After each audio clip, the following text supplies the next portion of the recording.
settle in within the next 30 seconds as we are now ready to commence this occasion. Thank you. We're giving about 30 seconds for everyone to please find a comfortable place to sit. We have enough seats in this room. We have an overflow on the first floor and on the ground floor. So please ensure that you are comfortably seated as we now have about 20 more seconds before we officially commence this occasion. Thank you.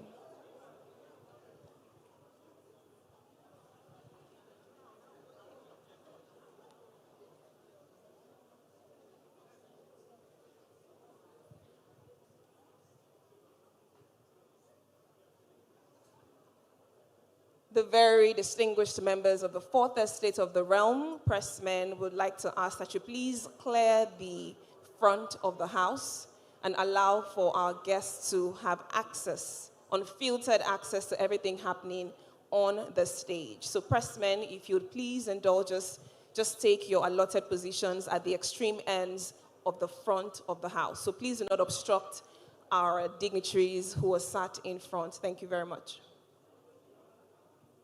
In 10 seconds, we'll commence. We're just giving a few more seconds for everyone to be comfortably seated. Thank you.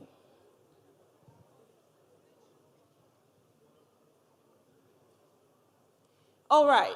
Good morning, Your Excellencies and extraordinarily distinguished ladies and gentlemen. Thank you for making time to be here to join us as we commemorate International Women's Day for 2026, courtesy Zenith Bank.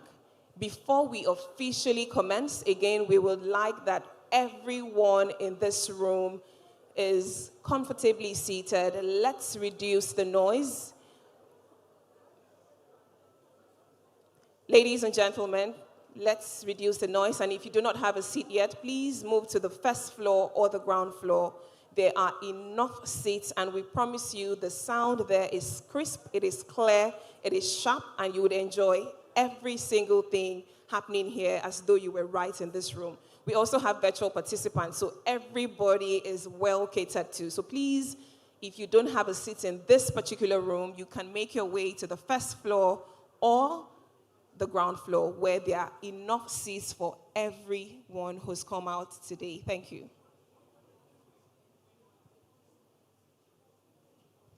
All right, as we officially commence now, may I respectfully crave your indulgence to please rise in honor of our dear nation, the Federal Republic of Nigeria, as we take the national anthem, which signifies the official commencement of the Zenith Bank International Women's Day celebration for 2026.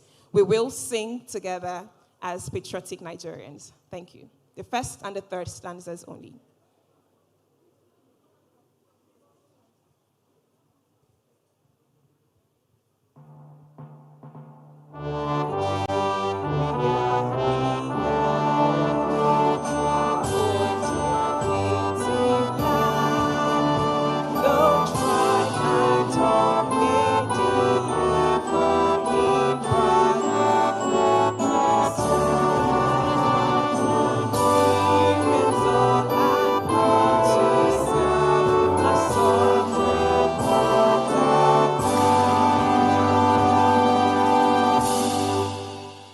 For the opening prayer, the third stanza.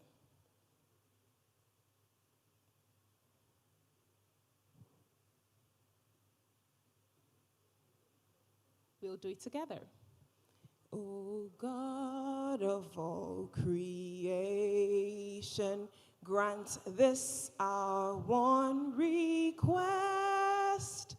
Help us to build a nation where no man is oppressed, and so with peace and plenty, Nigeria may be blessed. Amen. God bless the Federal Republic of Nigeria, and long live Zenith Bank. You may please be seated. Thank you.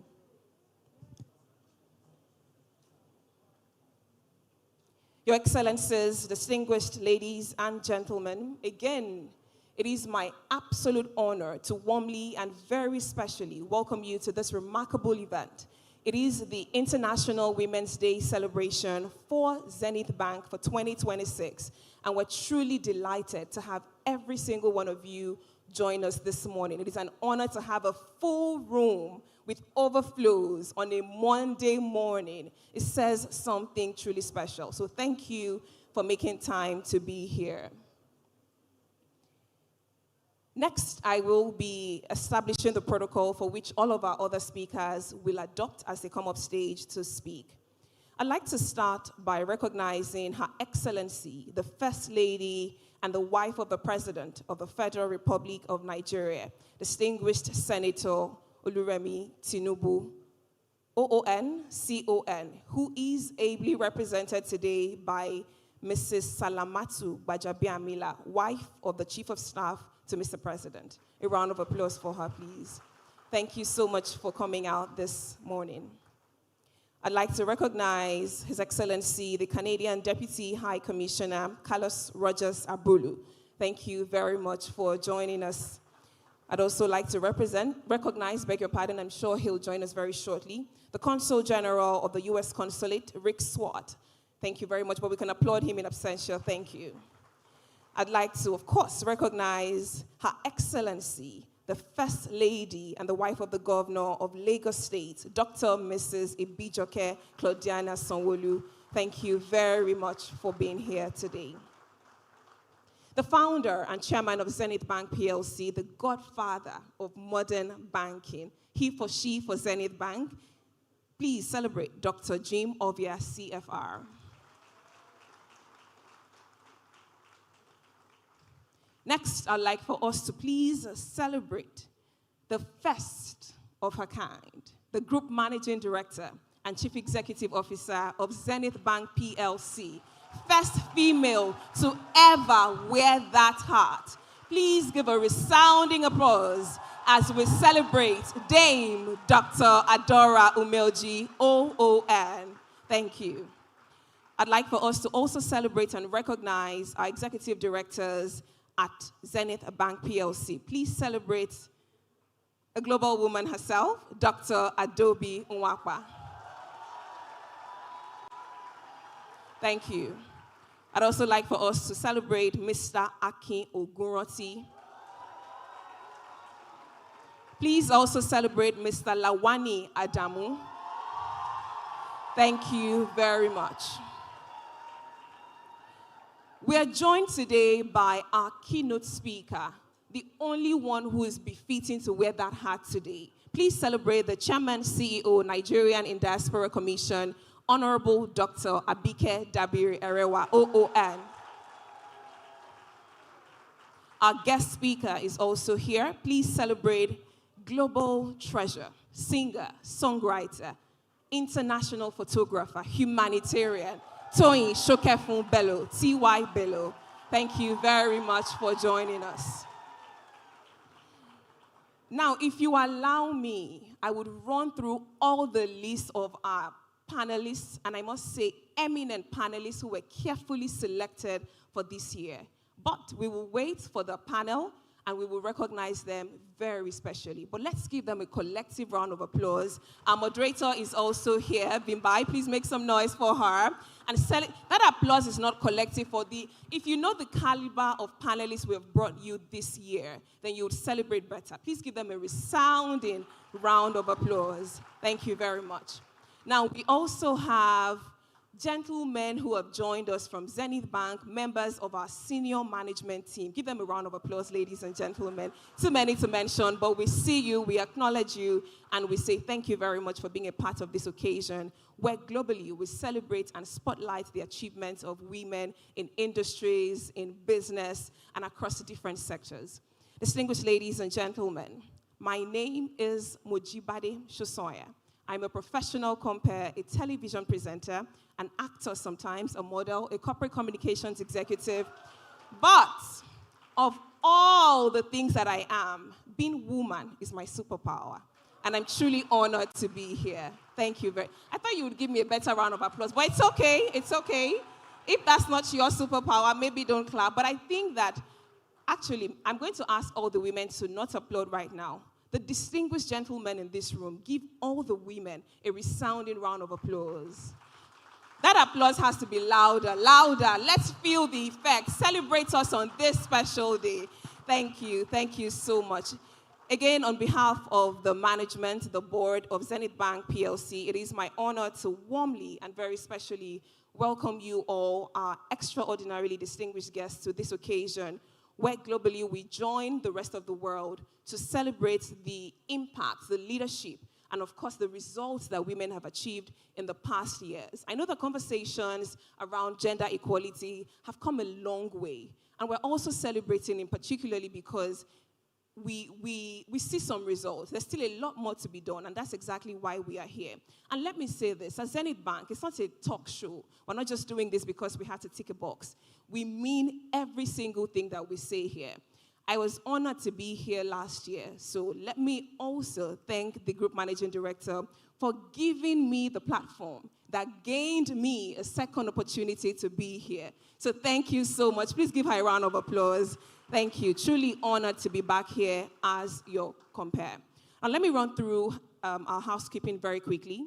At Zenith Bank, we prioritize health and safety. So let me say that we have not been informed of any fire drill today by this facility. So if there's any fire alarm at any point, we have 4 emergency exits. We do hope that there will be none. But if in the case of any fire alarms, please, we'll use the emergency exits. We'll speak to our hostesses. They will lead us out. We also have an ambulance in the case of any health emergency, which we also pray against. For social media, because I'm very confident that everybody here is social media savvy, regardless of your age or generation. So we are asking you to please post on social media when you take your pictures, your selfies, or anything at all you like to post. If there's any nugget that just strikes you and you want to say something about it on social media, please use the hashtag ZenithBankIWD2026. We would like to ask that you please keep your phones on silent. We would have questions after each panel conversation. Please keep it short in the interest of time. Again, ladies and gentlemen, welcome to this day where we join the global community in celebrating women. Now, this year at Zenith Bank, our theme is Take It, You Own It. And I think it's truly special. I really love it because it speaks to confidence, competence, and the courage to step into opportunities with not just clarity, but also courage. And speaking to the theme, which is the global theme, Give to Gain, let's start by giving a kind compliment to the woman who is sat next to you. Just say something nice to that woman. Give a nice compliment. Tell them you like their hair, the makeup, the shoes, the dress, the bag, anything at all. And if you're a man sitting next to a woman, in fact, the compliment should be double. Just compliment the woman who is sitting next to you. Give her a sweet, warm compliment. You can do a high five, a warm hug, anything at all.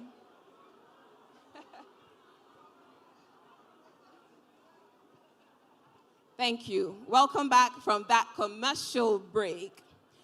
Thank you. Thank you. Thank you for being so generous with your compliments today. Now, at Zenith Bank, our commitment to women's advancement is not just for talk, like I said. We see it in our corporate leadership. We see it in our products when we talk about the Z Women Initiative, which provides accessible financing for women-owned enterprises. We see it as we have been, over the past 10 years, the sole sponsor of the Nigerian Women Basketball League. We've been doing that since 2014. We see it in our supporting the Paddy Queen Initiative, gender equality across board on our management team, and so many things that we can continue to, list here. But today is not about me speaking. Today is about me championing the conversations and welcoming you and assuring you that today will certainly not leave you the same. If you were here last year, can I hear you make some noise? If you could describe last year's International Women's Day in one word, what would you say? Explosive? Phenomenal. It was absolutely mind-blowing. Everyone who came here did not leave the same. I didn't leave the same, and I'm back here, and I'm looking forward to conversations that would, of course, blow our minds again. Again, thank you very much, ladies and gentlemen, for joining us and for being a part of today's celebration. As we move on, I'd like to invite a distinguished lady who will do the official welcome. I only tried, skirting around the welcome because in my capacity as the compere, I can't welcome such an elite audience. So please permit me to officially introduce a woman whose journey stands as a powerful testament to what preparation, performance, and perseverance can achieve. A woman whose leadership represents more than a milestone, but competence earned, capacity demonstrated, and trust sustained. A leader who brings humanity to corporate leadership and whose strength is amplified by compassion. A leader who was given the title of GMD CEO Zenith Bank, but has gone ahead to set a new standard for leadership. Ladies and gentlemen, may I ask that we receive on this podium the incomparable, the unstoppable, the exceptional, phenomenal Group Managing Director, CEO, Zenith Bank PLC, the one, the only, Dame Dr. Adora Ubelji. The volume for me, if it gon' happen to me, yeah, I think I'ma know, yeah, I'm ready, put up and I'm ready to be anyone's shawty, want me, then be about it, lay on the table, all your intentions.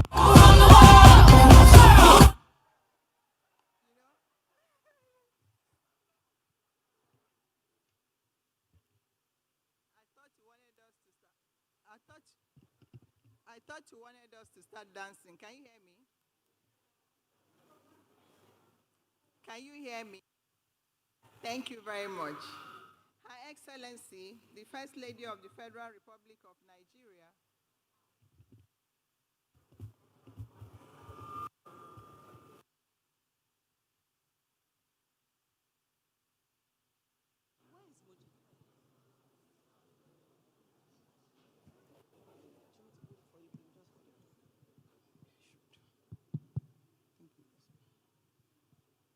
Her Excellency, the First Lady of the Federal Republic of Nigeria, Senator Oluremi Tinubu, CON, ably represented by the wife of the Chief of Staff to the President, Mrs. Salamatu Bajamiamila.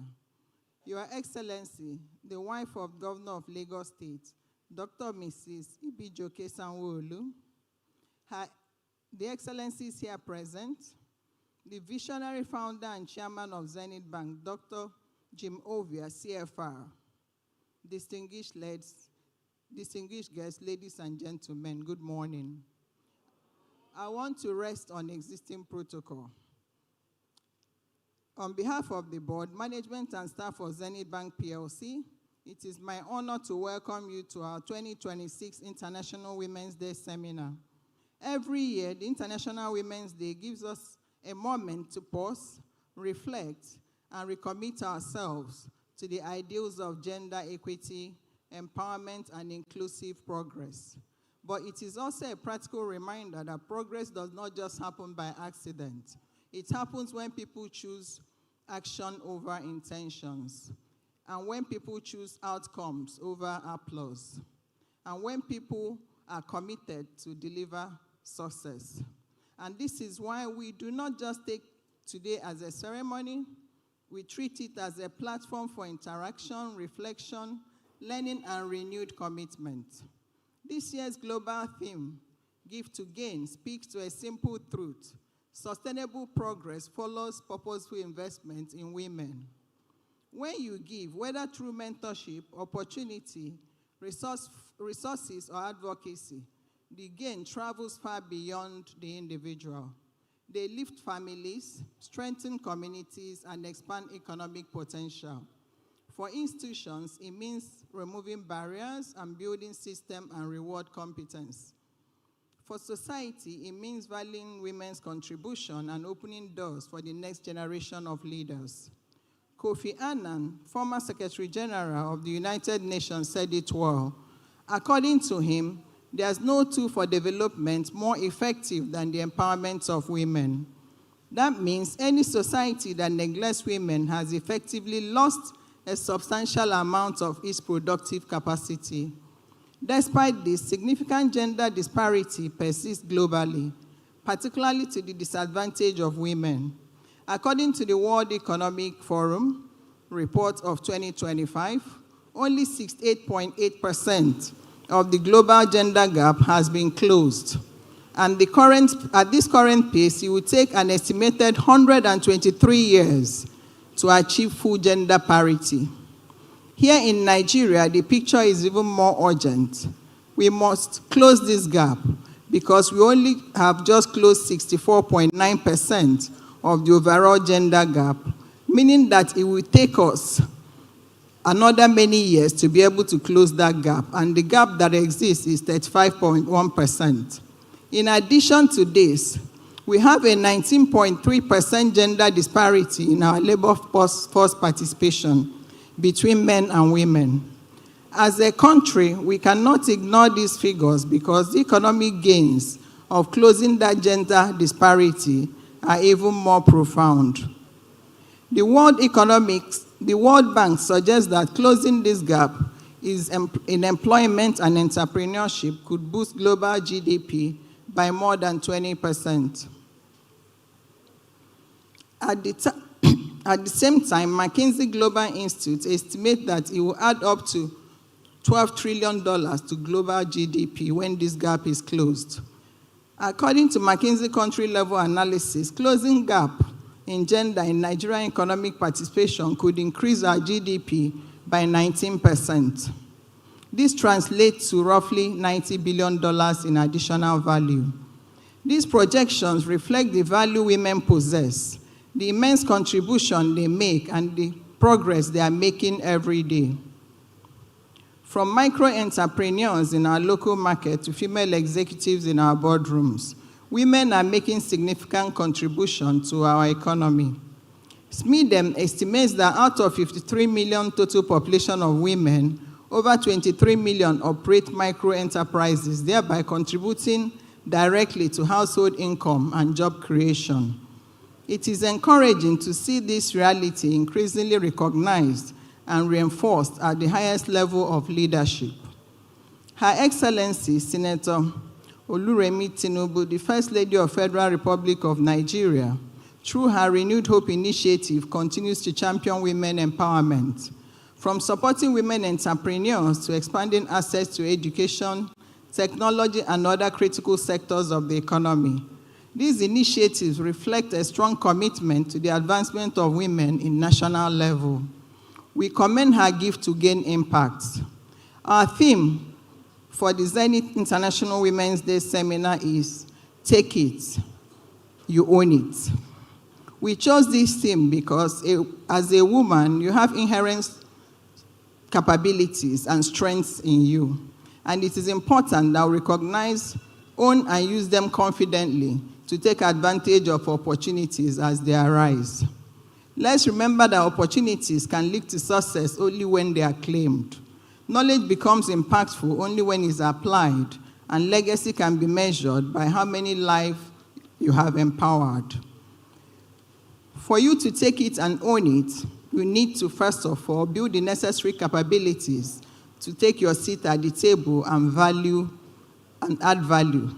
Be intentional about your progress and always be willing to support others to achieve their full potential. These words resonate with the famous quote by Shirley Chisholm.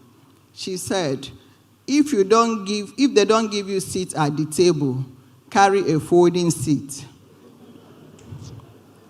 Let me repeat that. Shirley Chisholm said, if they don't give you a seat at the table, bring a folding chair. So don't wait for the seat at the table. This is not just a quote. It should be a mindset and a wake-up call for all women. We must equip ourselves with the knowledge and skill necessary to claim our place at the table and make a difference. Let's position ourselves boldly, confidently, and intentionally to leverage on opportunities as they arise. That is the spirit of Take It, You Own It. As Zenith Bank, we are deliberate about fostering a work environment where an individual is empowered to succeed. This commitment has been embedded in our culture of excellence since the inception of the bank and is also in our operations, and it has formed part of our philosophy. As a result, we have maintained a diverse and inclusive workforce with a 50% female-to-male representation across the bank. Dr. Jimovian's visionary leadership ensured that women were empowered to head various departments in the bank, positioned in senior management roles, and we are all given opportunity because we deserve it, devoid of bias. He turned dreams into reality by empowering women with leadership positions and rewarding performance based on merit. I'm a true example of that.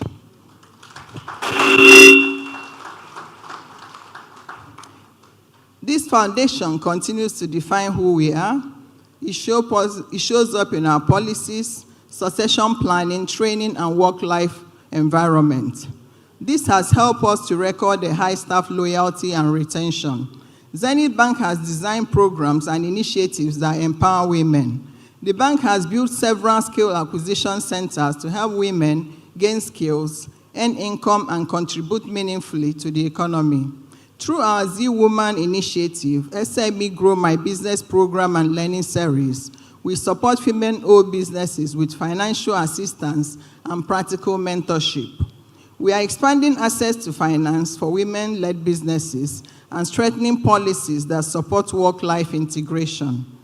For 17 years, Zenith Bank has been the sole sponsor of the Nigerian Women Basketball League.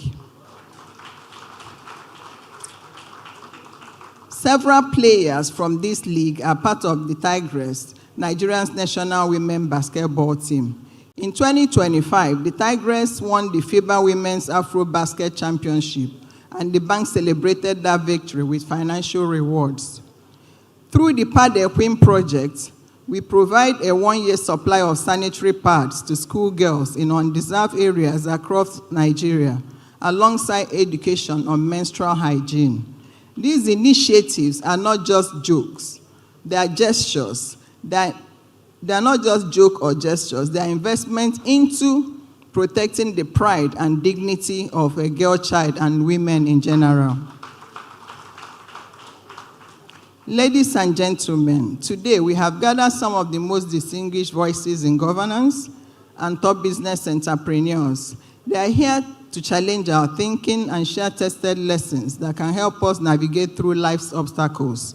Your presence shows your selfless commitment to support women-owned businesses and to support women in general to attain greatness. We appreciate and thank you for being here today. Today, as we celebrate the achievements of women, I want to use this opportunity to appreciate my late mom, Lady Ngozi Umoji, the Diamond Lady, as she's called, whose influence has shaped my life to aspire excellence.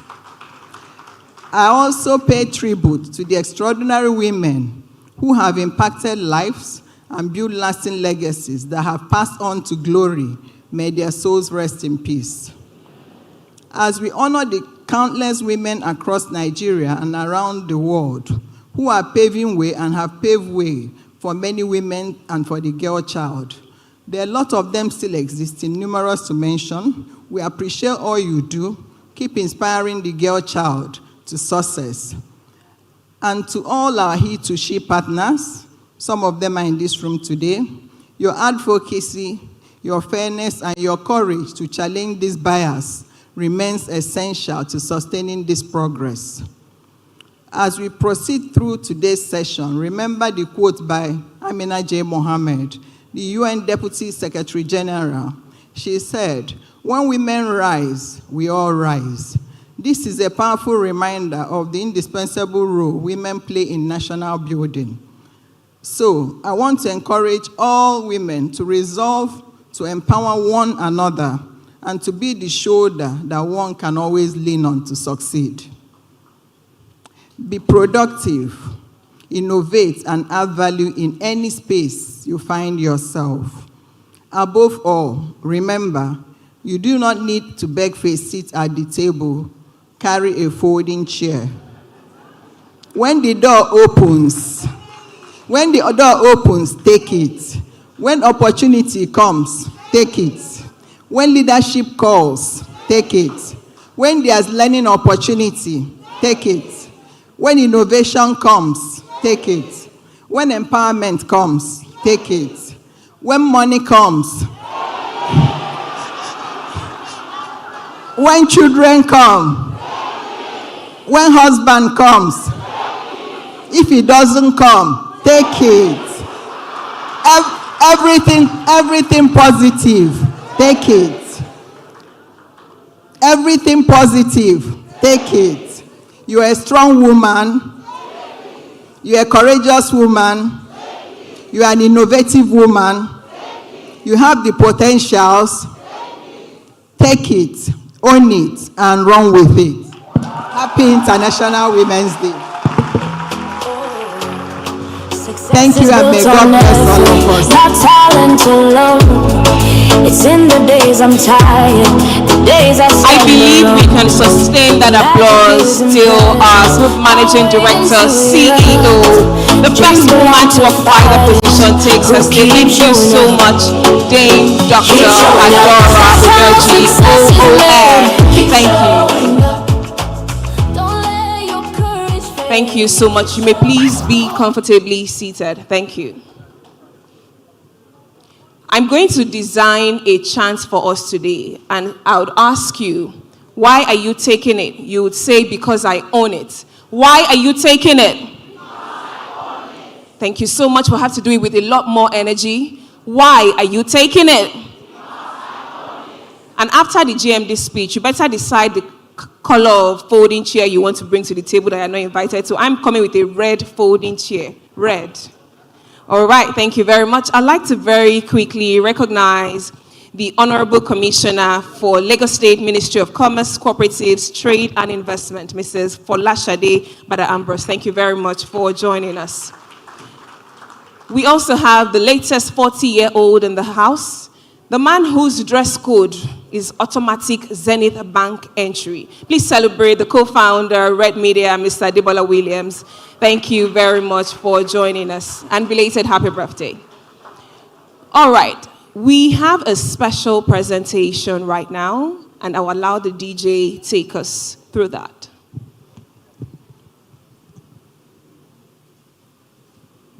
You can just turn your attention to the multimedia screen. Something is about to happen, so watch out for it. This is one out of the many surprises that we have today. Lots of surprises coming your way today. Becomes a mission when I make the steps align. I break it into pieces. I write it where I stand. Success is built on structure. Set a goal, make a plan. Turn your attention to the multimedia screen.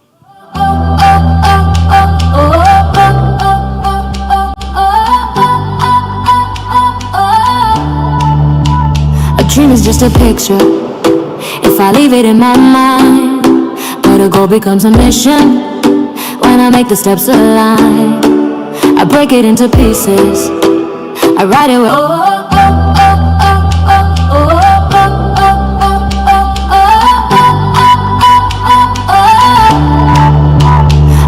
just a picture if I leave it in my mind, but a goal becomes a mission when I make the steps align. I break it into pieces. I write it where I stand. Success is built on structure. Set a goal, make a plan. Set a goal, make a plan. Your future's in your hands. Set a goal, make a plan. Success begins where you stand. Set a goal, make a plan. It grows as you expand. Set a goal, make a plan. Let every choice be grand. I don't rush without direction. I don't guess my way through. I think through every detail. Decide what I will do. My plan becomes my compass. My map across the land. Greatness grows with purpose. Set a goal, make a plan. Set a goal, make a plan. Set a goal, make a plan.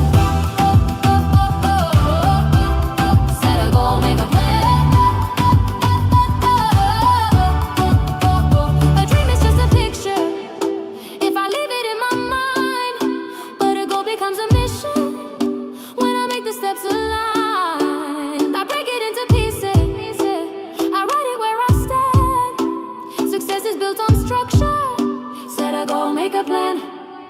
Set a goal, make a plan. Your future's in your hands. Set a goal, make a plan. Success begins where you stand. Set a goal, make a plan. It grows as you expand. Set a goal, make a plan. Let every choice be grand. I don't rush without direction. I don't guess my way through. I think through every detail, decide what I will do. My plan becomes my compass, my map across the land. Greatness grows with purpose. Set a goal, make a plan. Ooh.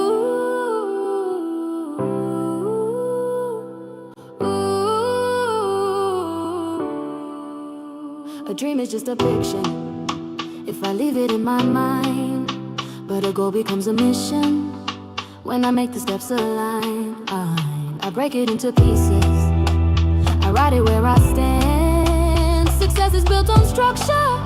Set a goal, make a plan. Set a goal, make a plan. Your future's in your hands. Set a goal, make a plan. Success begins where you stand. Set a goal, make a plan. It grows as you expand. Set a goal, make a plan. Let every choice be grand. Set a goal, make a plan. I don't rush without direction. Set a goal, make a plan. I don't guess my way through. Set a goal, make a plan. I think through every detail. Set a goal, make a plan. Decide what I will do. My plan becomes my compass, my map across the land. Greatness grows with choice. Laugh in their face, ha ha ha. Good morning to all the beautiful ladies in the room.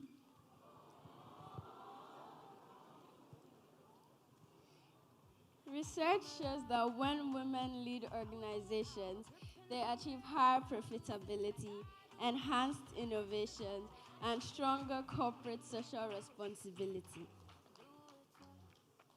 Female leaders foster more collaborative, inclusive, and supportive work environment, resulting in increased employee engagement, higher retention rates, and better and more balanced decision making.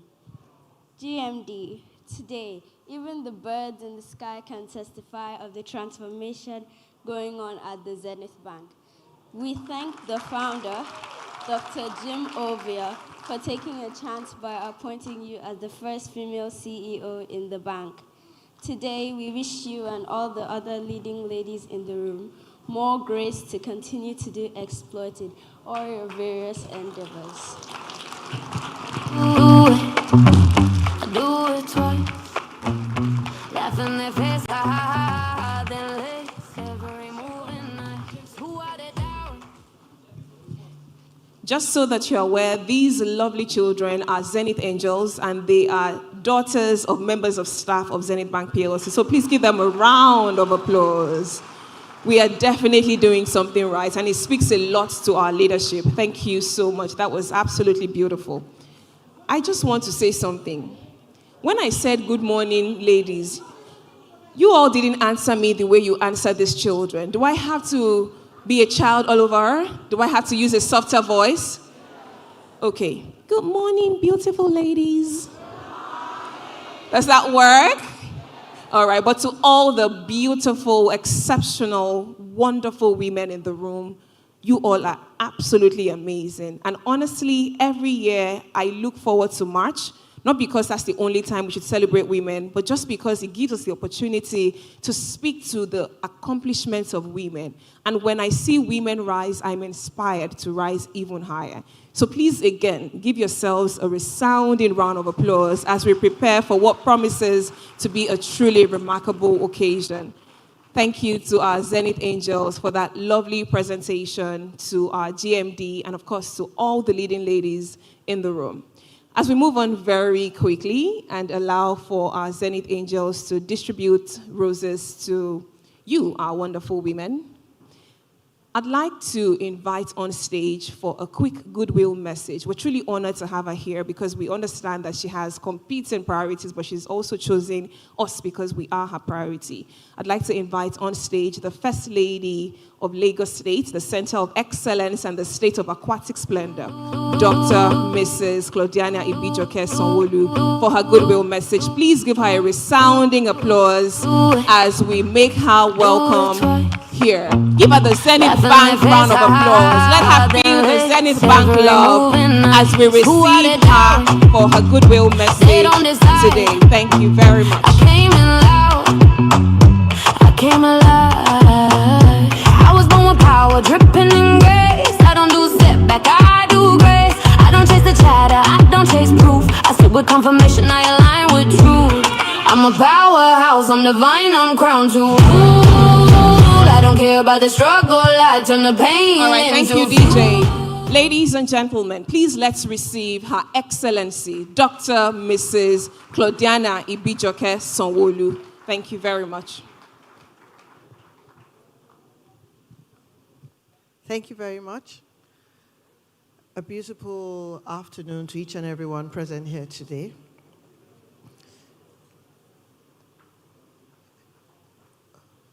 When the GMD came out and they were playing that song, I thought you were going to give us your vibes. And we kept on waiting for you. And then all of a sudden you started and then they stopped the music. Can you imagine? Thank you very much for inviting us to the Zenith Bank celebration of the International Women's Day. It is indeed an honor and pleasure to be here. All of us women, please celebrate yourselves, celebrate yourselves. Wonderful, wonderful women from all walks of life are here today. The protocols have been established, but because we have the representative of the First Lady of the Federal Republic of Nigeria, again, I would like to acknowledge my sister, Her Excellency, Mrs. Salamotu Bajabiamila, the wife of the Chief of Staff to the President, for representing our mama. Thank you very much. God bless you.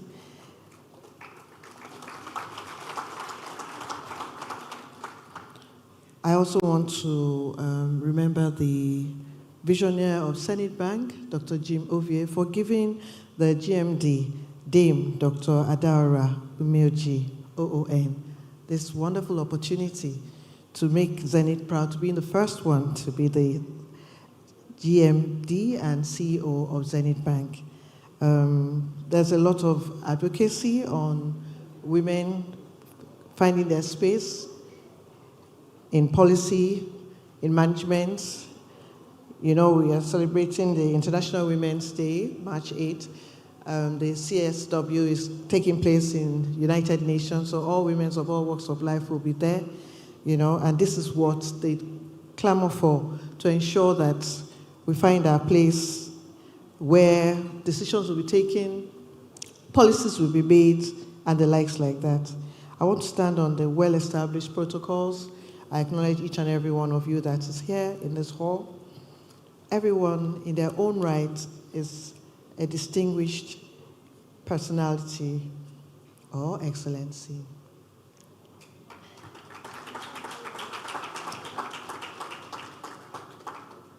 I appreciate the leadership of the GMD and the Chief Medical Director, Chief Executive Officer, medical, Dame Dr. Adaora Umeoji, whose remarkable professional journey continues to inspire women across the nation.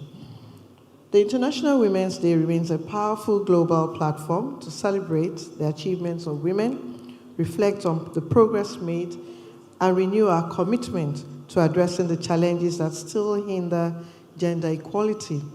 The fact that your organization, Zenith Bank, is holding this seminar today, no doubt, speaks to how conscious and intentional you are about the plight of women and in giving everyone a better life. A very big thank you to the Zenith Angels. We admired them. Thank you for the beautiful flowers you gave us.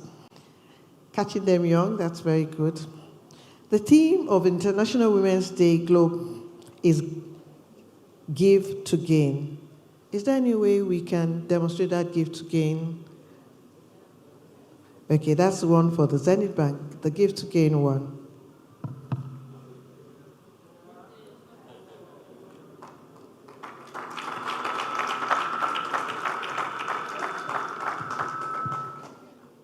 And the one for Zenith Bank, which I learned in 2 minutes, was, how have I got it right? Take it, own it. Take it, own it. I love that theme. Very, very catchy, loaded, and telling us to always take our place when the table is there and there's no chair. Take the folded chair. Yes, I'm taking that away. Anytime I'm going for any of our meetings, I'll carry my folded chair. Now, Dora, talk more. This year's theme of International Women's Day, Give to Gain, this theme carries a deep message. It emphasizes a simple but powerful truth. When opportunities are given to women, everyone gains. Families become stronger, economies grow faster, and societies become more inclusive and prosperous. In the political arena, they say, no woman, no nation. Mama Bekia Dabiri, no woman. Thank you. You see, we have our seniors there that inspire us, so they encourage us more. The concept of giving in this context goes far beyond financial contributions. It speaks to creating opportunities for women to thrive, fulfill their dreams, and make meaningful impact in society. We have a lot of powerful women in this hall. I know by the time we have our panelists come on, we will be amazed at what our women have achieved so far. It calls for institutions, governments, and individuals to intentionally create pathways that allow women to contribute fully to national development. In giving to women, deliberate efforts must be made to advocate for women to occupy leadership roles, allocate resources that promote gender equality, and provide mentorship, guidance, and encouragement to young girls who will become the leaders of tomorrow. When these actions are taken, the results are transformational. When society gives women education, it gains progress. When it gives women opportunities, it gains innovation. And when it gives women equality, it gains prosperity. However, despite the progress made globally, gender inequality remains a challenge. Many women and girls across the world are still denied access to education. Leadership positions in many sectors remain unevenly distributed along gender lines. This is why the theme, Give to Gain, is not just a slogan. It is a roadmap for building a better and more inclusive future. I find the theme adopted by Zenith Bank for this year's celebration, Take It, You Own It. It sounds like a song, you know. Take it, you own it. There must be a theme song for that. Both bold and empowering, it speaks to courage, accountability, and intentional leadership. It challenges women to step forward confidently, seize opportunities, and take their rightful place at decision-making tables. Institutions like Zenith Bank PLC play a critical role in bringing this vision to life. As a leading financial institution, the bank is uniquely positioned to support women's advancement in several impactful ways. By supporting women-owned businesses through accessible financing and capacity-building programs, Zenith Bank can help female entrepreneurs expand their ventures and create jobs.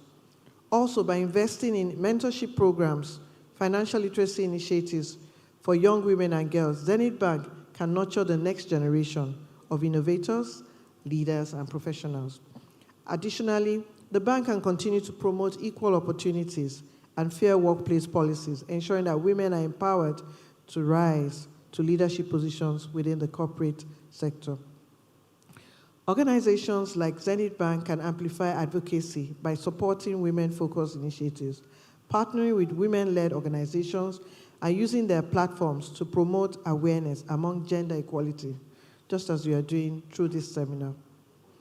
When institutions intentionally create opportunities for women, the benefits extend far beyond the individuals involved. The ripple effects are felt across the entire economy and society. Through various initiatives championed by our office and supported by the administration of your governor, Governor Babajide Olusola Sanwo-Olu, we continue to promote inclusiveness, encourage leadership among women, and provide platforms for economic empowerment. So we have the he for she's in the room. We have the he for she governor. And then we have the she heroes. Thank you, gentlemen, for supporting us. Thank you for encouraging us. Thank you for allowing us to thrive and grow and shine where we are. Let me therefore encourage everyone present today, leaders in business, government and civil society to embrace the spirit of this year's theme. Let us give opportunities, give support, give respect, give mentorship, and give platforms for women to learn. Let's support each other. Let's not bring each other down. Let's encourage each one. Let's not gossip about ourselves. Let's be focused, and let's lift another sister up. That's what we should do. Because when we give women the opportunity to thrive, we all gain. Again, I commend Zenith Bank PLC once again for providing this platform to celebrate women and promote inclusive growth. Together, let us continue to build a society where women and girls are empowered to dream boldly, lead confidently, and contribute meaningfully to nation building. Happy International Women's Day. Thank you and God bless. When they say I can do it, I do it twice. Laugh in their face, ha ha ha ha, then lace every moving nice. Who are they doubting? They don't decide. I came in loud, I came alive. I was born with power, dripping in grace. I don't do setback, I do grace. I don't chase the chatter, I don't chase proof. I sit with confirmation, I align with truth. I'm a powerhouse, I'm divine, I'm crowned to rule. I don't care about the struggle, I turn the pain into fuel. When I step into the room, they feel the air rise. They know a powerful queen, alright. Watch how I multiply, yeah. Watch how I multiply. Gold on my mindset, still in my spine. I don't beg for a seat, I bought the whole company. I don't care about the people talking from the side. I'm busy making mountains move for my life. I was born with power, more than enough. Thank you very much, our very amazing First Lady of Lagos State, the Center of Excellence and the State of Aquatic Splendor, the wife of our he-for-she governor. Please let's celebrate again Her Excellency, Dr. Mrs. Claudiana Ibijoke Sanwo-Olu. Thank you for honoring our invitation. I know you thanked us for inviting you, but we are thanking you for honoring our invitation. It means a lot to us that you made it here today. Thank you. You know, as she was speaking, I'm reminded of my journey and how my journey is testament to many women who gave for me to be here today. So I'm thankful for all of those women, too many to mention, of course. And I want us to debunk a myth. I like to say that women truly support other women, and we must continually debunk that myth. So please look at the woman who is sat next to you. Tell her, hold her hand, look into her eyes. Well, if you're a man, wait. Woman to woman, please. Woman to woman. Look into her eyes. Say, you are beautiful. You are my sister. I love you. I need you to survive. We will win together. You can blow kisses, high five, anything you want to do. Thank you. I had to stop the men. Thank you so much. Thank you.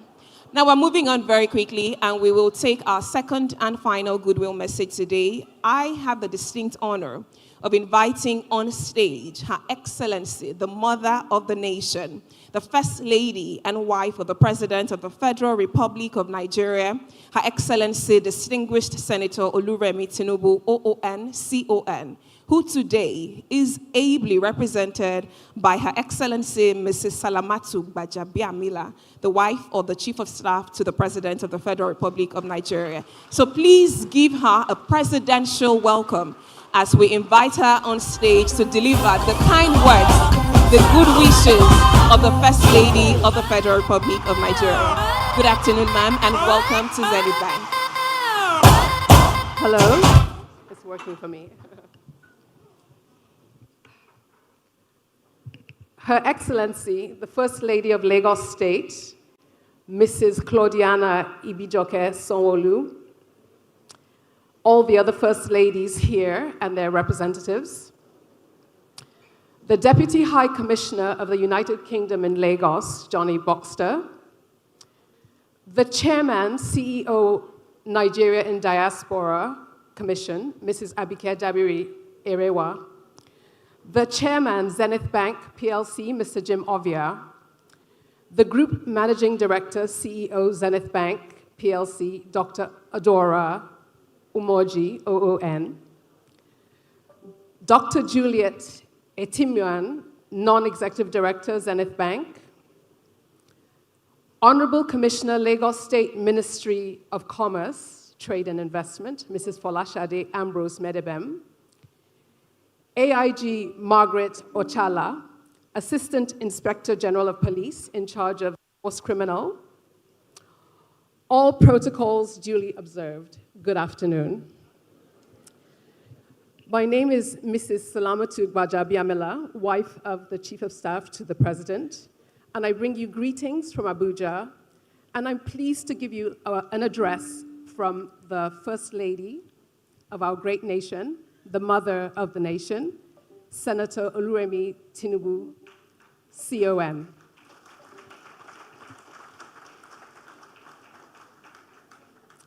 I am delighted to join the management and staff of Zenith Bank PLC for this year's International Women's Day seminar.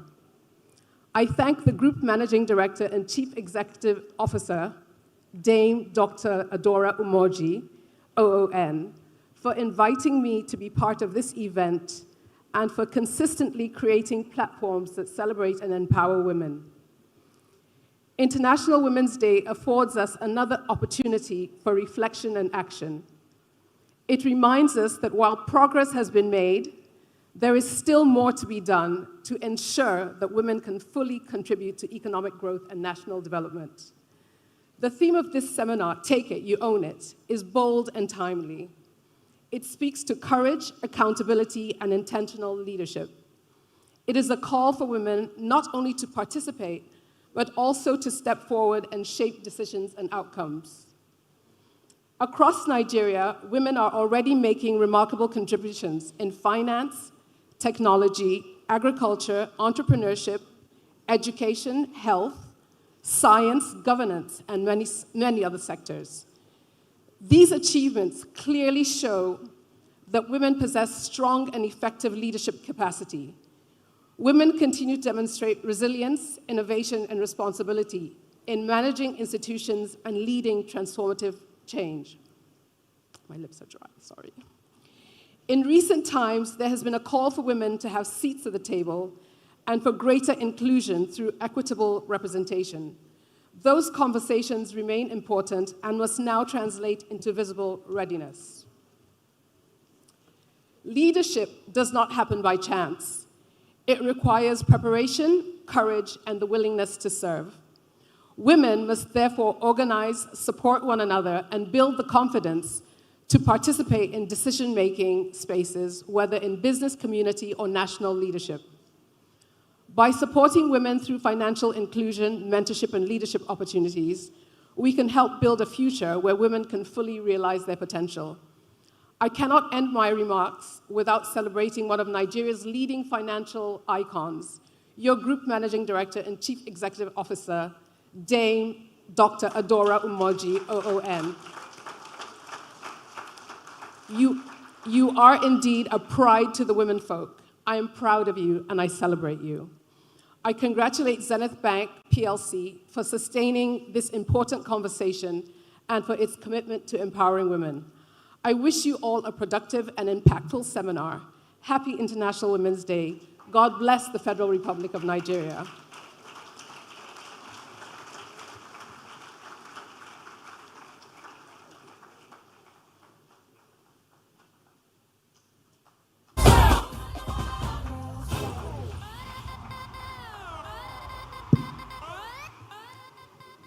Thank you so much, Mrs. Salamatu Gbajabiamila. Please extend our very warm regards to Her Excellency, the First Lady, and the wife of the President of the Federal Republic of Nigeria. Tell her we are truly grateful that she indeed sent capable hands to deliver her remarks and goodwill message today. Thank you. Distinguished ladies and gentlemen, we are now moving on to our keynote address for the 2026 Zenith Bank International Women's Day celebration. As we continue to spotlight women and their contributions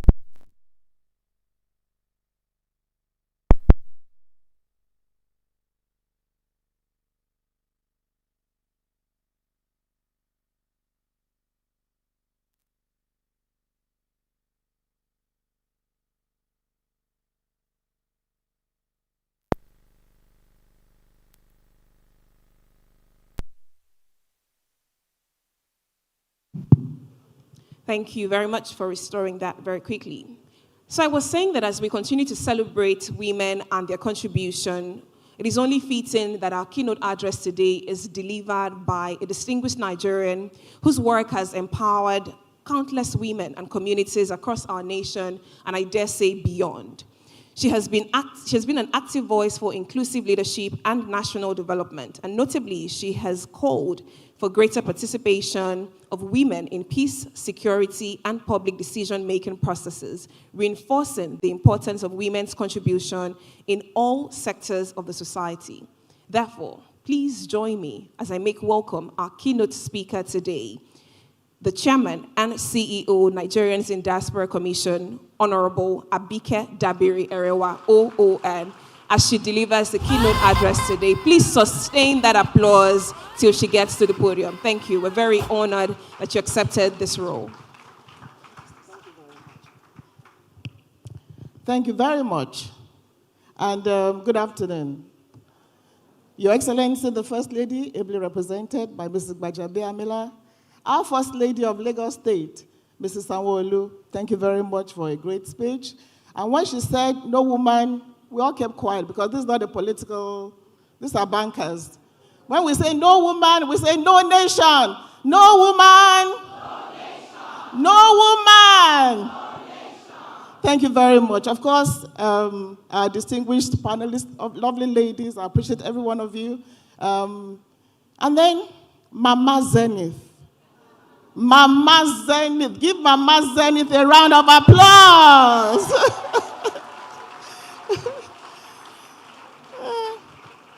Thank you very much for putting this together. And our diplomats are here, Canadian Deputy High Commission. Let me just pay my respect and compliments since the protocol has been established.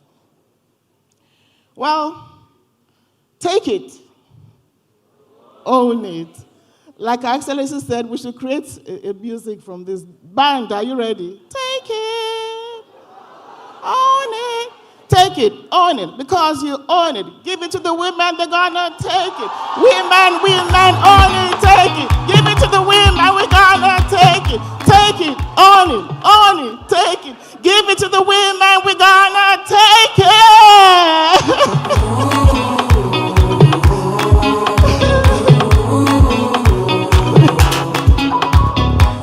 Thank you. Thank you very much.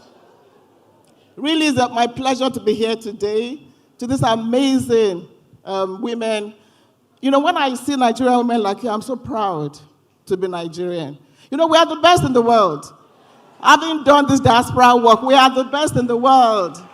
And our women are even extraordinary. So let's celebrate ourselves as we're doing today. Our sister, by the way, I also have my folding chair. I'll take it in my car now. You know, you've given statistics. So I won't go through all the statistics, you know, women. But Zenith Bank over 52%, that's amazing. We haven't done that well in politics. So it's not about gathering today to encourage ourselves, to actually take it and own it. It's about opportunity to lead, to innovate, to change the world. But we've heard a lot. We're speaking here. But how can we do it? It's easier said than done, isn't it? It's very easier said than done. But we have to do it. So I'm here to share some of my experiences with you. And I'm sure we'll hear from our panelists as we move on. Take it. Own it. My first experience I will share with you, when I got employed at the Nigerian Television Authority, young girl, I got the job a year after I had applied. I started reading the news, reporting. One day I went to work. They said I should not enter. I've been terminated. How? They said the GM, who was a woman, saw me and said, this one is pregnant. And she actually terminated my appointment because I was pregnant. I'm like, what do I do? One is, ladies, we have to have the courage to fight for what is ours. What did I do? You sacked me. I went to NT headquarters, Victoria Island. Small girl, I just knocked on their door. The door was not open. MD, I did not even I said I will break this door. So I got there, all leaders, MD, everybody. I just walked in, and I told them what happened, and they said it's not possible. I said, but it is possible. It has happened. Guess what? They reversed the sack, and at the end of the day, the lady was not confirmed. So ladies, take it. Politics. How did I get into politics? Now, all of you here, I'm sure when I ask you, say it's tough. You don't want to do it. It's dirty, right? It is dirty, right? You are all bankers, professional women. But I tell you, you have to get involved. But we get there. I was on television, glamorous job, you know? And I want to commend my sister, Moabu, who was taking television to another height. We celebrate you. And that time, NTA was it. You don't watch NTA, there's nothing else to watch. And I thank God to have handled one of the most popular programs on television then, Newsline. But it got to a point I felt I just wanted to do something else. So what did I do? I didn't, not that I prepared for it, but I got into Harvard, Kennedy School of Government for a program in leadership. And I came back, ladies, you know that thing, Harvard graduates, welcome. So I wasn't allowed to present Newsline anymore. Sunday you start, next Sunday you start, third Sunday you start. I didn't start. But what did I do? I started thinking of what I learned in Harvard. It's about leadership in a developing economy. What can you do? I was the only journalist on the program. Others were prime ministers from other countries. What can you do? By the way, Bishop Puka nominated me for that program. What can you do? So I had time on my hands. I'll go to Alausa, Dele Alake, just talk. And then I was hearing that, Abike, you can go into politics. I said, me. Just like you said, it's dirty. I can't do it. I didn't think I could do it. But then one thing led to another. You know, as women, when God speaks to you, we should be quiet enough to listen. So I went to Ikorodu, my constituency. I started asking questions. Oh, yeah, where is this party secretariat? Where is this? What do they do? They said ward meetings. I started going for ward meetings, meeting market women, artisans, cola nuts, and I was enjoying it. Meanwhile, I had more time from NTA. So I was using that time to meet the grassroots women, the artisans, youth, elders, and I'm like, okay. They were yearning for leadership. They saw me as one of them and were saying, well, let's see what she's looking for. So after 4 months, I went to Ashiwaju, who was our governor and leader, and I said, I want to contest. I saw Mrs. Tinubu. He said, are you sure? I said, yes. Are you sure? He said, yes. I said, we'll support you. And both of them supported me tremendously. It was risky, very, very risky, because if I contest and I lose my election, I would have lost my job. But guess what? I did it. I got elected for 3 terms, 12 years in parliament. So what did I do? Take it. It was risky, but we have to leave our comfort zones to take a risk, to dare to be different, dare to venture, dare to succeed. But here's the thing. I didn't do it because somebody was doing it. I'm not going to be MD of Zenith Bank because my sister is. You can't be me, I can't be you, but follow your passion. Do what you believe in. And women, believe in yourselves. When I was doing it, they said, this one, she can't succeed, but I did. Beyond their imagination. So take it. And then, hard work takes you everywhere. I found myself in parliament, reporter, journalist. I used my journalistic experience.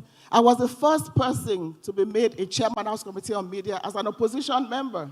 It will never happen again. I was in an opposition party, but I was spokesperson for the House. Why? Because I worked very hard. So when the ruling party was telling the speaker, remove her, he said, give me somebody else that can do this better. I worked very hard. Because as a woman, you work 3 times harder. You have to. We're all beautiful, but it takes more than a pretty face.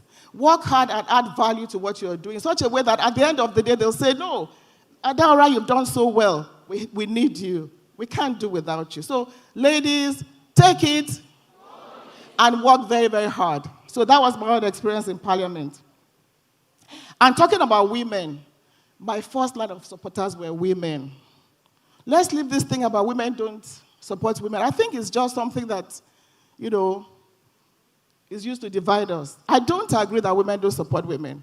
Of course, if it's a personal thing, like you're eyeing somebody's boyfriend or husband, or you will quarrel. But on a professional level, there's no reason why we shouldn't.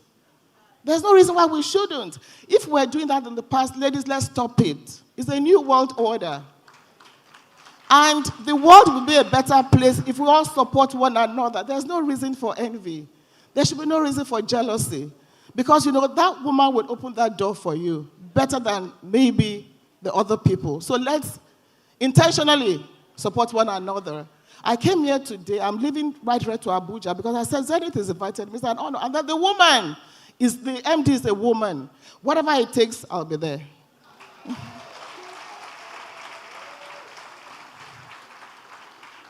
And then empowered women should empower women. All of you in this room are all empowered women. And don't say it's because you are not this or that. All of us in this room are empowered women. But as we have heard, how many women are we empowering? And I want us to be realistic with ourselves. When I was at the NTA, I did a report on a lady, a 10-year-old, raped by 2 men in the same house. One was Brother Yomi, the other was Afa. We did the story. And then I finished with this report. A 10-year-old girl raped by 2 men in the same building. She had to leave that building. What did we do? It wasn't my job. NTA didn't give me money to do that. But Sele Radiri, may I so rest in peace. She was my colleague. Sele and I got together and said, Sele, let's do something for this girl. We took them away, rented a place for the family, took that girl away from there, gave her a new lease of life because people were laughing at her. Today, she has graduated from LASU years ago. Sally and I, before she passed on, paid for her education. It wasn't our job, but empowered women empower other women. I was a reporter, comfortable reporter at NT, no brown envelopes, but comfortable reporter. And so we did it. In my job as Diaspora Commission Chairman, we bring in distressed girls. We bring in girls that are gone through hell. So we do our job, they go, but we sit back and say, should we just let them go like that? God has blessed you. What can you do? I remember those girls. Mr. Wolo, I want to thank you for all you're doing for them. A girl is trafficked. She comes back. You're just looking at her. It's not your job. Nobody will even know you're doing it, but we have to do it. Take them, rehabilitate them, mentor them. Mentor them. And when you see them today, I'm proud of what we've been able to do for them. And then Mary, the miracle baby. I don't know how many of you knew that story at NT.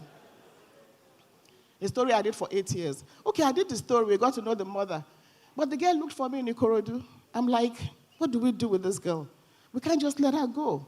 So I put her on my scholarship. Throughout her education, she graduated. Every kobo I spent on Mary. Today, she's a graduate. And she's doing very well. A bit naughty. I hope she gets a husband. But it was a pleasure empowering her because I'm also empowered. And for all of you in this room, whatever positions you have, the First Lady does not have to do what she's doing. Going around everywhere, even people are abusing her, but she's doing it because she's empowered and she wants to empower every other person. My sister, you don't have to do this. But what you are doing, you're empowering young women that are looking up to all of you women in this room. Sitting here, I know you're empowering other women. So ladies, empowered women, please empower other women. Lift other women up, as we have said. Support that young girl. Sometimes it could be just a word of love. It could be just a word of comfort. But whatever you find yourselves, ladies, make it intentional to make a difference in the life of one person, maybe at a time. Because success in life is not about how much money in our account. It's not about how old we are or how beautiful we look. It's about how many lives we're able to touch. And touching lives is in various forms. So ladies, it's still part of take it. Hold it. I have 7 minutes. I'm almost done. So to all of us, every woman, every girl, every ally, let's rise up and take ownership of our lives, our communities, and our world. We are capable. We are strong. We are unstoppable. We are unstoppable. Let's say that again. Nobody will stop us except ourselves, and we shouldn't let that happen. But I want to give a word of caution. as we move to the top, as we rise to be everything in the world, let's remember family. Raising our children, taking care of our homes. Even children that are your biological children and you have opportunity to take care of them, do it very, very well. There's no point being the most powerful man in the world and you don't have children to be proud of. So whatever it takes, we have to take care of our children and other children around us, because if we grow old, it's going to be a problem to all of us. So what do we say? Equal rights. I say equity. Equity. Be fair to me. Don't say I can't do it because I'm a woman. I went to speak to military officers, and the lady said they want to fight, but they said go and make tea.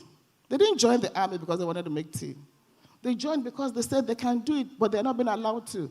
So let the women be able to use their potentials to maximum benefit. And that is where I'll come to the issue of politics, where I'm going to round up. You know what? You have to get involved. Professional women, you have to get involved. And if I say, ask how many of you want to participate, contest elections or something, can I see your hands up? 1, 2, 3. You see, no many. Nobody in the front row. Okay. We have the mentoring platform where we share ideas and experiences. We cannot work together. But my sisters, you have to get involved in the political space. As the president says, power is not served a la carte. You have to work for it. But you see, the way I said I couldn't do it, there's nothing we cannot do as women. As Eleanor Roosevelt said, a woman is like a tea bag. Put her in hot water, and you see how strong she is. We have to challenge ourselves.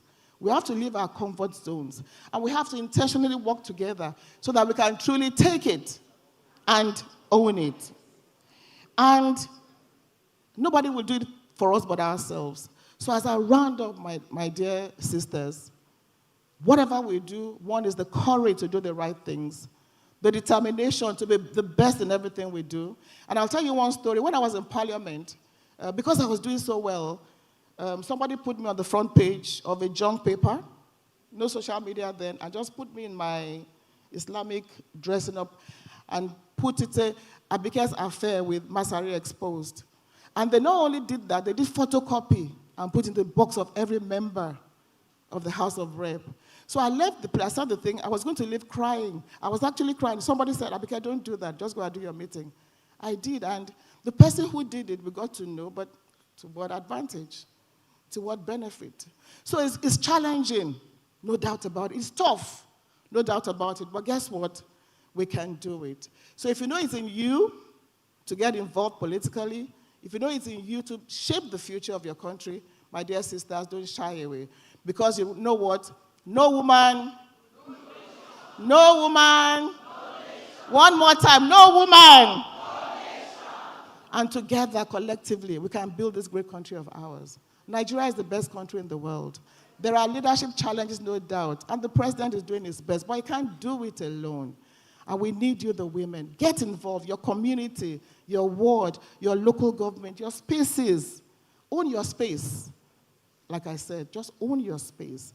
And as our sister said, carry your chair. But if that door is not open, what did she say? But what if the door is not even opened at all? Okay, if there's a door, but what the door is not even open, what do you do? Are we supposed to be violent? But the analogy is that I saw Teni, the entertainer, yesterday. She was performing, and it was her right to perform. They pushed her away. She pushed them away. And she got right to the first lady and gave a fantastic performance. What did she do? Take it. My sisters, my ladies, nobody should stop us but ourselves. And as we compose that song, we leave here with that song today. I want to say I appreciate every one of you. And I want to see more of you contest elections, get involved politically. Even if you don't contest, get involved. Ask the questions from your leaders. Demand of the best from your leaders. And you know what? Let's take it. Oni. Thank you very much, and God bless you all. Thank you.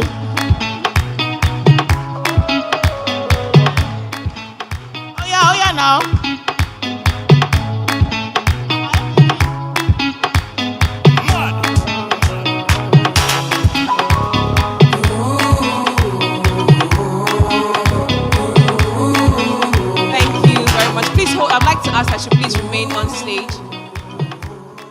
All right, thank you, DJ. We'll take quick family photos before you leave, Ma. I'd like to invite you back on stage. I'd also but thank you first. Let me appreciate you for your keynote address. But very quickly, please be seated, ladies and gentlemen. Very quickly, I'd like to invite on stage the First Lady of the Federal Republic of Nigeria, who is ably represented by Mrs. Salamatu Gbajabiamila.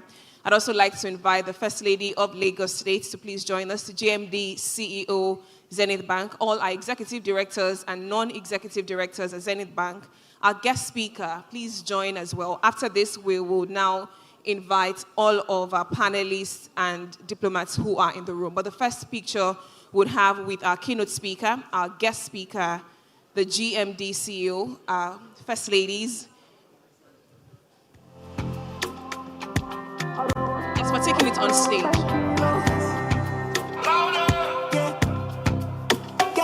To the sundown, so you didn't make my mind no touch ground. I know say different songs don't come out, but my girl, if I don't sing about you, waiting I won't sing. Oh, baby, you didn't make my body higher.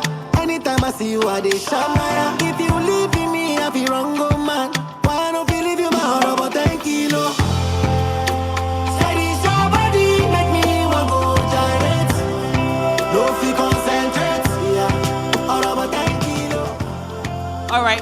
Pressmen, are you positioned for this picture very quickly? Then I would invite, after this one, I would invite our panelists and, of course, our distinguished guests on the front row to please join them. Let me also mention that we have speakers from last year's International Women's Day here. Thank you for joining them. Please, for joining us, please give them a round of applause, ladies and gentlemen. Thank you. So we'll take one without the pose, and we'll take another with the IWD pose.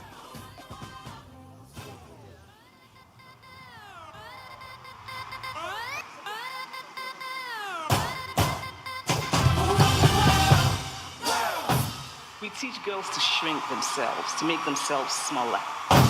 We say to girls, you can have ambition, but not too much. You should aim to be successful, but not too successful, otherwise you will threaten the man. We raise girls to see each other as competitors, not for jobs or for accomplishments, but for the attention of men. All right, do we have this shot? Can we strike the IWD pose, the global one? Then we'll do the Zenith Bank one.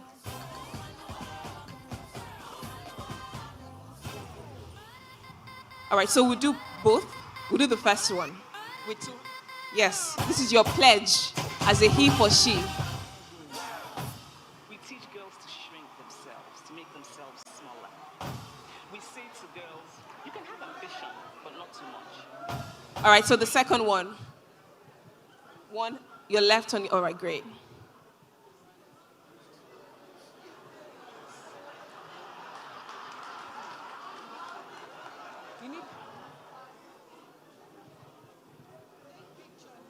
All right, so let's have the picture. All right, I'd like to ask all our panelists that are here, please, I'd like to ask you to please come up stage to join this family photo. We'll just do it we'll have you on the ground floor. Yes, please. Yes, please. All our panelists.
there are two poses this year, just so that we are clear. Both hands in front and then one pledging to give to gain. Yeah, so both at the United Nations approved poses for 2026 International Women's Day.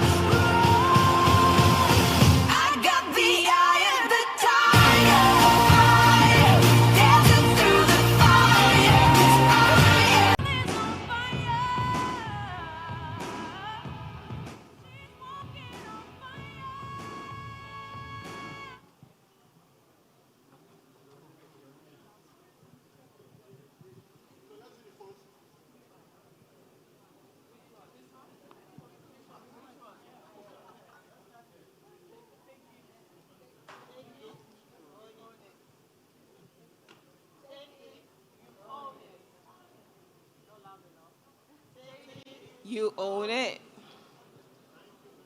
All right, thank you so much.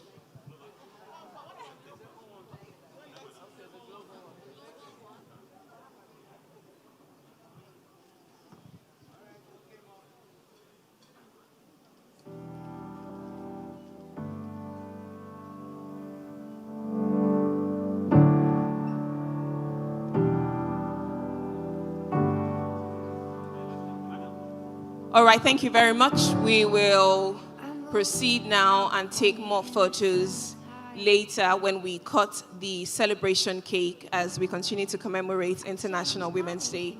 Pressmen, thank you very much. We must continue with the event now.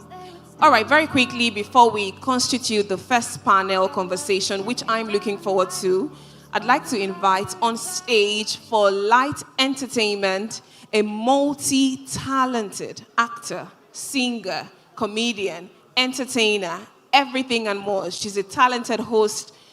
She wears many characters and she wears them with wit, with intelligence, and with excellence. Please make welcome the one, the only, Chigo. Make some noise for Chigo. While we wait for Chigo to come up stage, DJ, thank you. You're working overtime and we love it. Thank you. While we wait for Chigo to come up stage, Mrs. Abike Dabirerewa talked about Tenny performing somewhere yesterday. If you'd love to see Tenny here today, can I hear you make some noise? Oh, okay, you don't want to see her then. All right, that's fine. If you'd love to see Tenny here perform, make some noise. All right, we'll work on calling her, but let's see. If you stay till the end, you'll find out if she'll be here performing. But first, let's take Chi-Girl for entertainment as we prepare to constitute our first panel. If you will please clear the aisle for her. Thank you very much.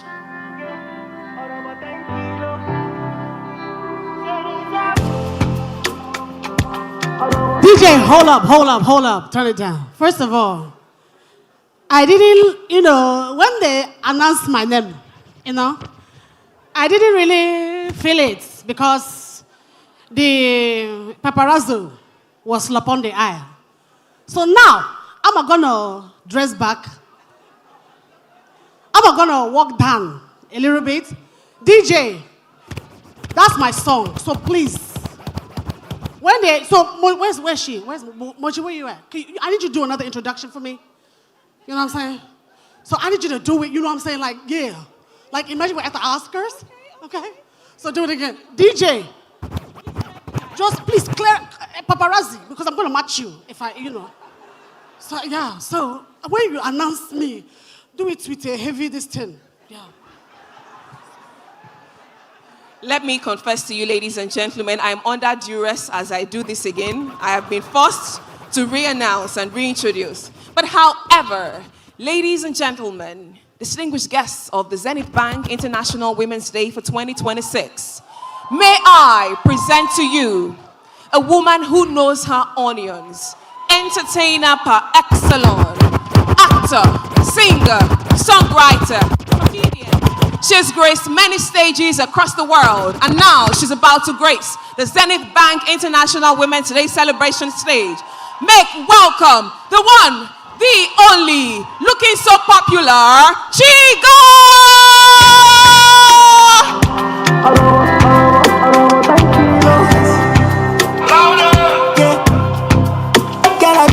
the sundown. So you dey make my mind no touch ground. I know say different songs don't come out, but my girl, if I don't sing about you, waiting I want sing. Oh, baby, you dey make my body higher. Put your hands together for me one more time, ladies and gentlemen.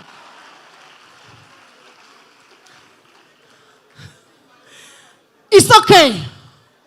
It's all right. My aunties are inside this place. They know I'm mad, so I'm not ashamed. Yeah. Auntie Mo is here. Auntie Ruth is here. Auntie Kiru is here. They know that Isha them mad, so I'm okay. I have no shame. I've been mad since. I've been taking it and holding my own madness for a long time. They say you take it because you what? Own it. So anything about you that you take and you use it to make money, take it and own it. Like now, I tell people, say, my qualities are as those. You know, I am a singist. Yeah. Not singer. Singist. Anything you do with an ease is something you do from your, within you. If you like to sing, you're a what? If you like to cook, you're a what? If you like to read, you're a what? If you like to talk, you're a what? Like T.Y. Bell, if you like to snap photo, you're a what? Snappies. Yeah, snappies. If you like to dance, you're a what? Yeah. So now I'm a singist. I'm also, I do other things. Yeah. Look at your neighbor, say, neighbor. Neighbor lay. One name neighbor. Oh, my neighbor. Do you do? Yeah. So I do other things. So I like to sing song that captivates. So when you hear my song, you say, wow. Yeah. The song will reach you within yourself. So I also like to do some stuff. I call it lapon the spot. Somebody say lapon the spot. I know some of you are very posh in your way, but just help yourself. Just be raz for 1 minute. Say lapon the spot. I'm also somebody who like to call and respond. So when I say you get it, you're gonna say yes. You get it? You get it? Let the yes come from under of your leg onto your mouth. Very heavy. You get it? Very good. Yeah. So now, as they've told you, I'm a singer. So I do sing song that means something. Okay? I like to sing a song that will catch you within your soul. That you say to yourself, this girl is giving me a message here. So now, the theme of this is take it because he own it. First of all, our brothers are in the house. If you are sitting near a gentleman, turn to him and say, brother, brotherly, uncle, dearest, daddy, you're welcome. Yeah.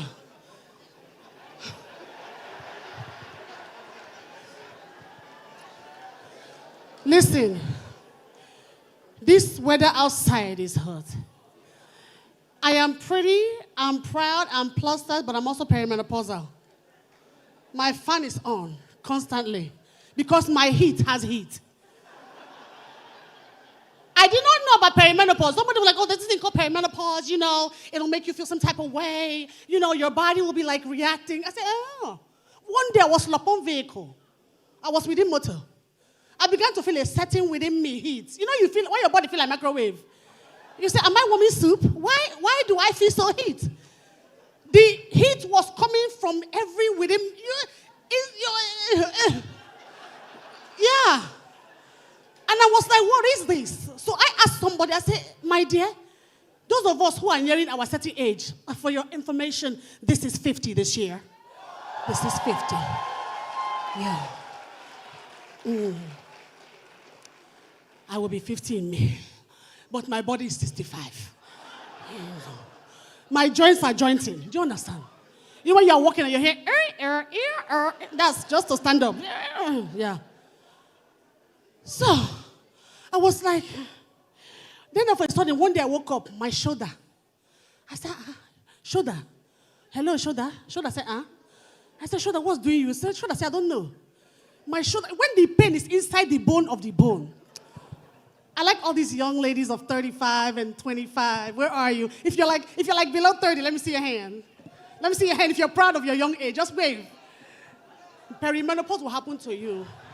It's coming. No, I'm not praying bad.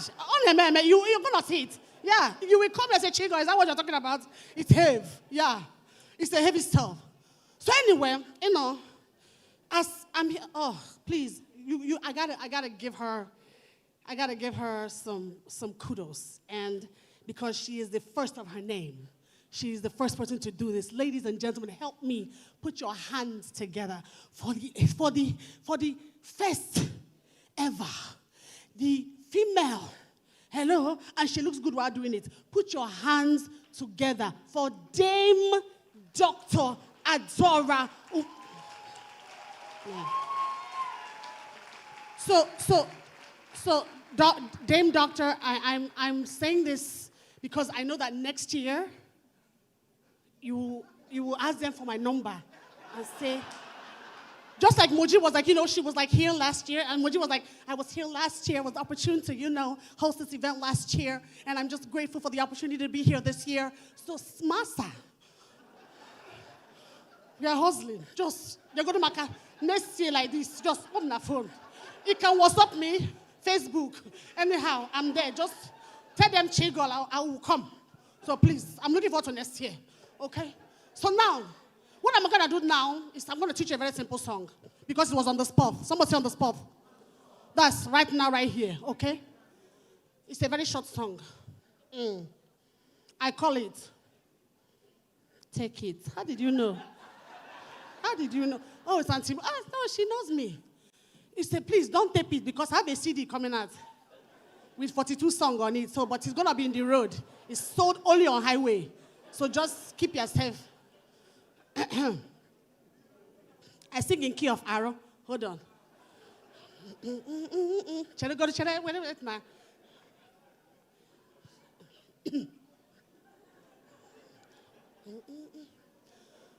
Wait now, if I have to wait, this song have to come. Hold on.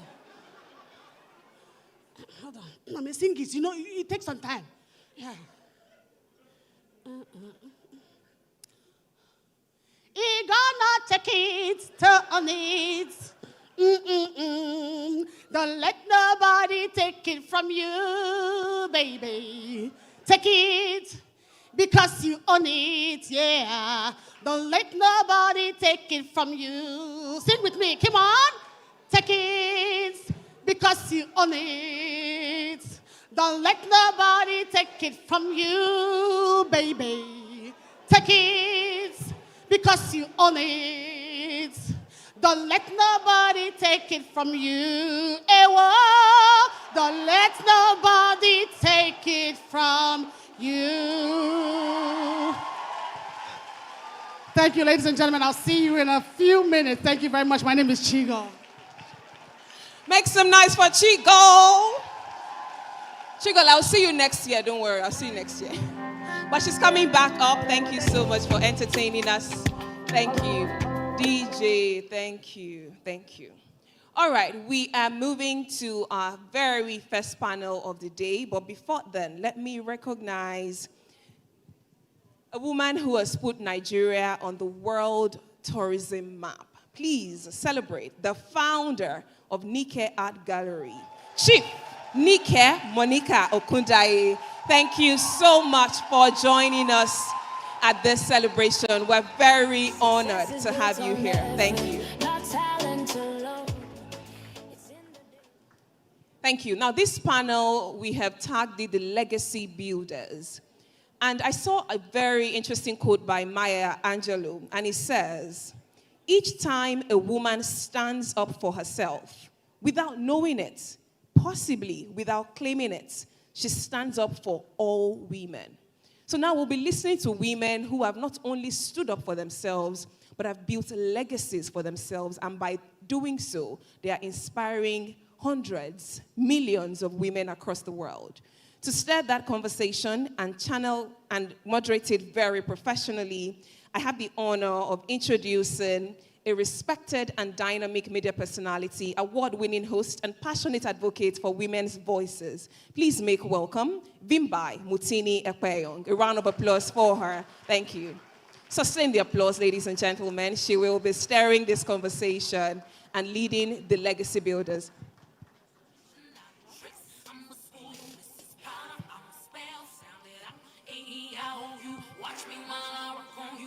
Come see what I could do.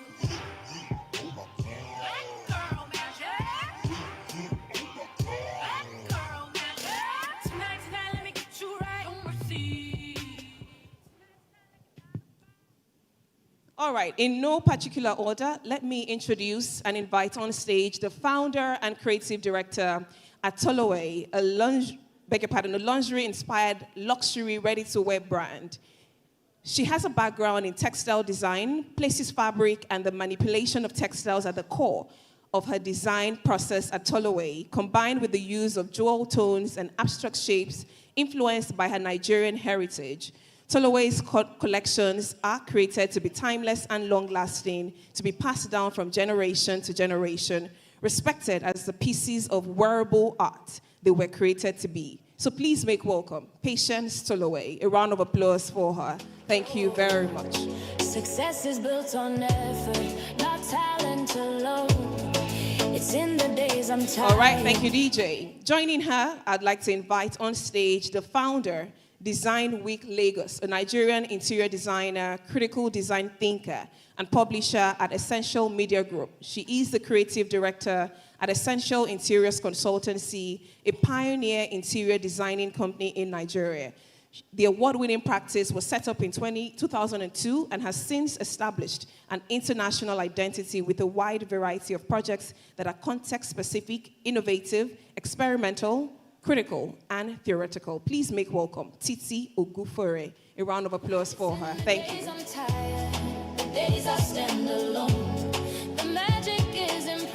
Thank you, DJ. Coming up next to join them is the founder and CEO of Beyond Limits and the immediate past director of Google West Africa, where she spent over a decade shaping Africa's digital future. She's also a non-executive director at Zenith Bank. She's recognized globally as a trailblazer.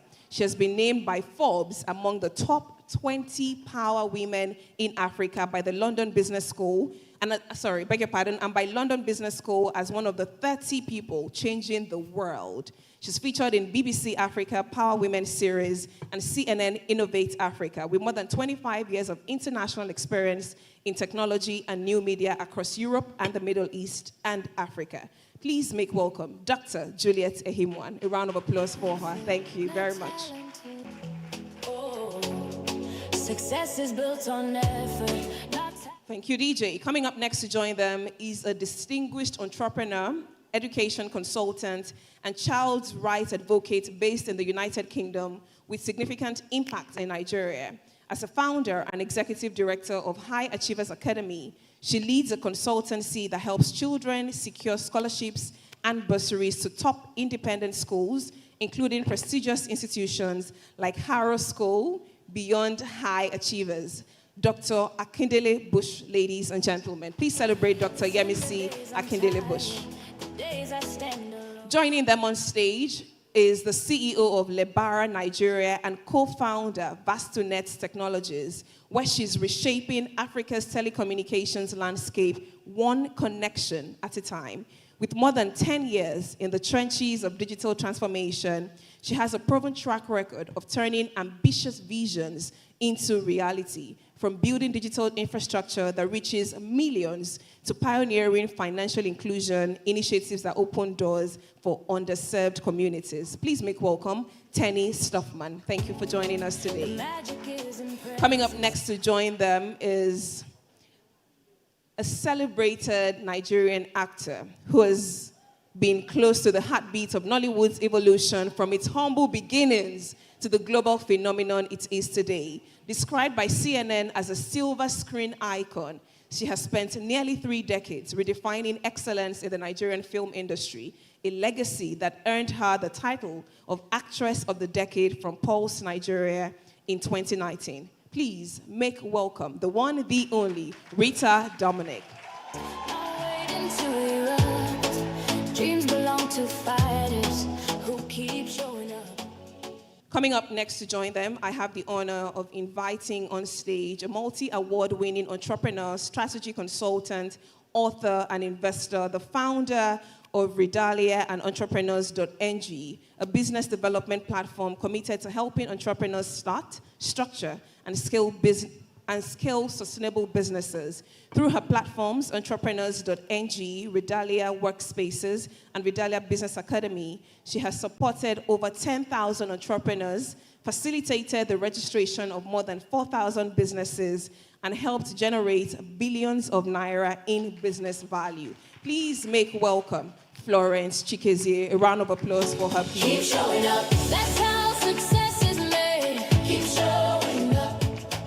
Don't let your courage fade. Keep showing up. Ladies and gentlemen, I'm also honored to invite on stage the founding partner of HealthCap, Dr. Ola Brown. A round of applause for her, please. Thank you very much.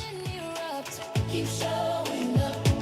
Thank you. I like the song you're singing, Keep Showing Up, because I look around the room and I see so many women that I grew up watching on TV, reading about in newspapers, women who have transformed industries. And you know, it's sometimes cliche to say you save the best for the last. But now I have the honor of inviting on stage, well, you can call it Famzin in our local parlance because she's my namesake. Please make welcome a media icon by all standards. She has positioned Nigeria on the world map of media and entertainment. Gorgeous, outstanding, exceptional, phenomenal. Needs absolutely no introduction, actually. Please make welcome our own, your own, Auntie Mo Abudu. A round of applause for her. Success is built on effort, not talent alone. It's in the days I'm tired, the days I stand alone. The magic is in prayer. Apologies for that. There's one more seat. I'd like to invite on stage Managing Director, Nepal Energies Limited. I apologize for omitting that. Please make welcome Barrister Mrs. Ngozi Ekeoma. A round of applause for her, please. Thank you very much. Dreams belong to fighters who keep showing up. Oh, keep showing up. That's how success. Over to you, Vimbai. Thank you so much, Moji. You've done such an incredible job. Can we just appreciate the elegance, the eloquence, the confidence, the delivery that is Moji, who's done such a fantastic job today. It's now time for us to talk as women from all walks of life, because we all have a story to tell. It's such a relief for me this morning that we don't have to talk about Donald Trump and what's happening in Iran. So let's leave the news out of it. Today we're going to focus on the real life issues that are touching us as women. And rightfully we begin with the conversation around legacy. The thing that we're creating, the thing that we're building that will outlive us. In many generations to come, when they say you were here, how will they know you were here? And on that, I begin with somebody who's built such a powerful name, but has been so instrumental in shaping other women that part of how we identify with her is Auntie Mo Abudu. We call you Auntie because you've literally rolled out the red carpet for so many young women, myself included, as a mentor, but as a platform builder. But I want to talk to you about staying power, because you have stayed the course. You reinvent, you pivot, you create new things. How do we build the blocks of staying power, even when our careers take us into different spaces? How do we maintain the fabric of who we are? Vimbai. Good afternoon, everyone.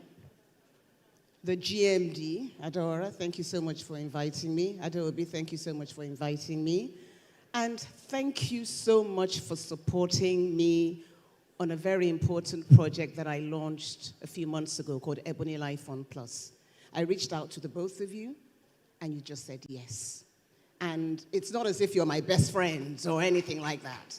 You know, yes, we know each other, but I really want to say a big thank you. And you're not paying lip service to supporting women, because you were there when I really needed you. And I want to say thank you so much for that. Thank you. Now, talking about staying, talking about building, I've coined something called the 4 Ps. I think the most important one is purpose. It sounds very basic, but it's really about finding your purpose, identifying the purpose. And that purpose often comes from the society within which we live. I often say that from the challenges in our society are really the greatest opportunities. So find your purpose. Find that God-given thing that you were meant to be here to do. That is the most important thing. And it can be really difficult. I mean, at times I've had conversations with friends that are like, Mo, I want to do something, but I don't know what it is. But it isn't anything that you can teach anyone. It is a journey that you are on by yourself, that you must try to identify that purpose as to why you're here. Now, scientifically, it could very much be around what is missing in the society that we're in. So when I decided, for example, to launch Moments with Mo, I looked around and I didn't see any Pan-African talk shows. I didn't see anything that was celebrating us around the globe. And I found that as one of the key purposes upon which I've anchored, the building of Ebony Life group. And I said, this is where my journey is going to begin. So I think the most important thing is finding purpose. The next P is passion. Passion, passion, passion. It is what wakes you up every single morning. It is the thing that keeps you going. It's finding and identifying the how to support the purpose that you have created. You're going to be knocking on doors. You're going to get rejections. Before they said yes, others had said no. But it's a partnership that now obviously is working for us. So I often also say that there is a law of averages. At some point, somebody is going to say yes. It is a matter of you must keep going. So the passion drives the purpose. And the next is, how do you make progress? Progress is that consistency of the passion in terms of how you're going to continue to drive forward every day, the knocking on the doors, the doing the presentations, preparing the pitch, redoing the pitch, redefining what the purpose is. That is the progress that we all make. And we have to be really consistent about it. If there's anything that's helped me become who I am, and I'm still on the journey, I'm not there yet, it is about being consistent. It is about putting in the hours. When I'm in my house, wig off, makeup off, and I'm there with my laptop and my team, and we are building. That is really ultimately what it's about. And then fourth is power. Women have to stop shrinking from taking the power. Take it, own it. You can't keep shrinking, ladies. Yes, I'm sitting here today. I'm 62 this year. And I know that for many years, I was afraid. Round of applause for that. I was afraid to come out and own my power. I'm not doing that anymore for anyone. I'm going to look you in the face and I'm going to tell you that if you're not my dream maker and you're my dream killer, get out of my way. Get out of my way. So those are the 4 key things that I think have continued to help me. It's purpose, passion, progress, and owning my power. No one's, as we said, carry the chair, the folding chair. Knock the door down. Whatever it is you have to do, be in your power and own it. Because no one is going to give it to you. No one. I hope that answers that question. Oh, very beautifully, very beautifully. In fact, I'd just like for us all in the room in unison, can we repeat that? Is it purpose, passion, progress, power? Oof, powerful. But also, Auntie Mo said she's not there yet. Auntie Mo, if you're not there yet, then woo, the rest of us have a long way to go. We have a long way to go. But let's talk about not being there yet, because I had the opportunity of attending, moderating at the Nigerian International Energy Summit just last month, and none of the panels featured women. Whether it be the IOCs or whether it be your local oil companies, the energy sector is looking for women. Barrister Mrs. Ngozi Ekeoma, MD of Nepal Energies, I want to come to you on this one. What is missing in certain industries, specifically energy, those sectors that we tend to be intimidated by? How do we break in and start to see more women in roles such as yours and other roles as well? Thank you very much for that question. Thank you very much for that question. First of all, I would like to thank Zenith Bank for this opportunity. Dame, Dr. Adora Umoji, beautiful and brain combined together. Thank you so much, and your team. my darling sister, Adobe, Dr. Adobe Wapa. Thank you so much. It's really an honor and a pleasure to be here to share a bit of my story. So you asked the question, what is making a lot of women shy away from my industry? I think, first of all, there are so many women in the industry at different stages and at different levels, but they are not seen. So the first thing to do is to have visibility. And this platform, I believe, is giving that visibility. So a lot of people don't have visibility, maybe because of how tedious the energy sector is. So they are busy fighting the fire and not, showing up as much as they should. Also, there's a lot of discouragement on women. People think that it is an industry specifically designed and kept for men. I remember in my own journey, when I muted the idea that I was going to go into the energy sector, I had this neighbor of mine that was already in it. And I went to him, I said I wanted to try my hands in the energy sector. He said, you cannot do it. I said, why? He said, because there are no women doing it, so why do you want to do it? I said, is it that women can't do it, or you just think that it is just an exclusive men environment? He laughed. Then I asked him, is there any woman at all that is in downstream? I mean, when I mean downstream, I mean visibly in downstream. Then he said, Stella Odua, the then managing director of yes. Yeah. I said, oh, SPG, thank you. And I remembered I used to see their station. I said I was going to do it. So I wasn't discouraged. So my first attempt doing the oil and gas contracts with Mobile, I ended up in a loss, but I didn't stop. I was so encouraged by the revenue. You know, revenue and profit is not the same thing. A lot of people don't get it. But the second one was a profit, and I never looked back.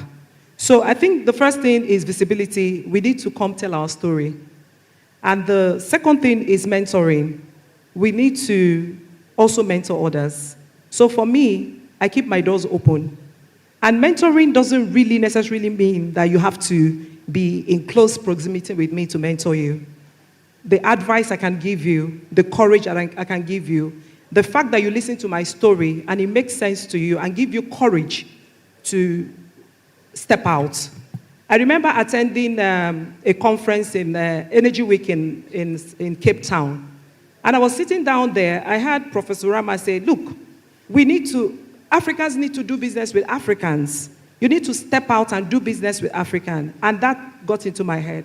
And in 2024, November, I took my first cargo to South Africa and delivered it. And between then and now, I've done like 9 cargos there.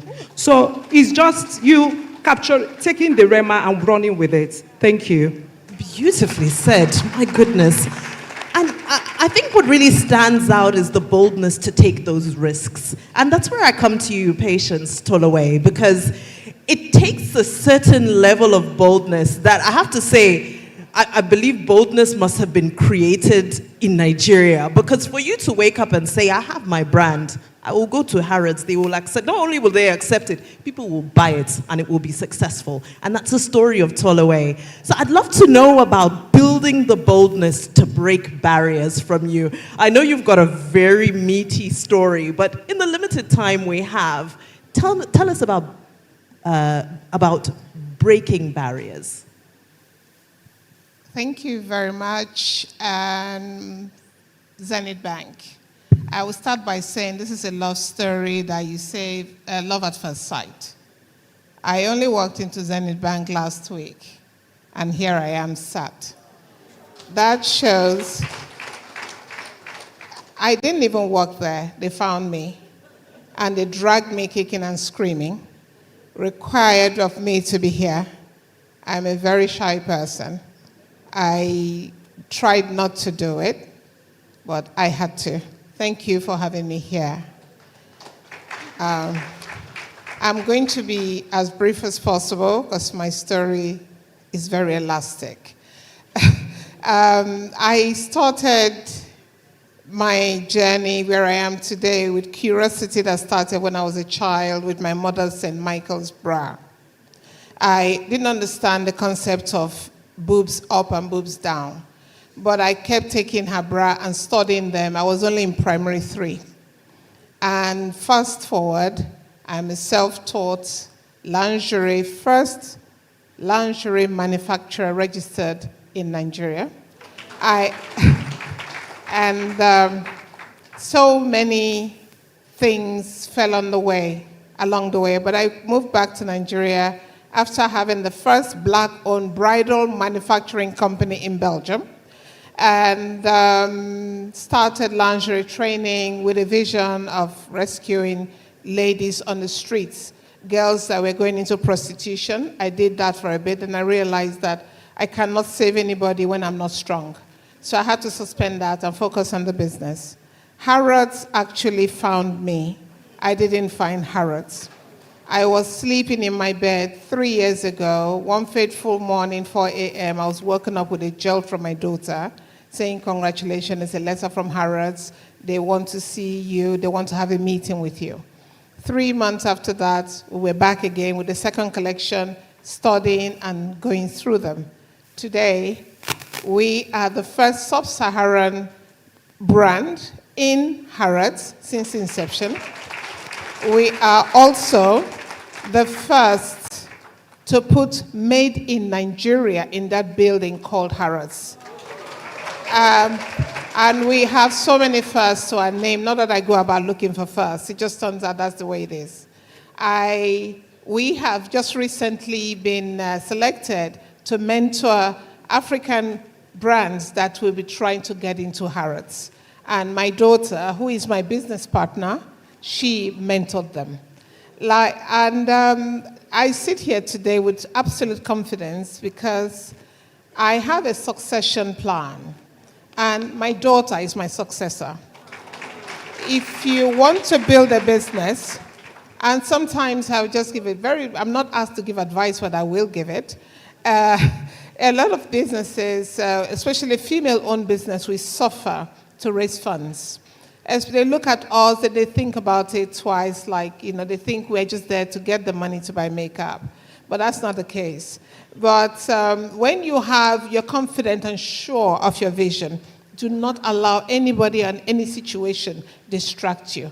It has been a tough journey. I moved back to Nigeria because I insist everything I sell to the world must be made in the African continent. And I own a factory in Nigeria. I own a factory in Morocco. I chose Morocco because it's the border of Africa. It's still Africa. So the things Nigeria cannot produce is produced in Morocco. Nigeria is training Morocco on the things they don't know, and Morocco is training Nigeria on the things they don't know. We keep it for Nigeria, and we are going to make it. We are already making it. Thank you very much. Wow. You said, I wasn't asked to offer advice, but you just gave us a 3-minute masterclass on excellence, that if you are excellent, the people who need you will locate you. I thought that was such a beautiful lesson. Succession as well. We're often scared of paying it forward, passing it on. And this is a beautiful story about continuity. But what I really love is going from idea to realization, because they often say everybody has ideas. And Titi Ogufere, I'll come to you on this one. We all have ideas, right? But how do we get from that point where we have an idea and we want to go from participation in some of these industries to ownership, to realizing these ideas, especially in the context as women who are juggling motherhood, juggling, being a spouse, running the home, all of these things. Tell us a masterclass, a quick way, not a quick way, but in just a few words, how do we get from ownership to participation in a similar way that you did when you built Design Week Lagos? Thank you. Thank you for having me, Zenith Bank. Thank you, Dame Adora. My daughter's name is Adora, actually, so. Okay, so taking a seat at the table, what if there's no room? So that's the first question. Because everything I've had to do, I had to build from scratch. I'm the founder of the Interior Designers Association of Nigeria. When I moved back to Nigeria, there was no association, no magazines. There were few companies that did what interior design is or interior architecture. People confused us with, they'll ask me, where's your showroom? And I'll say, I have no showroom, I own a consultancy. But having to build has been it has been an amazing adventure, because the adventure has taken me to rooms like the World Body. It's taking me to some of the biggest fairs in the world to sit and discuss the continent. And if you know about design, you'll know that the way design operates, the West has sat on design for so long. So what the West does is they determine, okay, that is the top architect, David Ajayi, and that's it. And they don't ask you because that's the room that has been created. But what we did was we started creating rooms. We started creating from the associations to education. University of Lagos had there was no school for interior architecture design. We helped them with their curriculum. Obafemi Awolowo University, we helped them with their curriculum. And then as a designer, you want to source in a country where there's no manufacturing. So we started developing the design and innovation training programs where we began to teach architects, because they say there are no jobs, but there are jobs. People don't see them. We began to teach people about furniture design, lamp design, teach people. From last year to this year, we've taught 8,000 people. In fact, we're taking young designers on a global tour. We're taking them to Milan, the Salon de Mobile. They invited us, they gave us a booth to represent Africa. And we're taking them to Milan, we're taking them to Maison Objet, we're taking them to London Design Festival, and it all started from an idea. It just started from, you know what, there's no room, let's do it. And that is the beauty of design. Design is you can create. From banking to education, we design society. The society we want to see has to be built. I have conversations with banks, with different people, and I say, even your projects, you need us. We're thinkers. We can think through your project. Let us come and think through it. Anyway, I can talk on and on, but I'm excited. This year is exciting, and I look forward to inviting you to Design Week Lagos. It's going to be at the National Theatre this year. We're taking the whole theatre and we're bringing everyone from around the world to Nigeria. Thank you. Thank you so much. A big round of applause for Titi Ogunfere. I love that you're taking the National Theatre and you're owning it for the next Design Week Lagos. But, something that stood out is intentionality and intentional leadership. And I turn to you, Dr. Juliet Ahimwan, when speaking on intentional leadership.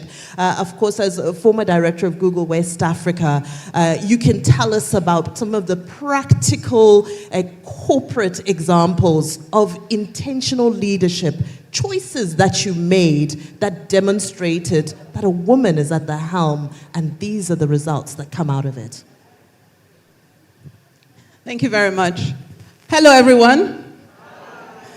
Big kudos to Zenith Leadership and the team for this amazing event. It's so important that we celebrate and empower women on an ongoing basis. Coming to your question, so intentionality is something that I have embraced at every point in my career and as I have made various transitions. Taking the Google example you mentioned, when I started as a country manager of Google in 2011, the internet, the digital space in Nigeria was quite immature. It wasn't at the level we have it today. We had few people online, we didn't have broadband access, connectivity was a challenge, and so on. And the challenge was, obviously, Google was an organization with a big global footprint, but very little local footprint. So how do you take such a global brand in this environment and win? And also if you consider the fact that given that the Nigerian market was not digitally mature, we were potentially competing with other markets that were a lot more mature, where there was a lot more digital activity, a lot more digital revenue and things like that, and you're potentially competing for recognition and resources. And what I saw as my job at the time was to be an ambassador for Google in Nigeria and Africa, but also an ambassador for Nigeria to Google. So making sure that Google was on the map within the global organization. And there was a certain clarity of vision and purpose around that. There was a potential clarity of vision and purpose around that. And we started with a team of 2. So when I started, there were just 2 of us in a service building, and we grew from there. But we enrolled as a team in a vision around making the numbers count. So yes, we had some challenges and ways to go in terms of digital, but what were our strengths? One of the strengths we had was just numbers. At the time, we had 200 million people in Nigeria, and of course, a lot of resilience. So we took that on board, and we created a common mission, which was make the numbers count. And if you asked any member of the team at that time, they would repeat the same thing. That was our rallying cry, make the numbers count. And from that vantage point, we were bold in just really making bold requests. So for example, we were the first country that made a request around training 1 million people across Africa with digital skills in 1 year. No country had done that, and we accomplished it in 10 months. And part of that, with the numbers, we ensured that there was diversity in the numbers. So whenever we saw that there was a very low representation of women, we would be intentional, part of the intentionality, in going to female associations and groups to encourage women to apply. So we had a roughly 50-50 gender split in the numbers. So we accomplished that in 10 months, and then decided, you know what? We can even go bigger, because for us, and the message we were sending was, in Nigeria, you either go big or you go home. And so we went on and got approval to train 10 million people across Africa. And everything else that we did from then on was really around, this is the great potential that we have, and leaning into that, making the numbers count, not just for Nigeria, across Africa. And that's been very present. Fantastic. A very warm round of applause for that contribution, especially because what I take from it is somewhat profound, and it's something unsaid, which is that we're in an era where a lot of people feel that, especially as women, that our Nigerian identity may count against us, and you use that for your advantage. So it's just a moment for us to reflect on how being a Nigerian woman can count for you and work for you as long as you see it from that perspective. So thank you so much for that profound insight. And I now go to Dr. Yemisi Akindele-Bush, who is, of course, an educator, and we speak about teaching and teaching. What do we need to teach?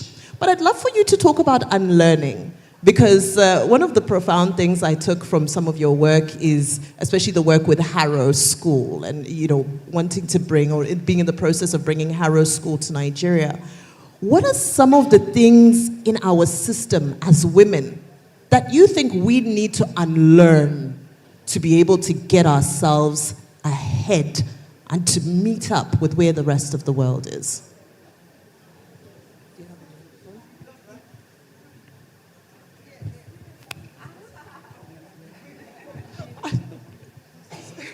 It's okay. Own it. Take it. Good afternoon, everyone. Once again, Zenith, thank you very much for this brilliant event. And Adamasis, thank you. God bless you. Right, okay. Take it, you own it. Maya Angelou says, nothing will work unless you actually do take it. She also said, education is the passport to the future. That is so true. I want to tell you a little story about myself, and then I'll tell you why I went into what I do.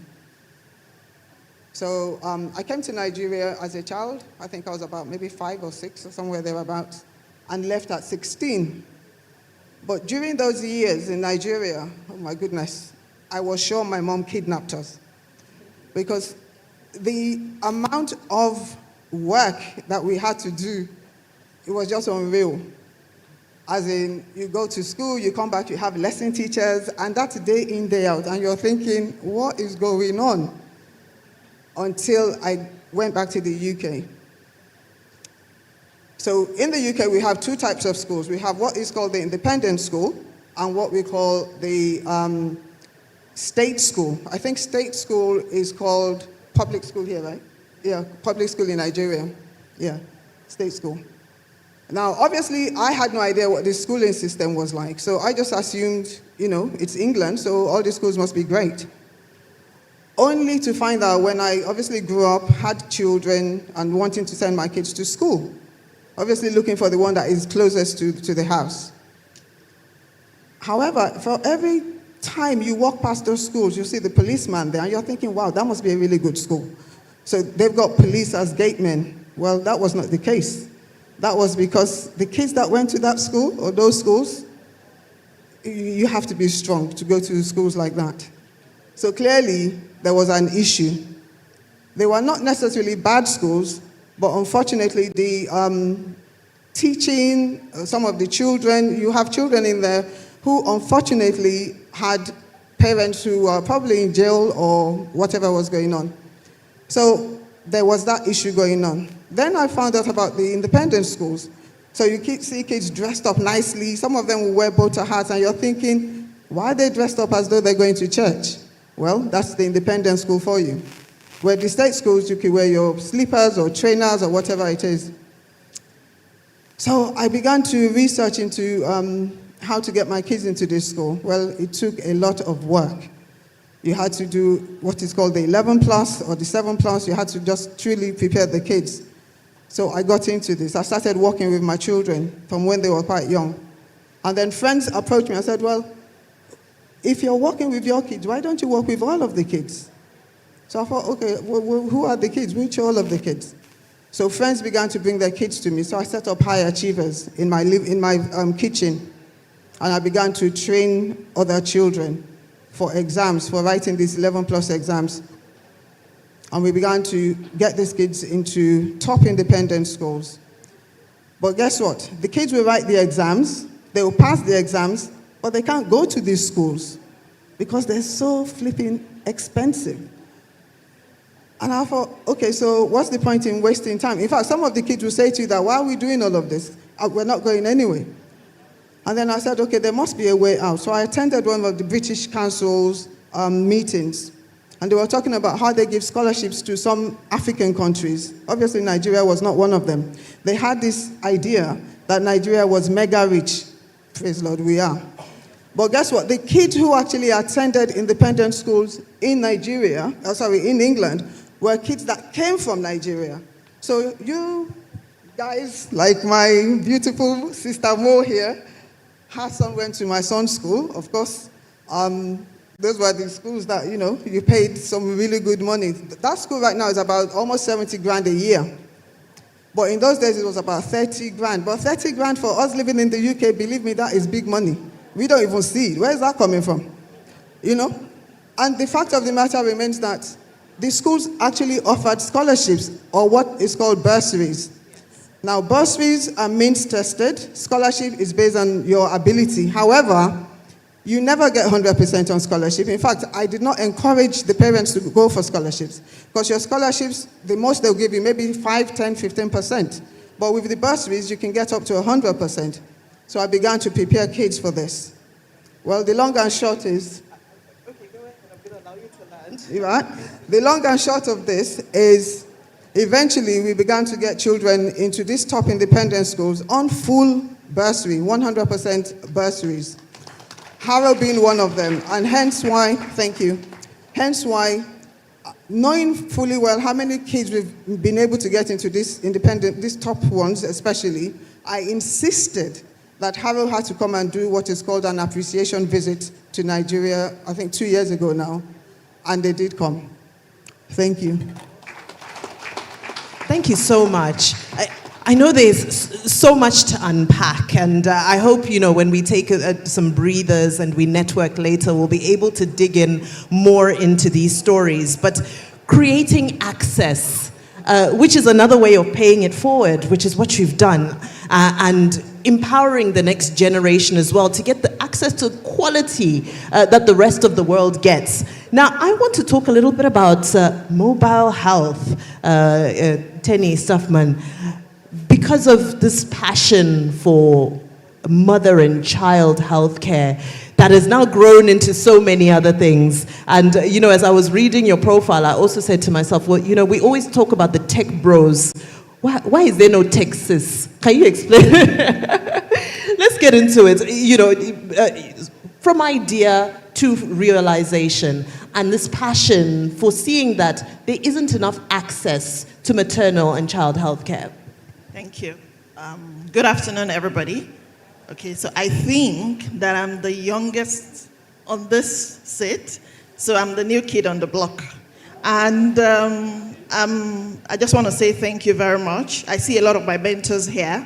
A lot of them don't know that they are my mentors, but it's okay. So let me first of all say that I'm the first female owner of a telecommunications company. And I have owned it. I have owned it, and I know I'm not going to be the last.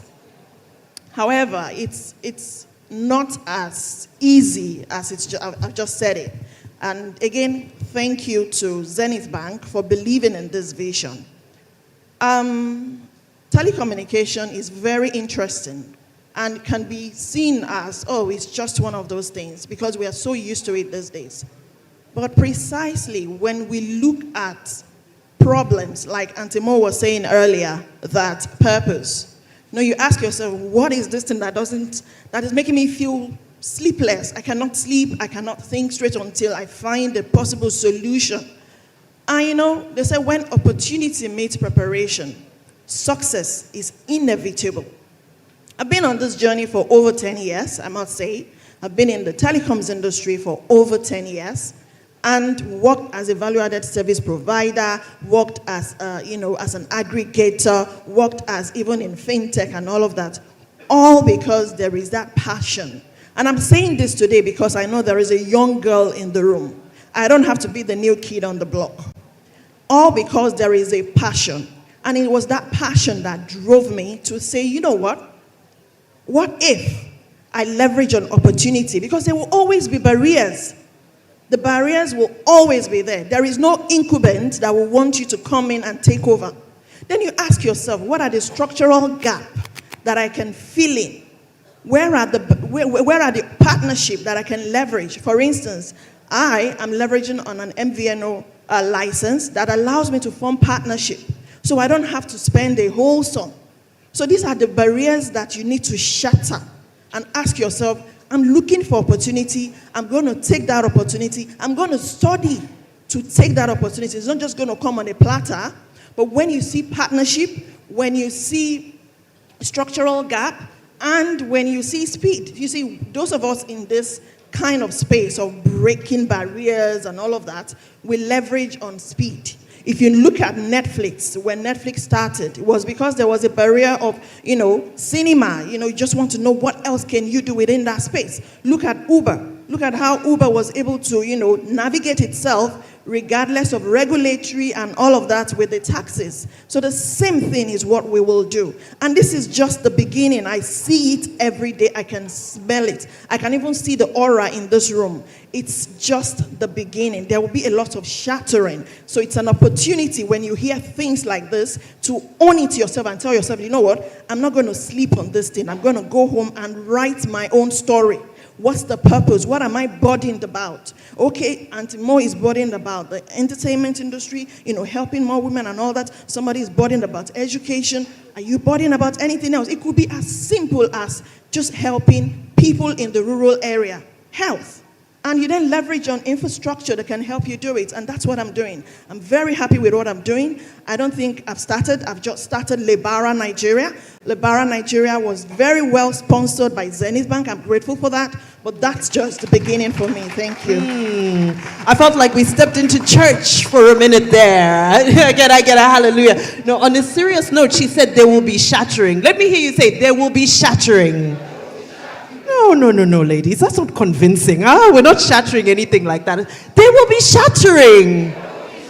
That's more like it. Beautifully said. I love that you also talk about pace. Move with speed. Don't allow your insecurities, your doubts, your questions, all the commas to draw you back from taking it and owning it. I go to Dr. Ola Brown, and I'm going to go straight to something you said yesterday. Congratulations, by the way, on the award you received yesterday. And you said last year you took 120 flights last year to try and raise capital. We successfully raised. Sorry? So we successfully raised the capital. You successfully raised capital. Yeah. Let's talk about this woman who's getting on 120 flights in a year, which is unimaginable, because if you think about just the generation before us, there's no woman who was ever encouraged to spend that much time away from her home. Can you tell us a little bit about how you're bringing it all together as you shape the medical landscape in your own frontier? Yes, I want to share a bit about my story and perhaps relate it to some lessons.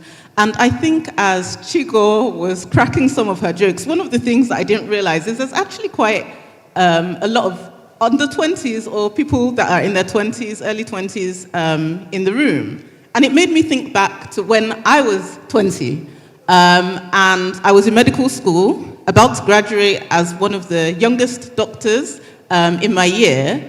But thinking that I was going to be an orthopedic surgeon. Nigeria wasn't in my plan. I was born in England. I was raised with white foster parents. So I didn't really have a strong link to feel like I wanted to move to Nigeria. My sort of trajectory was doing what every doctor that graduates in the UK does, which is just work for the government. And it was during my final years that I started thinking about Africa and started thinking about the gap between what could be provided in terms of healthcare in England, where I was, and what was currently in Africa. And I decided, instead of continuing my career in emergency medicine and orthopedics, I was going to move to Lagos on my own, like my parents still live in England. And I was going to try to start an organization in emergency medicine, because that was all I really knew about, that would try to improve the emergency medicine situation in Nigeria. I started flying doctors a year after I graduated. And currently today, that organization does evacuations, has done medical evacuations in, I think, probably about 48 of the 54 African countries. We evacuate to about 100 cities around the world. And that was sort of my first phase of my entrepreneurial journey. In 2015, I got an opportunity to take some liquidity from that company. And I started thinking about the next phase of my journey, which is HealthCap Africa. And I knew that I wanted to invest in healthcare. I knew that emergency medicine was one tiny part of the different healthcare needs that I'd seen across Africa while flying to all these different countries with all these different clients across Africa. So I knew that I wanted to do investments. I raised some money from some of the Nigerians in this room, actually, to start my first fund, investing in healthcare from 2015 onwards. And I'm now raising my second fund, almost done with that, again, to invest in healthcare. Along the way, I got a master's in finance, just finishing my PhD in finance. But So about to become a doctor. But I think that there are a few key lessons that, like, the number of 20-year-olds in the room made me reflect on. And I think the first lesson is not that you don't need to start in the box that you started in. Obviously, I thought I was going to have the normal career trajectory of a doctor, that I'm now probably know more about finance than I do about medicine. My PhD topic is monetary policy, so it's about central banking and fintech, so really, really far away from where I started. So I think the first real lesson is don't feel boxed in by what you studied or where you started. There's always a chance to reinvent yourself, and a lot of people on this panel have reinvented themselves career-wise. Absolutely. I think the second lesson is building a community of women just as early. we round up. Go ahead as we round up. And Auntie Mo, thank you for giving me that platform on Moments with Mo. I think when I started flying doctors, I didn't even really have clothes. I wore my scrubs, if you remember. This was like 10 years ago. But she gave me a platform and she helped me build community. Incredible. So if I was going to share two lessons, it's building a community of women and not necessarily sticking to the box that you started in. Thank you. Beautifully said, beautiful said. Double doctor, there are no limitations. What was it that we said? We're shattering. Where everything is, all the ceilings are going to get shattered. And I'll come to you, Rita Dominic.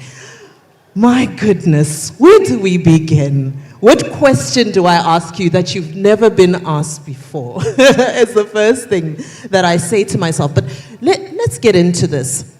If you do sort of a worldwide research, you'll find that they are the governments of the most powerful countries in the world secretly invest in their film industries, because that's how important film is in shaping how the world sees their country, their culture, and even how they push narratives within their own countries. I want to know, how have you evolved to push a narrative of female inclusion? The way we see women, it has evolved from what was it? It was Beyonce and Rihanna, right? It has evolved from that era to where we are now. Women representation in Nigerian film. Sorry, excuse me. Thank you, Zenith Bank, for putting this together. Dame Adora, thank you. My auntie Adobe, thank you so much for this. I want to tell a little story about how I started in Nollywood and some of the challenges we faced. Years ago, about 28 years ago, this is my 28th year in Nollywood now. We were young, very young girls who were trained, some of us were trained in acting, and some of us had just had the passion. We were just acting, but we didn't have any control behind the scenes. The industry was controlled by men. The people we call the marketers. They were the gatekeepers. They told the stories, they wrote the scripts, and they wrote roles for women from their perspective. Now, understand that nobody can tell your story better than you.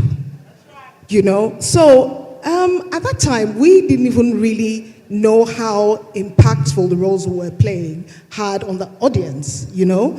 But over the years, we started understanding, like, this is actually really big, you know. People are learning lessons from this, and obviously as we got older, you know, understood life and society and all that, and understood that films play a major role in shaping society. We started having voice and telling them, look, I don't think this character will do this at this time, and we would argue back and forth, you know. And over the years, I've seen it evolve. In fact, I have seen women become cinematographers, directors, producers, writers. I'm talking about Auntie Mo's set, Baby Farm.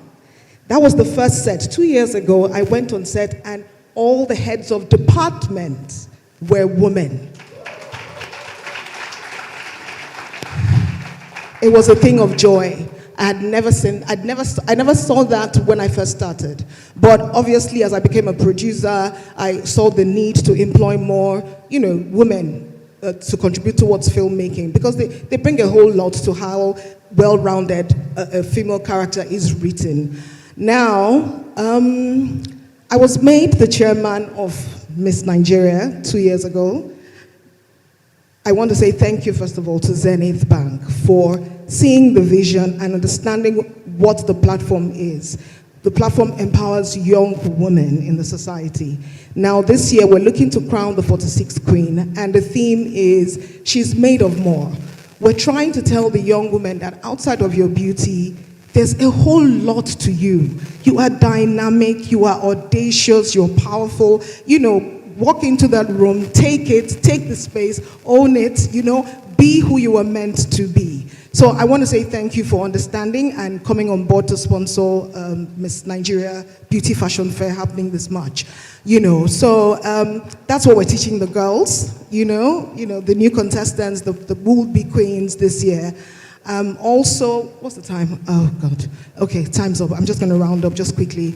I've also created an acting masterclass where it will be released in a few months, and I'm teaching, I'm going to teach acting, but outside of acting, I'm going to teach how to sustain and maintain a brand in the film industry. As an actor, I'll be teaching the things I know as a woman to would-be female actors in the industry. Thank you. I hope I answered your question. Of course you did. You answered it so thoroughly and so robustly. And you gave us those practical examples of how it went from the role of women sort of being almost props, you know, or eye candy or trophies, and taking it and owning it, which is incredible. And I close with Florence Chikezie on this because Red Dahlia positions itself as a solution provider for entrepreneurs. In this conversation, you find that women naturally, we are solution providers in whatever our role is. But when we step into the workplace or when we step into our businesses, sometimes there's a struggle, some may call it imposters, to be able to position ourselves as solution. Florence Chikezie, how do we build and shape more women, especially entrepreneurs, those climbing the corporate ladder, to understand and acknowledge the fact that they are a solution? Hello, everyone. Thank you for that question. Before I answer you, I want to use my story to bring it home to everyone. I often say that my entrepreneurial journey didn't start with Red Dahlia. Actually, it started quite early when I was a student selling honey. At that time, it looked like a simple buying and selling business. I would buy honey in bulk from Nsukka when going home traveling for the holidays, bottle it, package it, and sell it. And looking back, what that experience taught me is that early businesses are not always your life's work. But however, they teach you something. They teach you who you were as a builder. So most times when you're starting businesses, it helps you discover if you're just in it for the money or if you're pursuing something with a deeper meaning. So for me, selling honey helped me discover that I enjoyed the process of building something and owning my own money. But however, it made me realize that what I wanted to build had to be mission and impact driven. I wanted to build something that had the capacity to change and impact lives. So years later, when I came back to Nigeria, that clarity began to form when I started noticing a pattern. A lot of people, my friends, will always come to me and say, Florence, what business can I start? What can I do with 100,000 naira? What can I do with 500,000 naira?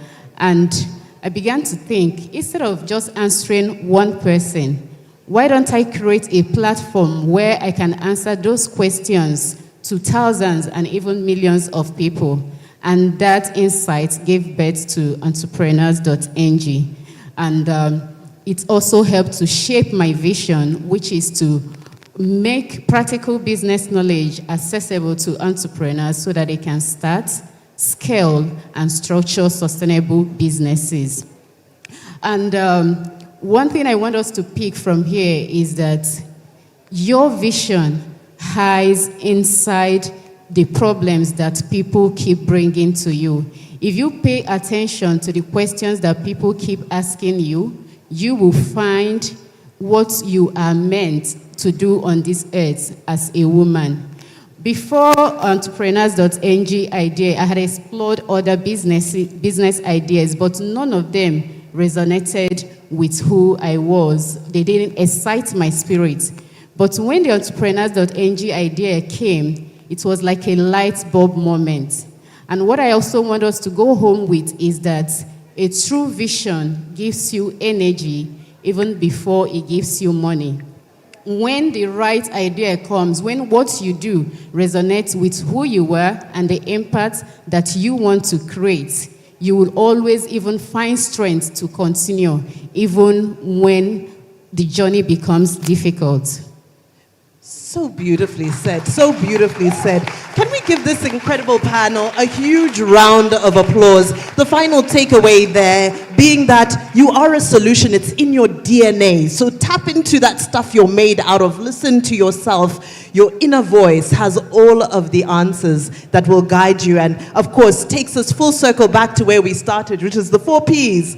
Passion, purpose, progress, power. What an incredible session. Thank you so much, ladies, for being so gracious with your time. I wish we had more time, but as you know, these are women building legacies. So we need them to step away and continue the work of building as we carry forward to the next conversation. Thank you so much. Thank you so much. We'll take a group photograph. I'll invite our group managing director to join the picture.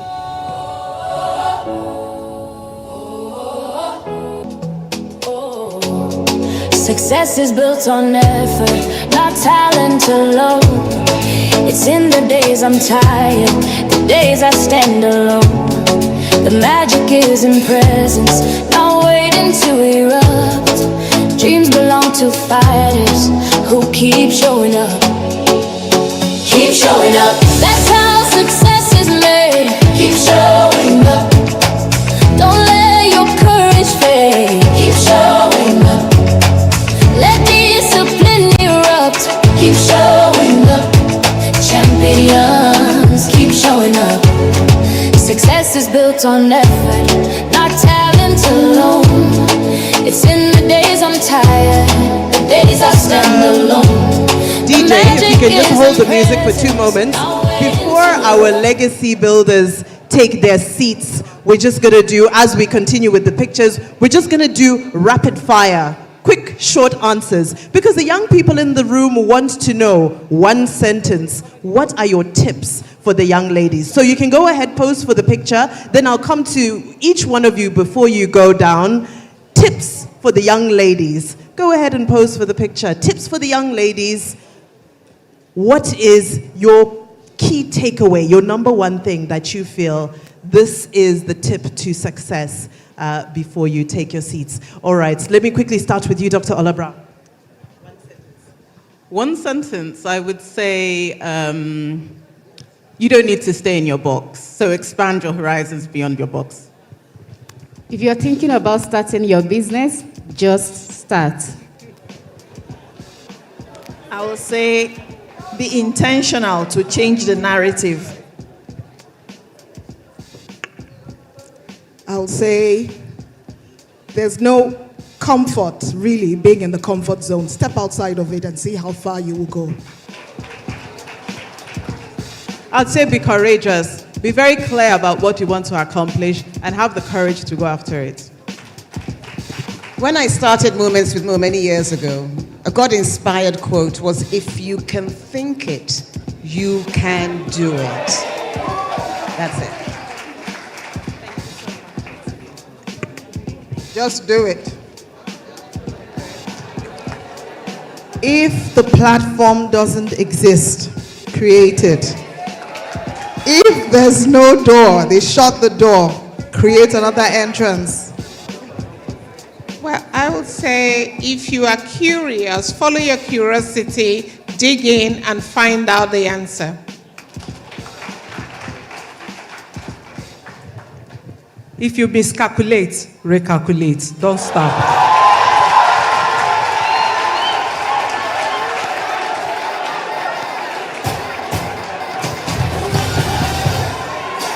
And with that, ladies and gentlemen, we've come to the end of the Legacy Builders conversation. A round of applause to all our legends who were a part of this conversation. Celebrate them, please, ladies and gentlemen. Thank you very much. Thank you. Just a few announcements before we move on to receive our guest speaker. I'm sure a lot of people have been itching to listen to her. Let me let you know that we have a guest artist who we're not announcing, but you'd only find out at the end of this event. She'll be serenading, he or she will be serenading us and entertaining us at the end of the event, but you want to stay around to find out who that is. Secondly, let's just do that now. If you check the edge of your seat cover, you will find a piece of paper that has a number. Pick it up and keep it. There are amazing prizes and gifts to be won. And let me let you know that Zenith Bank does not play small. I've seen the gifts and I wish I could be a beneficiary. Just check the tail of your seat cover, the white seat cover. We stock some papers. If you found yours, just wave. Keep it once you find it. You don't have to lift the seat. We're elegant ladies. You don't have to lift the seat. Just lift the cover in the front part of the cover. Just lift very slightly and you'll find a piece of paper that has a number on it. Great. So keep it. I see 27 there. Keep it. Don't misplace it. There are gigantic gifts to be won. Zenith Bank standard. We're not playing small, by the way. We aren't playing small. So once you found your number, hold on to it very tightly. We will announce the gifts to be won very shortly. But please get seated as I invite our guest speaker. Let's get seated. Let's settle in very quickly. Ladies and gentlemen, settle in. Settle in, please. Let's get seated. Once you find your piece of paper containing your number, keep it very tightly. Hold on to it. Save it somewhere because very soon we would ask you to release it once the winning numbers are announced. We have a big, and when I say big, I mean big gifts to be won today. Thank you very much.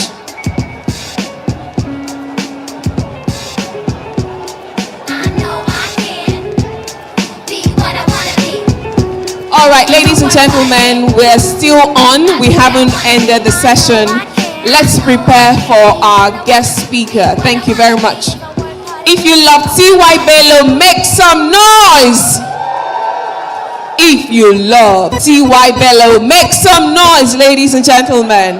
All right, so I know you love her and you honor her and you want to listen to her. So please get seated. We would only bring her up when we have silence in the room. DJ, please 1 second. DJ, I know what you're doing there. Thank you. Thank you for playing that. But please let's settle very quickly so we can honor our guest speaker who has been here from the start of this event. So let's get seated, everybody. Let's get seated. Press and media, can we have you clear the front of the hall as we invite our guest speaker. Thank you very much. I'm only going to bring her up for her session when I have silence in the room. Thank you. Press and media, do you mind if you please clear the front of the house? Thank you very much.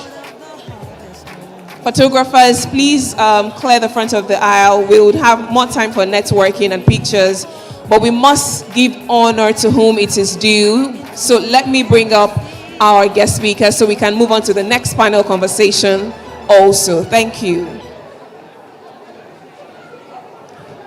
All in agreement for me to bring up our guest speaker, say aye. The ayes don't have it because there's still some noise in the room, but please let's settle in as I invite our guest speaker, who is a woman whose creative work inspires, uplifts, and empowers. She's a celebrated international photographer, singer, songwriter, philanthropist whose artistry captures the strength, beauty, and resilience of women and communities. Beyond her creative excellence, she is a woman of deep faith, letting her purpose and values guide every project, every image, and every platform she uses. Before I bring her up, again, I'm asking that we give honor to whom it is due. So please let us settle in now before I introduce our guest speaker. Pressmen, I'm going to ask you to please clear the front of the house now. Pressmen, thank you very much. Please clear the front of the house now. Thank you. Thank you. Thank you very much. Pressmen, thank you. Thank you. Thank you very much. You are delaying our guest. Thank you very much. All right, on that note, I have the honor to introduce our guest speaker today. Please give a lusty round of applause as I make welcome on stage the one and the only, the incredible, exceptionally talented Toyin Bello Shokefun. Round of applause for our T.Y. Bello. Thank you very much. Thank you.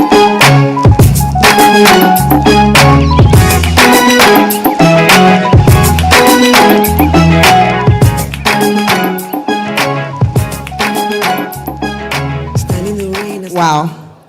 It's incredible to be here, and I want to start by saying thank you to Zenith Bank for inviting me. It's such an incredible honor to be able to share my story with you amazing women. Can you hear me very well?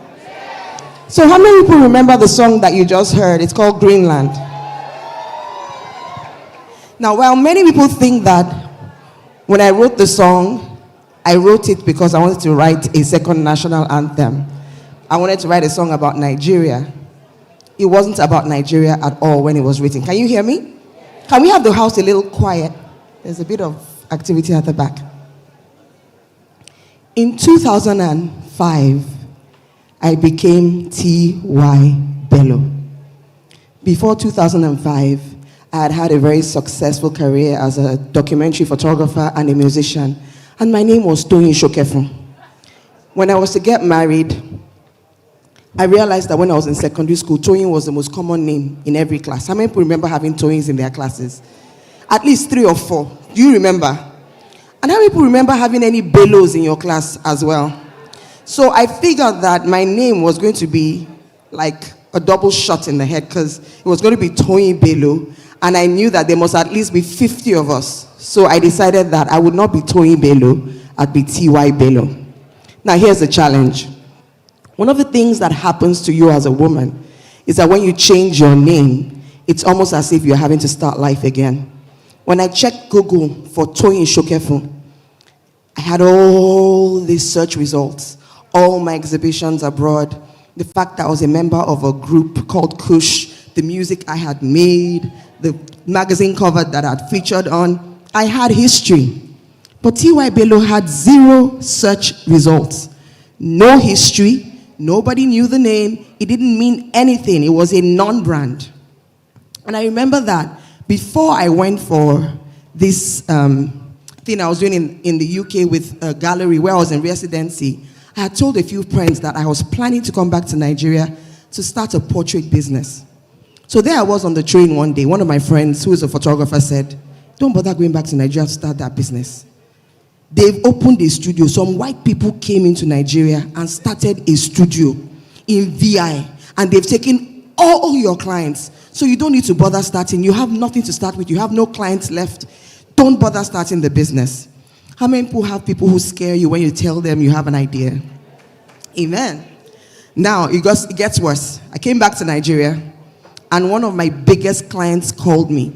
And the first thing she said was, "T.Y., there's a big, massive studio in Nigeria, and I think you should go and work for them." Now, if you're an entrepreneur, you know that it is never good advice when somebody is not saying go for your dreams and they're saying no, go work for someone bigger.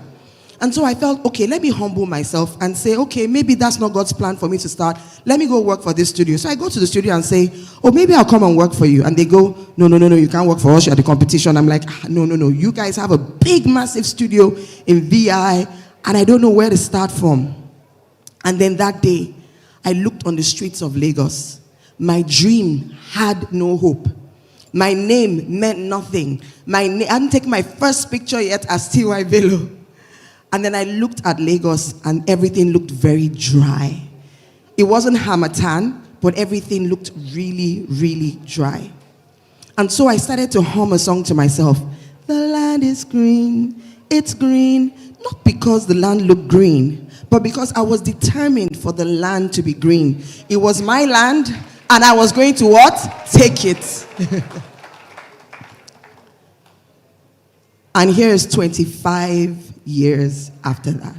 Literally, 20 years, forgive me, 20 years after that. 25 years as a photographer, and 20 years after the day that I wrote that song to encourage myself. So here's the question. When life tells you not to even bother, that your idea doesn't make sense, that who you are isn't coming together, that you don't have a name. Say to somebody, I have a name. Say your name out loud. My name is. Take that name. When Google search and Instagram tells you that you don't have a name that is worthy of people taking a chance on, I didn't have a name. But what I did was start from where I was. I photographed friends, elder brothers, and every time I did a photo shoot, I acted like I was photographing a president. It's still the same way. I was nervous. I pushed beyond what I was expected to do. Now, I remember that one of my first mentors at that time when I became T.Y. Bello was Fela Jotoye. And Fela would tell me, T.Y. Bello, the most sought after photographer amongst high net worth individuals, I did not have one high net worth person, half net worth person. I had only my friends to take photographs. We're all NYSC people. So nobody was even able or willing to pay for my photography. But he used to tell me, T.Y. Bello, the most sought after photographer amongst high net worth individuals. But I didn't have one high net worth individual. But you know what I did? Every time I photographed someone, regardless of their network, I treated them like they were high net worth individuals. I served them like they were billionaires. I honored them like they were kings. And slowly, the small people who were NYC people today have become bank MDs. Today are people that have started businesses.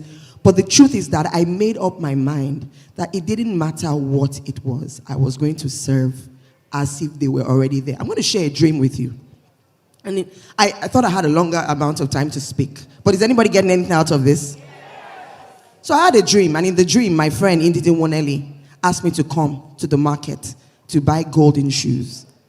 And then I thought, oh, golden shoes made of ashoke. That sounds like Diola Sego. She said, no, we need to go to Ido Market. I'm like, where are you going to find Diola Sego type shoes in the Ido Market? And then we got to the market and stood in line.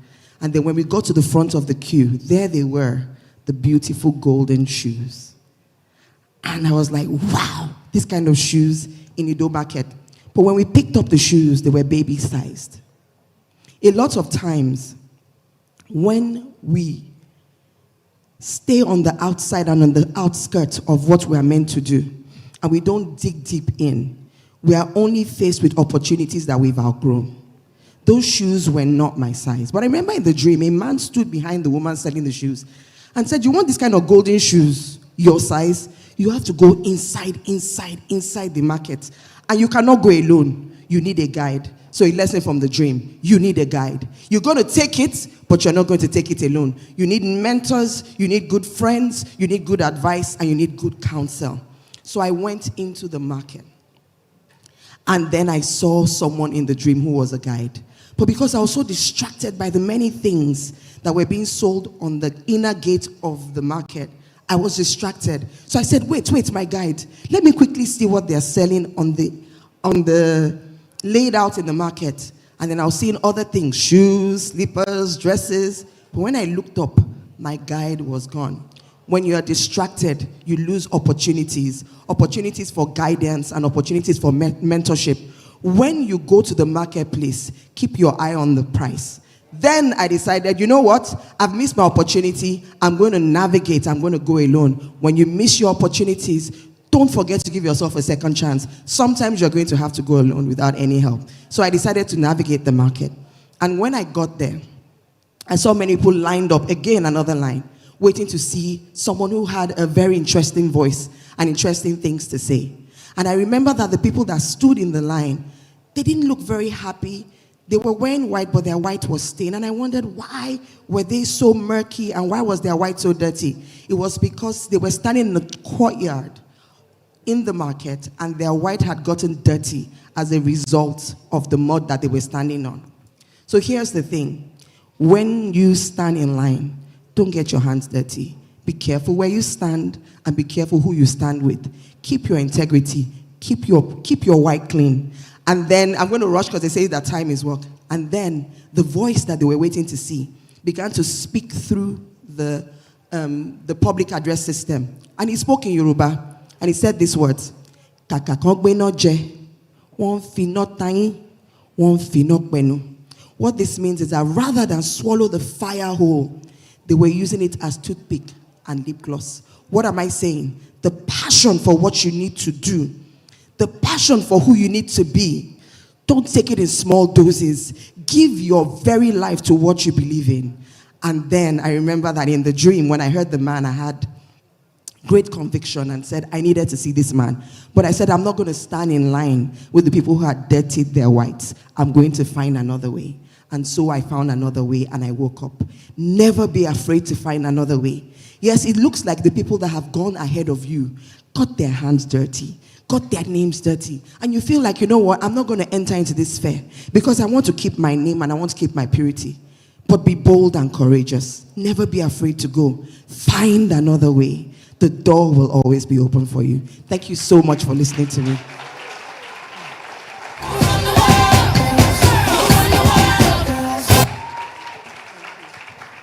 Please make some noise and celebrate our guest speaker, T.Y. Bello. Thank you so much. Thank you.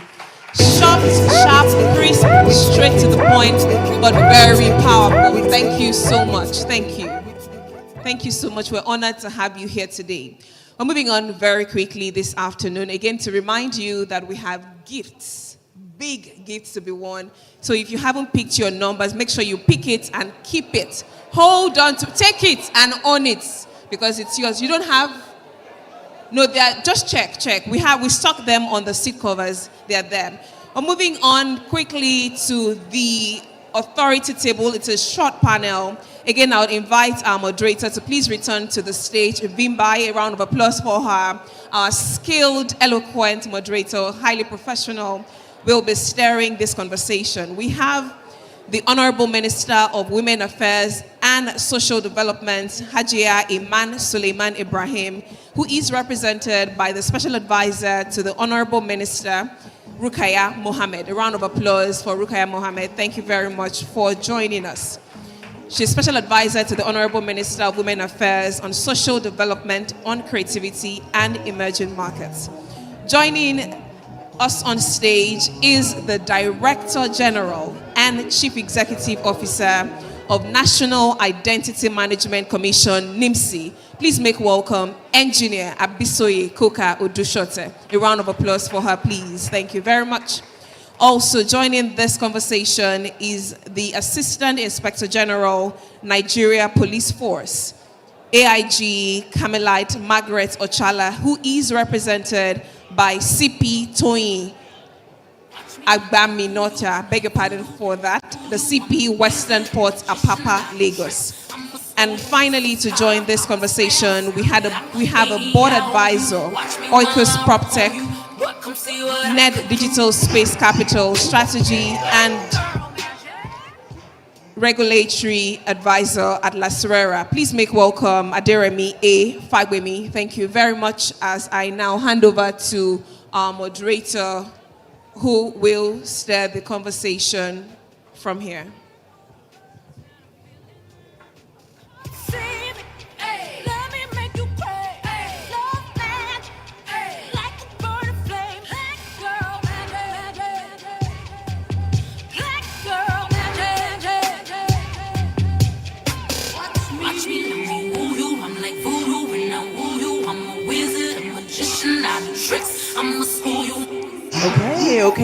Okay. Thank you so much, DJ. You've been doing a fantastic job of making sure we don't have any dead air and keeping the room alive.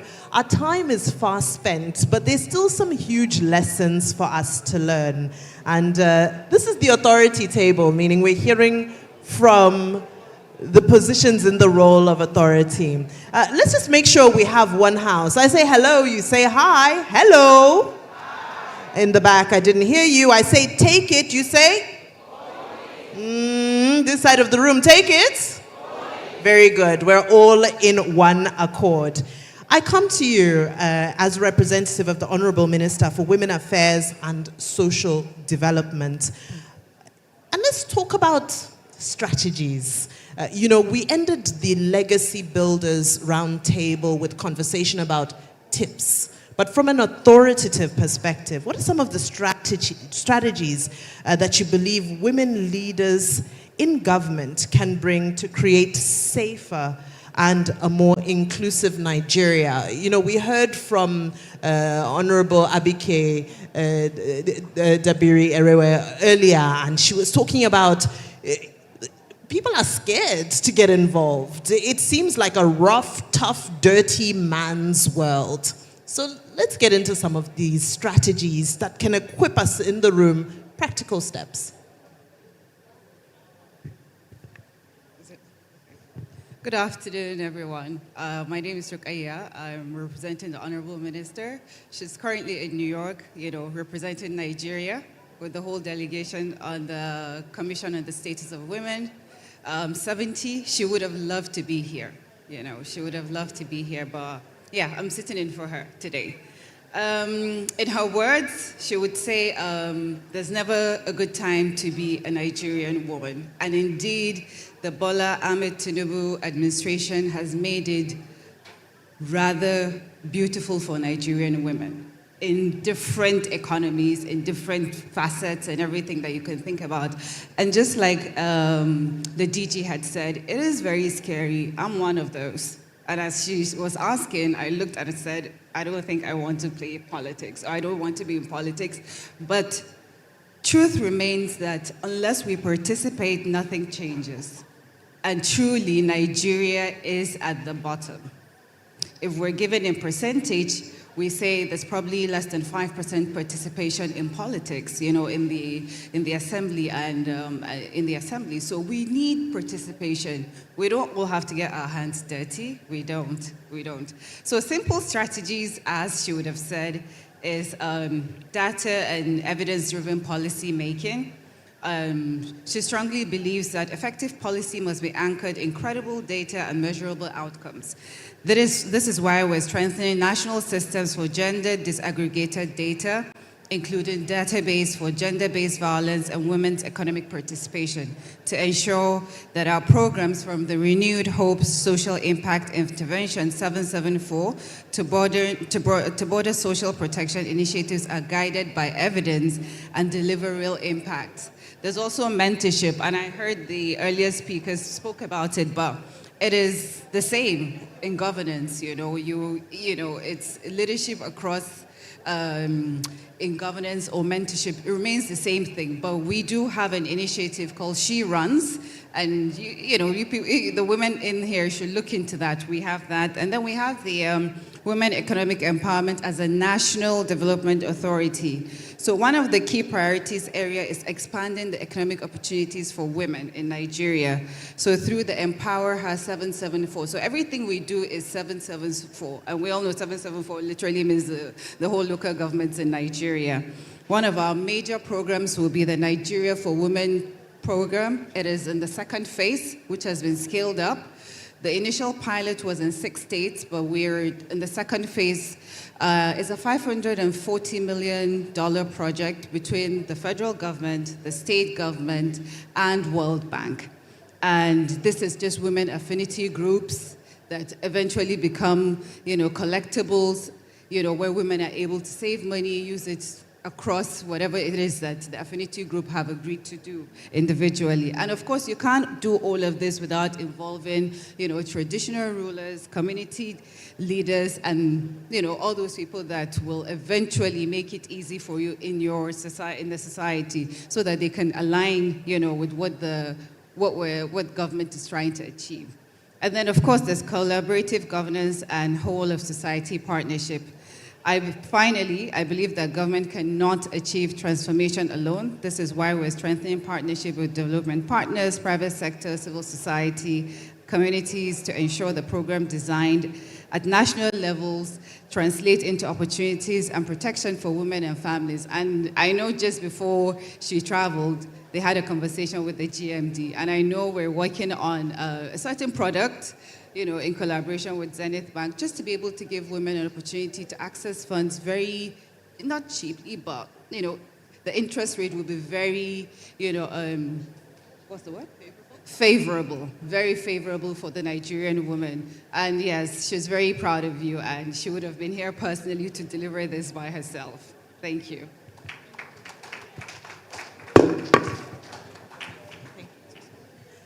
All right, thank you so much. I hope you were paying attention because I thought there would be a louder applause because she just said that the Ministry of Women Affairs is working with Zenith Bank to create something for women to access funding with a favorable interest rate. And the room was quiet.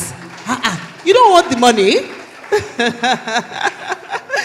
All right. And thank you so much for, giving us the outlook of the policy environment, what government is doing. And we appreciate the Honorable Minister and her efforts. But I turn to you, Engineer Koka Odusote, because I want to bring this conversation down to a personal level.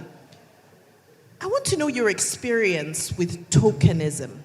Because when we see women in government, a lot of the general sentiment is, she just got the role because she's a woman. No, it's not. It's woman empowerment. So I want to know how you navigate the fact that more often than not, when we see women being appointed in visible positions in government, the quickest feedback or the quickest sentiment is, it's empowerment role.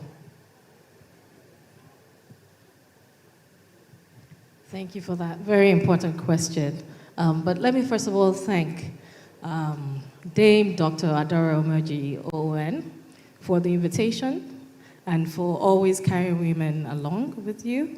I had to be here because, I was out of town, flew back yesterday. I was at the Arise Awards, got an award there yesterday. Congratulations. Thank you. I felt seen being at the award show yesterday, and I'll come to that. So thank you for creating opportunities for every other woman to be seen today, and we really appreciate you. But most importantly, from when I was pretty young, I remember Zenith Bank very well. My entire family banks with Zenith. So I just want to say that you have evolved as Zenith over time, and you have stood the test for all the banks that we have now. So I want to thank the management, executive management of Zenith, because I know that you all played a major role behind the scenes to ensuring the success that we're seeing. And you make it look very easy. So I want to say thank you. Secondly, I also want to use this opportunity to thank every single Nigerian mother. I think Nigerian mothers need to be studied. Their grit, their resilience, their ability to overcome, not just survive, but to overcome. And my story is very personal, and I'm just going to speak to that because a lot of the times people see me and they're like, oh my God, Bisoye, like you do it so effortlessly. And I said to someone, I thrive in chaotic environments. If there's no chaos there, you will not find me there. So I'm a fixer by creature of habit, and I like to fix things. So if there's no fixing to be done, you will not find me there. And I think that's why Nigeria, which is home to us, is very, very, very attractive to me. And this is one of the reasons I moved back. Because when I was in the UK, I could see, it was sort of like looking into a box. And I was standing outside, and I could see how fertile the land was. And I could see that, if you come back, we will be able to add a lot of value. But I didn't think it would happen in politics. I honestly came back as an engineer. I was brought in by a foreign company, engineering design company, and so we did some work on the Chevron, Escravos, and the Total Regional project. And then I found myself in politics. I said I would never do it, Never. I was, in fact, very snobbish to it. I just thought, did I go to school for all of this? What's my business? But, you know, my mother said to me that this is your country. You must add value. You must come back and impart that knowledge on other people. You must carry people along. You must come and make a difference here. Because, and the reason why she said that was I finished uni at the age of 19. Well, I left primary school at the age of 4. I left for secondary school at the age of 9. So, age of 8, sorry. So I finished year 4, and I became 9 in year 7. And then finished secondary school. I sat my final exams at the age of 14 and a half, then finished university at the age of 19. So she sort of, set that, I'll say the foundation. Nala upbringing was very, very solid for me. She poured into me, and this is why I said we need to thank mothers, because any mother that pours into their child will definitely have a child that will grow up, take it, and own it. And that's exactly why I said that mothers deserve a round of applause, please. Now, at NIMSI, I keep forgetting this, but I'm such a workaholic that sometimes I forget to celebrate the work that we've done. At NIMSI, I'm the first Director General in that office, but more importantly, I've had to work in a male-dominated environment for a long time. In fact, what I studied engineering. It's a male-dominated field. So that has sort of prepared me for what was to come. And at NIMSI, there's been so much, especially in the political background. You have to sort of not get drowned when you're working with men. You must find your voice. A lot of the times, women's voices get drowned in a male-dominated environment. And I had to find my voice in that environment. And when I found my voice, I had to be very assertive. You also have to understand conflict resolution management in that environment. You also need to be able to command your respect. Don't just think, and it's been often said on the previous panel, don't just think because you're beautiful, that, the world should work in your favor. No, it doesn't work that way. I'm sorry to break your hearts. You need to own it. You need to be 10 steps ahead of the men that you work with. You need to be very determined. You need to ensure that you don't need to be the most intelligent person in the room, but you must find a skill that you can do. Everybody has something that you can do, something that you can add value with. You must find that skill, hone that skill, and you must learn to fail forward on the job, no matter how many setbacks you face. You just have to keep going. You must keep going. You must find a way. I don't believe that there's one solution to one problem.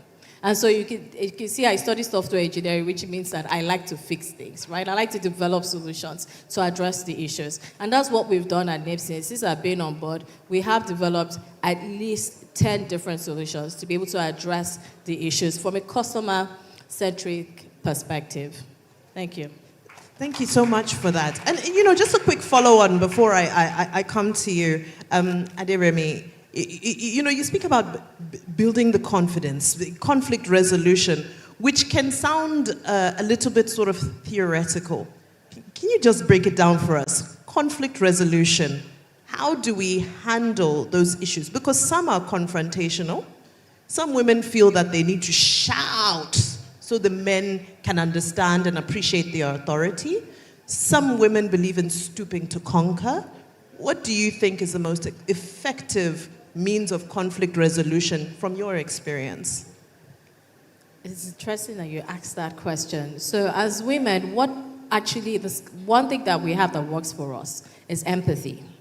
But that makes us very sensitive, which can then work against us. So if you're going to work in a male-dominated environment, you need to sort of strengthen your resolve, boost your confidence, be very confident, know and understand what you're doing. And, in a lot of instances, like you said, some people may want to stoop to conquer. No, maintain your integrity. You can get what you want to get done, but maintain your integrity. The men will respect you for it. Don't demand the respect. They will end up offering you that seat on the table. Okay? And that's very important. Very beautifully said. Thank you so much for that. I come to you, Aderemi Fabemi, Lagos State Real Estate Regulatory Authority. And, just speaking to women in authority at the moment, there's a term that they've started throwing around. They have a habit of throwing words around when women become successful. There's tags that are always introduced. The latest one that's becoming popular is gender card. We're seeing issues happening in different places concerning women who are maybe trying to advocate for their rights or trying to assert themselves.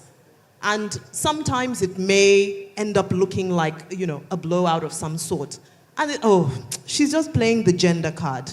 How do you handle those instances where people dismiss your grievances, genuine grievances as a woman, and say, it's gender card?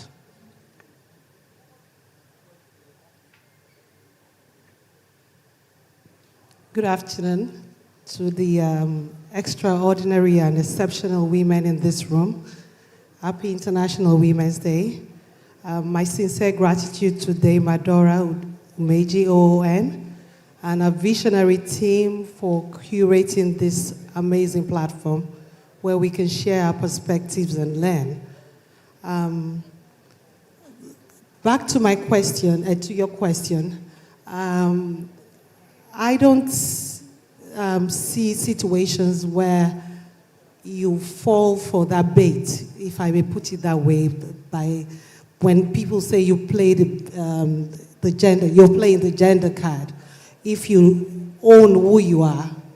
And in this terrain, aside from my roles at Las Rira, I also sit on the board of one of the fastest growing prop tech concerns in sub-Saharan Africa, as the only female member of the board. And it is a strictly male-dominated concern. And I go there with my head held high. You don't find yourself in situations where you play, when they say, you're playing the gender card, when you are bringing something to the table. Dame said that we should bring folding chairs. I disagree. If we're going to own it, I'm in the built industry with Las Rera and the prop tech concern.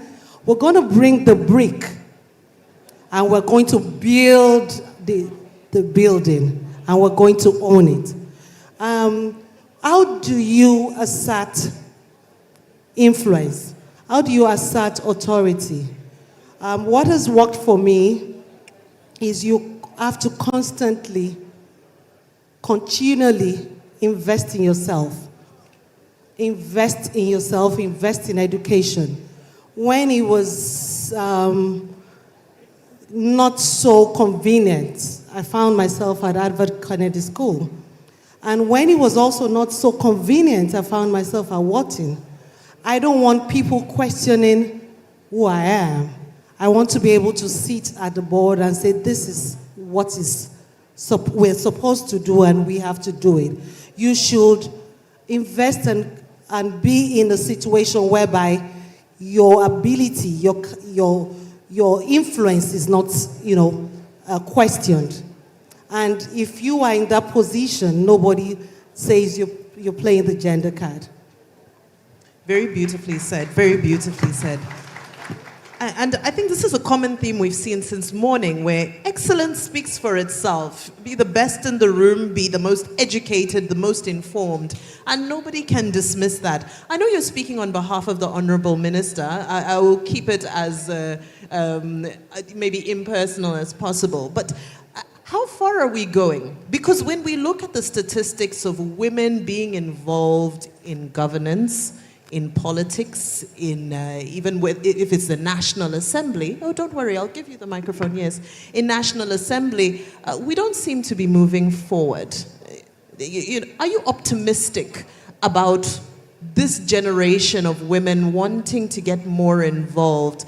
Because if you look in history, we had the ABBA riots, we had women who were hungry and ready to get involved. And now we want to face corporate. We want to face entrepreneurship. do you see more women wanting to get involved in governance and legislature, given where things are now? Thank you. While I know my minister supports it, she also sees it very differently. You know, her view would be, we shouldn't just be given a seat, because when you're just given something, then they won't take you seriously. Compete for it, because you have what it takes to compete for it. We do have it. The women in here have it. We all have it. So compete with them. Oh, that's a very interesting take. And you're right, the capacity is there. But I suppose this is a debate for another day about, being given those seats. As we round up, as our time is fast spent, I touched on imposter syndrome earlier. It's something I want to revisit because it's a very real phenomenon. You work hard, you build, all the, sleepless nights. The education is not cheap either. The investment in improving yourself. Also, you have to show up looking the part. How do you handle those moments where you look around the room and you're like, I'm not sure I'm the person who's supposed to be. I had an incident, let me just tell a quick story, where the vice president was walking into the venue and he waved where I was. So I did this, because it can't be me. And they said, I still said, no, it must be somebody behind me. And I mean, that's just a typical case of imposter. How do you handle those moments?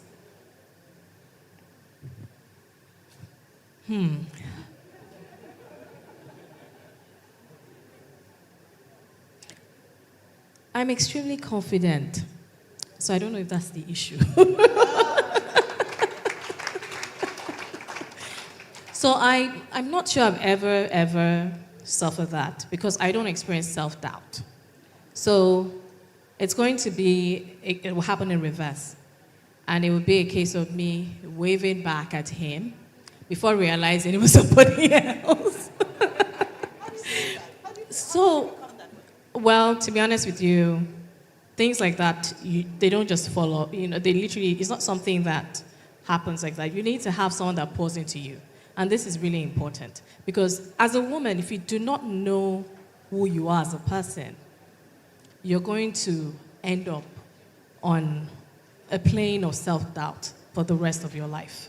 You won't be able to move forward, you will not be able to achieve anything, and you're going to be crippled by that self-doubt, because the biggest obstacle in your way is you. So you need to be able to build that confidence. And how do you build that confidence?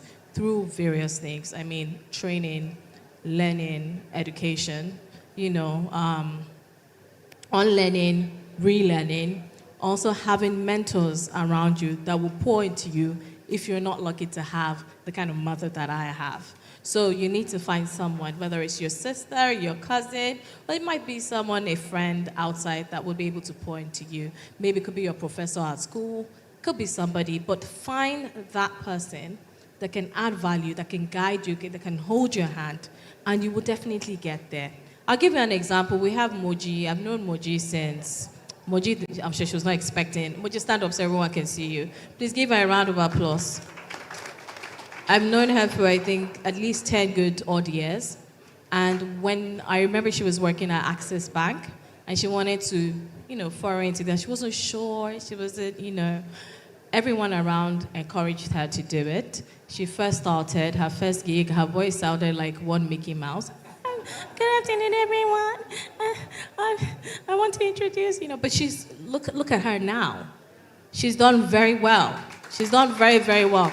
So it just shows you that if you're determined, and once you identify what you need to do, that you have passion for, your passion will make you money. It will make you money. Let me look at you, girl. She was talking about the menopause, and I'm like, I'm not so far. I'm in my 40s, but I also started yet, but I will bear in mind your advice and your experience. But I'm just trying to say that as a woman, I'm still yet to find a man that can give birth to human beings, okay? So women have, and I'm saying that in a good way, women are the ones that give birth.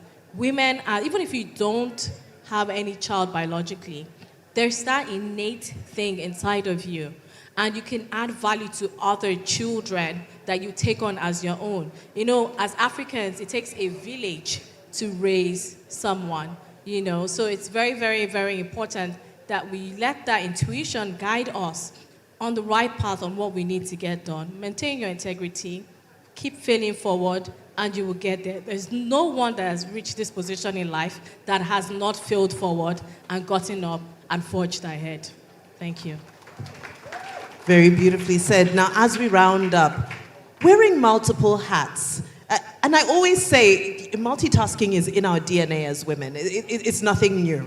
From the time you're a young girl, multitasking is something that is in you. But, you know, once you're in a leadership position and you have duty towards people, there are people who look up to you, whether it be in your home, in the office, in the multiple different offices that you report to, because you don't really get to your level by sitting in one position. It's a multitude of things that come together. Let's talk a little bit about how you're able to make sure you don't fall short in any of those places. I know Michelle Obama says you can have everything, but not at the same time. What's your take on that? Thank you very much. I would say you need to have a balance. You need to also surround yourself. What I do, what has worked for me, and has kept me grounded, is I surround myself with mentors who demand my growth and are exceptionally concerned about my future. So when you have people that demand your growth, failing is not an option. So that keeps me grounded. I also have exceptional colleagues as well that we push, and my direct principal is a woman, the special advisor for housing, and she pushes me to be the best version of myself. So that has also, you know, kept me grounded, that I have someone that believes in me and is willing to take the risk on me. I also have colleagues that are willing to go the full all, because I come up with some funny ideas, and I have this restless, I call it radical intentionality. I don't take no for an answer. If I can think it, trust me, it's going to come to fruition. So that has kept me going, that I have people that are ready to go the full hog with me as well. Thank you. Thank you so much. So we've talked about balance. We've talked about the kind of confidence that if you walk into the room and King Charles is there and he waves, you should expect that it's you he's waving at. I absolutely love that. Mentorship, pouring into one another. As much as we look forward to receiving from other people, we're paying it forward as well. And we thank you so much on behalf of government for continuing to strive to give us the kind of regulatory environment that can help us achieve our goals as we wait for that product you mentioned. It's the product we're interested in. There are many of them coming. It's just the best time to be a Nigerian woman, and really, we should all align with the ministry. There are many things that we can do as individuals or as businesses, but when government is a part of something, it amplifies it further. Thank you. Thank you so much. A big round of applause to the authority table. Thank you, Moji. Thank you again. I would invite the GMD to please join them for pictures. We can take it right here. Okay. But Vimbai, I'll just keep you on stage because I'm bringing the final panelists here. So, all right, just to reiterate, our guest artist is in the house, and you are in for an amazing time. We'll take the final panel conversation. And this is interesting because, not cliche, we saved the best for the last. Fire and fearless. These are women who have taken it, who are owning it, who are not waiting for anybody at all. They are ready.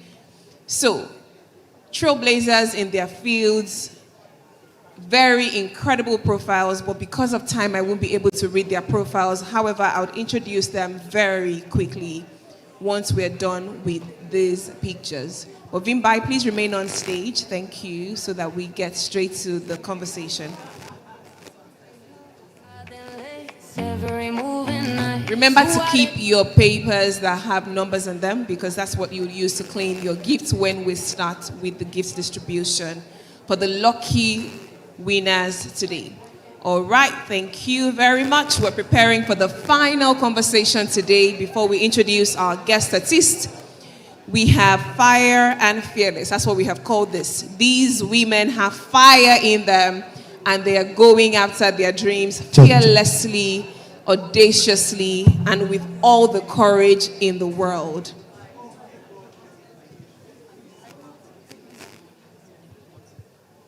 Thank you very much. Thank you to the members of the authority table. Thank you for bringing government perspective and also sharing your journeys with us. Thank you. Thank you very much, my big sister, DG Nimsi.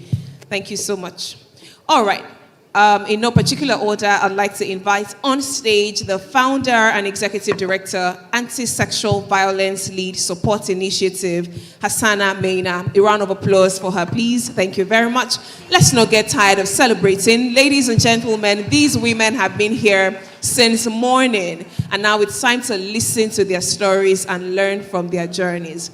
Joining her on stage, we have the founder of Binwa London, Augusta Obinwa. A round of applause. Thank you very much. We have a member of the Governing Council who is Director of Strategic Partnerships and International Office at James Hope University, Zafia Ovia Ikem. A round of applause for her. Thank you very much. We have the human rights activist and mental health advocate, Hawa Ojefo. A round of applause for her. Thank you very much. Co-founder and COO at Bamboo, Yamo Omorogbe, CFA. A round of applause for her. She comes up stage. Thank you very much. We have the first Nigerian female graduate of the Royal Military Academy at Sandhurst, Lieutenant Princess Oluchukwu Owowo. A round of applause for her as she makes her way to the stage, young and getting it, and we'll be listening to her today. Also joining, we have founder and CEO of Strata, Bode Abifari. A round of applause for Bode. Thank you very much. President, SWA Sports, founder, Waffle Way and Brunch Lane, Aisha Shuaibu. A round of applause for her. And finally, but certainly and by no means the least, the founder and CEO of What Media Group, Chichi Nwoko, aka Queen Chichi the Great. A round of applause for her. Thank you very much. Over to you now, Vimbai. Thank you so much, Moji. I'm here trying to place orders for clothes. She looks amazing. And it's all about representing your brand, isn't it? It's part of growing and building. Now, not to put any pressure on any of you, but this session is called Fire and Fearless. So we're expecting you to bring it, to bring the fire, to bring the fearlessness. Let's light up the room as we come to almost the end of our program, of our conversations today. I want to make sure everybody in this room has taken something away that they can put to practical use. I begin with you, Hassana, as you're sitting right next to me. You've won the Future Awards Prize for Activism. You were just talking to me about how I met you in Cape Town, where there were stakeholders from the global south. I mean, this was a union of some of the most effective and impactful activists around the world, invited to converge and talk about how they're building social networks. Tell me about your work building social networks in Nigeria, and of course, I know it transcends Nigeria, and specifically the lessons for young Nigerian women. Thank you so much. Hello, everyone. Thank you. It's such a pleasure to be here. I think I would start with first the Future African Awards. I saw that Debola was here, but I think he's left. There was something very important about that moment. I was a young girl in Maiduguri, Borno State, and then conversations started around sexual violence. I'm not going to go down the rabbit hole of statistics, but statistics have shown us that 1 in every 3 women has been sexually violated. And if you look at that statistics and you compare it to the case of underreporting, you would know that it's much more. So I have this saying that we cannot sit and simply stare at our wounds forever. We have to do something. So I started going to schools and communities and started working on talking to people, creating awareness, culture of shame and silence. We must be deliberate about creating a system where women can thrive. And that was when I got nominated for the Future Awards. And I remember the moment I was announced on Channels TV, I immediately said I felt seen. At that moment, there was something about someone seeing you. And I think that changed the trajectory of my career. I was at ABU studying to become a lawyer. But then I went forward to do my master's, and at the core of it, I wanted to understand inequality. I wanted to understand why women do not just get up and own it or take it. And I came to the understanding that there are structures and systems that just makes it impossible. So for every woman that you see taking it and owning it, she has beaten a lot of odds. So if you're above 40 or 45 in this room, in your lifetime, women in northern Nigeria were not voting. If you're above 60, in your lifetime, women in southern Nigeria were not voting. That's not a long time ago. So there are systems and structures that keep us where we are. We can dine and play with the system, or we can dismantle it. For me, I choose dismantling it. So I ensure that every woman has a right to live, to exist, and to take it so that she can own it. Hassana, now I see why they took you all the way to Cape Town to speak, because you speak fire. You speak absolute power, dismantling systems. Now, let me turn to you, Ugochi of BIMWA London. And, you know, Hassana, you'd spoken about being seen. And of course, we talk about that in sort of the philosophical sense. But let's talk about being seen physically, how we show up in the room. I love fashion. I know that Coco Chanel was the first to actually create power dressing for women. And then it was in 1966 that Yves Saint Laurent created the first women's tuxedo. And that's how women started showing up. And now we know that Hillary Clinton, for example, popularized pantsuits and all of that.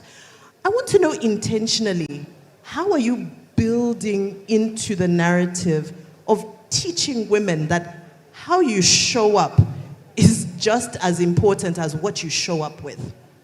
Thank you for that question. And thank you, Zenith Bank, for having me here today. This is my first speaking event. So congratulations. Thank you. So I will say when you see me, you see my business. I'm sure you can see the business. And when it comes to creating my pieces for BIMWA London, I deeply think about the woman and how the outfit empowers the woman. You know, the outfits that I make. When it comes to my case of how I transitioned from BIMWA Lagos to BIMWA London, it was really about taking it and owning it. I owned it, I took it.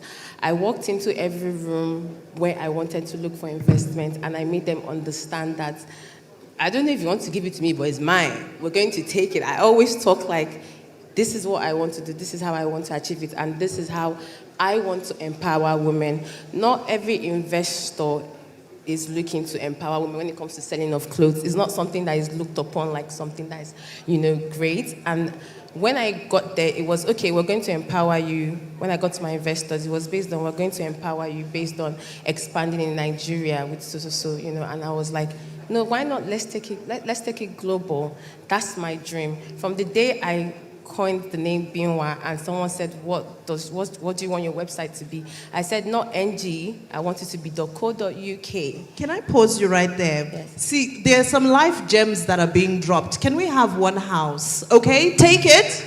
Oh, no. In the back, take it. Please, go ahead. So you said no .ng for you. No .ng. I told them, if you want to invest, let's just take it. Let's take it there. Let's go global, which has always been the dream right from time. Even when I was in Nigeria, it was .co.uk.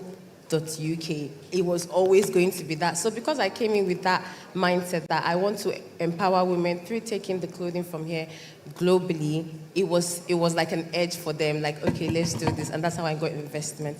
And being in London, when you see the clothes and the pieces, like this is my hero dress. This is what really brought us out in London. I'm really grateful to this outfit, I will not lie. And this jacket, you're going to drop it behind before you go. It's currently sold out, but we're working on it. This outfit was what did it for us, and it was really empowering to see that I was able to create something that women really loved. Most women wore it for their graduations. In fact, majority of the ladies that wore it in London, Germany, everywhere around the world, across the globe, which was my dream, wore it for graduations and for important events. And that's how I knew that I had created something that would be memorable for women. Thank you. Thank you so much. And just a quick sentence before we move on from you, because you like structure, you like lines, but with a bit of glam as well. Yes, lots of just in a couple of sentences, what type of impression do you make as a woman when you show up in something structured versus, maybe something flowy? Because I know they say there's a psychology around how we show up. Well, when it comes to fashion, I believe that there's an outfit for every event. You know what you wear to the beach. You know what you wear when you're going to pitch. You know what you wear when you're going to offices. I feel like there's an outfit for everything. Obviously, we all know suits bring power. Suits, make you feel powerful. So when I'm making the Binwa outfit, I think about various events. I want you to celebrate your birthdays in Binwa. I want you to celebrate your corporate events in Binwa. I'm thinking about everything from when you're going to the club, to when you're going to work, to when you're going to church. I try to, make sure everything I make is catering to one event that is memorable in your life. And when it comes to structure, I'm a Nigerian, so we love the waist snatched because we're curvy women. So I try to also implement that in most of my outfits, and they're almost always glamorous. Always glamorous. I love that. Show up how you want to be addressed. Show up appropriately for the occasion. Chichi, there is Chichi. Chichi is my former colleague in another life. We worked for a Pan-African television network called Kwesi Sports. And that's where I got to know Chichi, that you're an astute Pan-Africanist. Now, my question to you is a little bit different.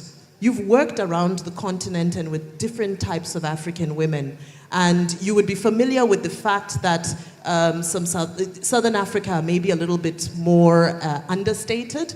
East Africans are a little bit more modest. Different African regions bring something different to the table. I want to know, from all the qualities you've seen around the continent, what's the recipe that we can pick from to be successful in Nigeria and beyond? First, I want to say good afternoon, everyone. Thank you to the whole Zenith team for inviting me today. And for all the women, I hope that with my 2 minutes, that I'm able to inspire somebody in the audience today. To answer that question, as African women, we're all different, but I think that there's one unifying thread that we have, and that is resilience. I think that in most instances, we underplay our value and our strength, right?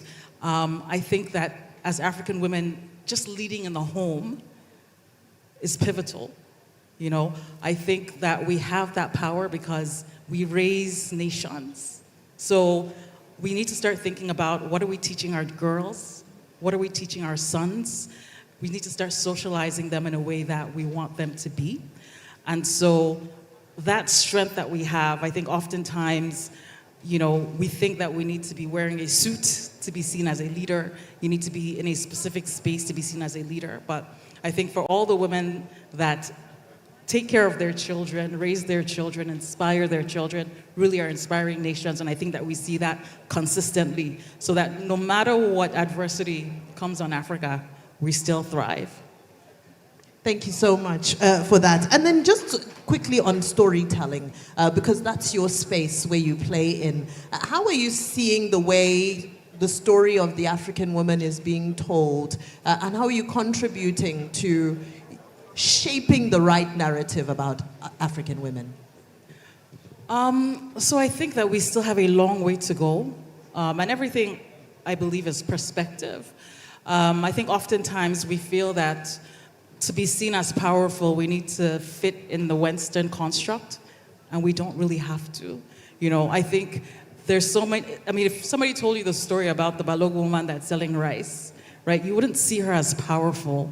But if you told her story, she controls an entire economy, cash, right? And so I think that we need to take it a step further and even have even more diverse panels, I would say, to also be reflective of our masses. And so those are some of the things that we look to do.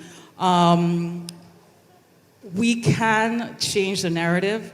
As you mentioned, we worked at a company together called Kwese. And I think oftentimes when we see the problem, it's important to note that the problems that we see, that oftentimes we are the people that need to be fixing it. So coming into the space, I relocated to Nigeria about 16 years ago after working in media in the US. Importance of storytelling, because that's why we're here. That's why we're speaking, right? Because we want to frame the mindset of our women, and those, you have to pass on the message from here to, tell someone to tell the next person, so the message keeps going. Now, I wish I had the qualifications and the protocol allowed me to salute, because Lieutenant Olochukwu, you just stand out. And you are in fantastic company, because you have a Sandhurst medal, which is a type of medal that Winston Churchill has, Yakubu Gowon. Sandhurst is undoubtedly one of the finest institutions in the world. So you didn't just go through it, but you came out on top as well. Your industry, your work is very blatantly male-dominated. I think everybody just wants to know your story and your experience. Thank you very much. And thank you, Zenith Bank, for having me at this occasion. First of all, happy Women's Day to every woman seated here, to mothers, sisters, grandmothers seated here with us. If we can take a look at everybody, at the pictures that we have around, we can see great women that have done things in their own field. There were definitely biases wherever they found themselves, same as mine. Mine is male-dominated, and excuse the uniform, I'm also nervous as much as every other person here, and every other panelist that have sat here. So my story is not different from other people's story. In 2018, I left home. Then I was selected at the Nigerian Defense Academy, where I trained, and there was this bias that was predominant. It's still predominant in most male-dominated spaces, that females are limited in what they can give. And I'm talking from a military perspective that has to do more with physical-wise, physical training and everything. In the Nigerian Defense Academy, we are required to do physical strenuous activities like running, crossing obstacles, and other things. But sometimes it's hard. Most times it's hard. It's draining. You see people training and also crying at the same time. But that's the foundation. The foundation manage several ways. We have hips. We cannot run so much like our male counterpart, but at the end of the day, endurance is what matters, perseverance. And you also have to know yourself, know your ability, what you stand for. In order to strive in this male-dominated space, from the onset, I had mental preparation. My parents also have a part to play in this, because while growing up, I was not restricted to, okay, you are female, this is your female role, this is what you would do. I played so much, I fought, I did so many things as a child. I had so many injuries. So going to the Nigerian Defense Academy and being told sometimes that there are so many things that you cannot do, you are female, I picked it as being alien. It was foreign because it did not resonate with me. That was not me. That's not what I always knew.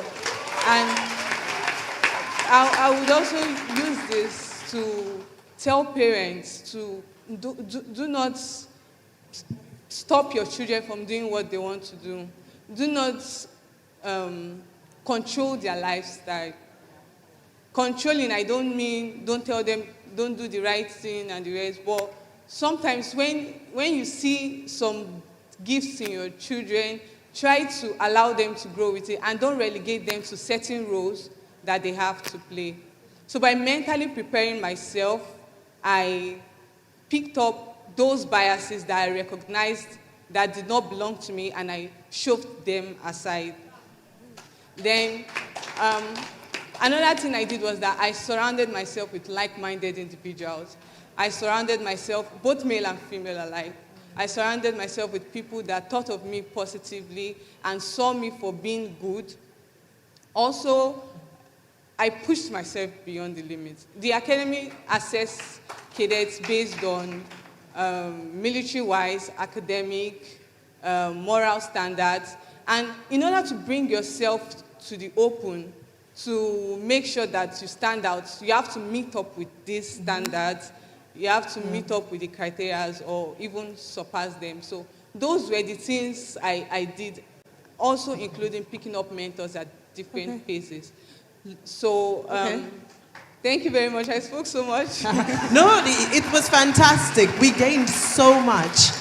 We gained so much wisdom. I mean, you're packed with wisdom, and I can't wait to hear that you've been promoted to Brigadier General and so. I'm prophesying. We'll be keeping tabs on your journey. Well done. You're really making us proud. I come to you, Hawa, the voice of mental health. Now, you've been at it for a decade now, and you know, in the past 10 years, there's been such a huge shift in conversations around mental health, especially where women are concerned, dealing with trauma.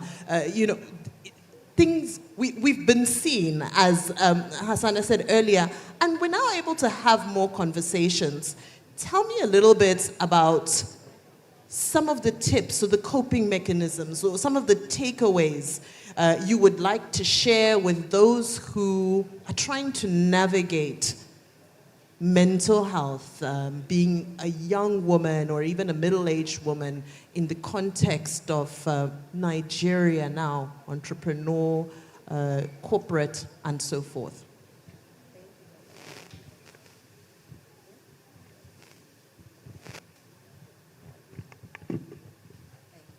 Thank you, Vimbai. Thank you very much for having me.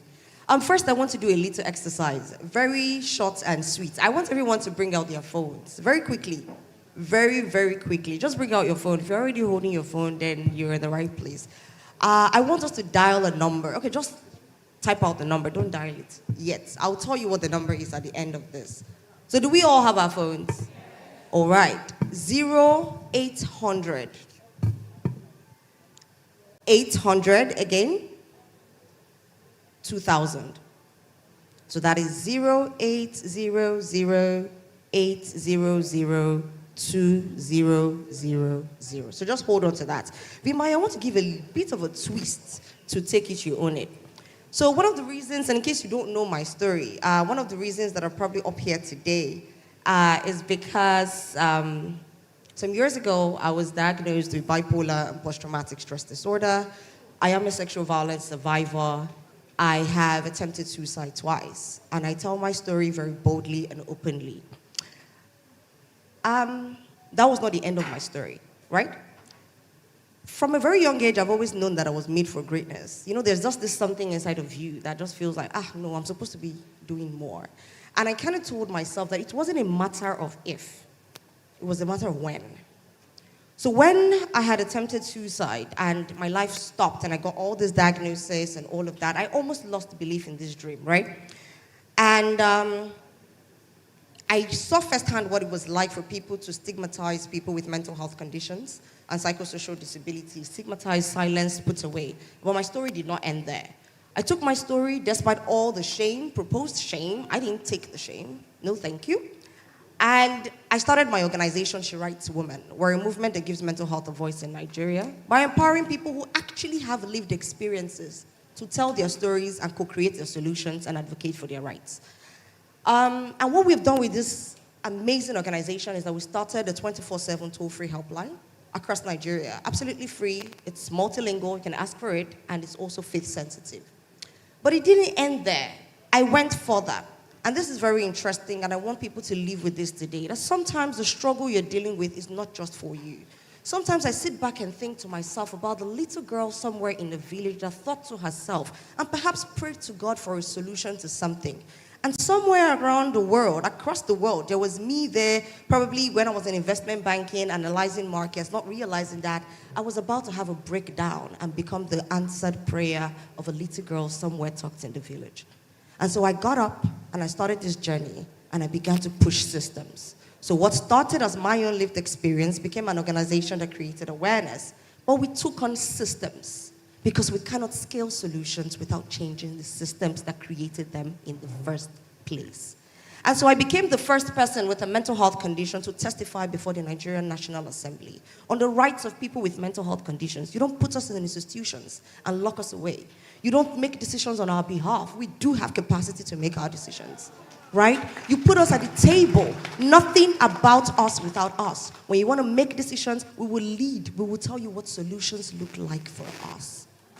So beyond that, I continue to do this work, and thankfully, in the true spirit of nothing about us without us, we're being heard. Not as just bystanders or these people. We are part of the people. We are at the table. And by the authority of the Minister of Health, I sit on the National Task Force on the decriminalization of attempted suicide in Nigeria. Because it's important to have that lived experience. So you see how my lived experience didn't stop with me. And how this lived experience is going to change the lives of over 40 million Nigerians. Beyond that, I've been recognized around the world. I've influenced policies at United Nations, World Health Organization, Global Mental Health Summit, and recently I received a $20 million fund from Melinda French Gates to advance the health and well-being of women around the world. But that's not really the core of my story. Let me end with this. I can say all of this today because I didn't give up on myself, even if I almost tried, actually. Right? That's dark humor. Okay. The lesson today isn't really that weapons won't form or hardships won't come. I want to tell us today that despite what happens, you see, we've taken all the positive and we say take it and own it, right? When the struggle comes, and it will come, you will take it, you will own it, and you will rise with it. Thank you. That number is the 24/7 toll-free helpline that you can call as She Writes Woman anytime. Thank you very much. Thank you so much, Howard. That is so beautiful. Let's just repeat that phone number one more time. So when you dial this number, what happens? Is there a professional to speak with you? Absolutely. No booking required. Just call it like you call a regular call center, and there are always counselors ready to speak with you. 0800 800 2000. Brilliant. So brilliant. So brilliant.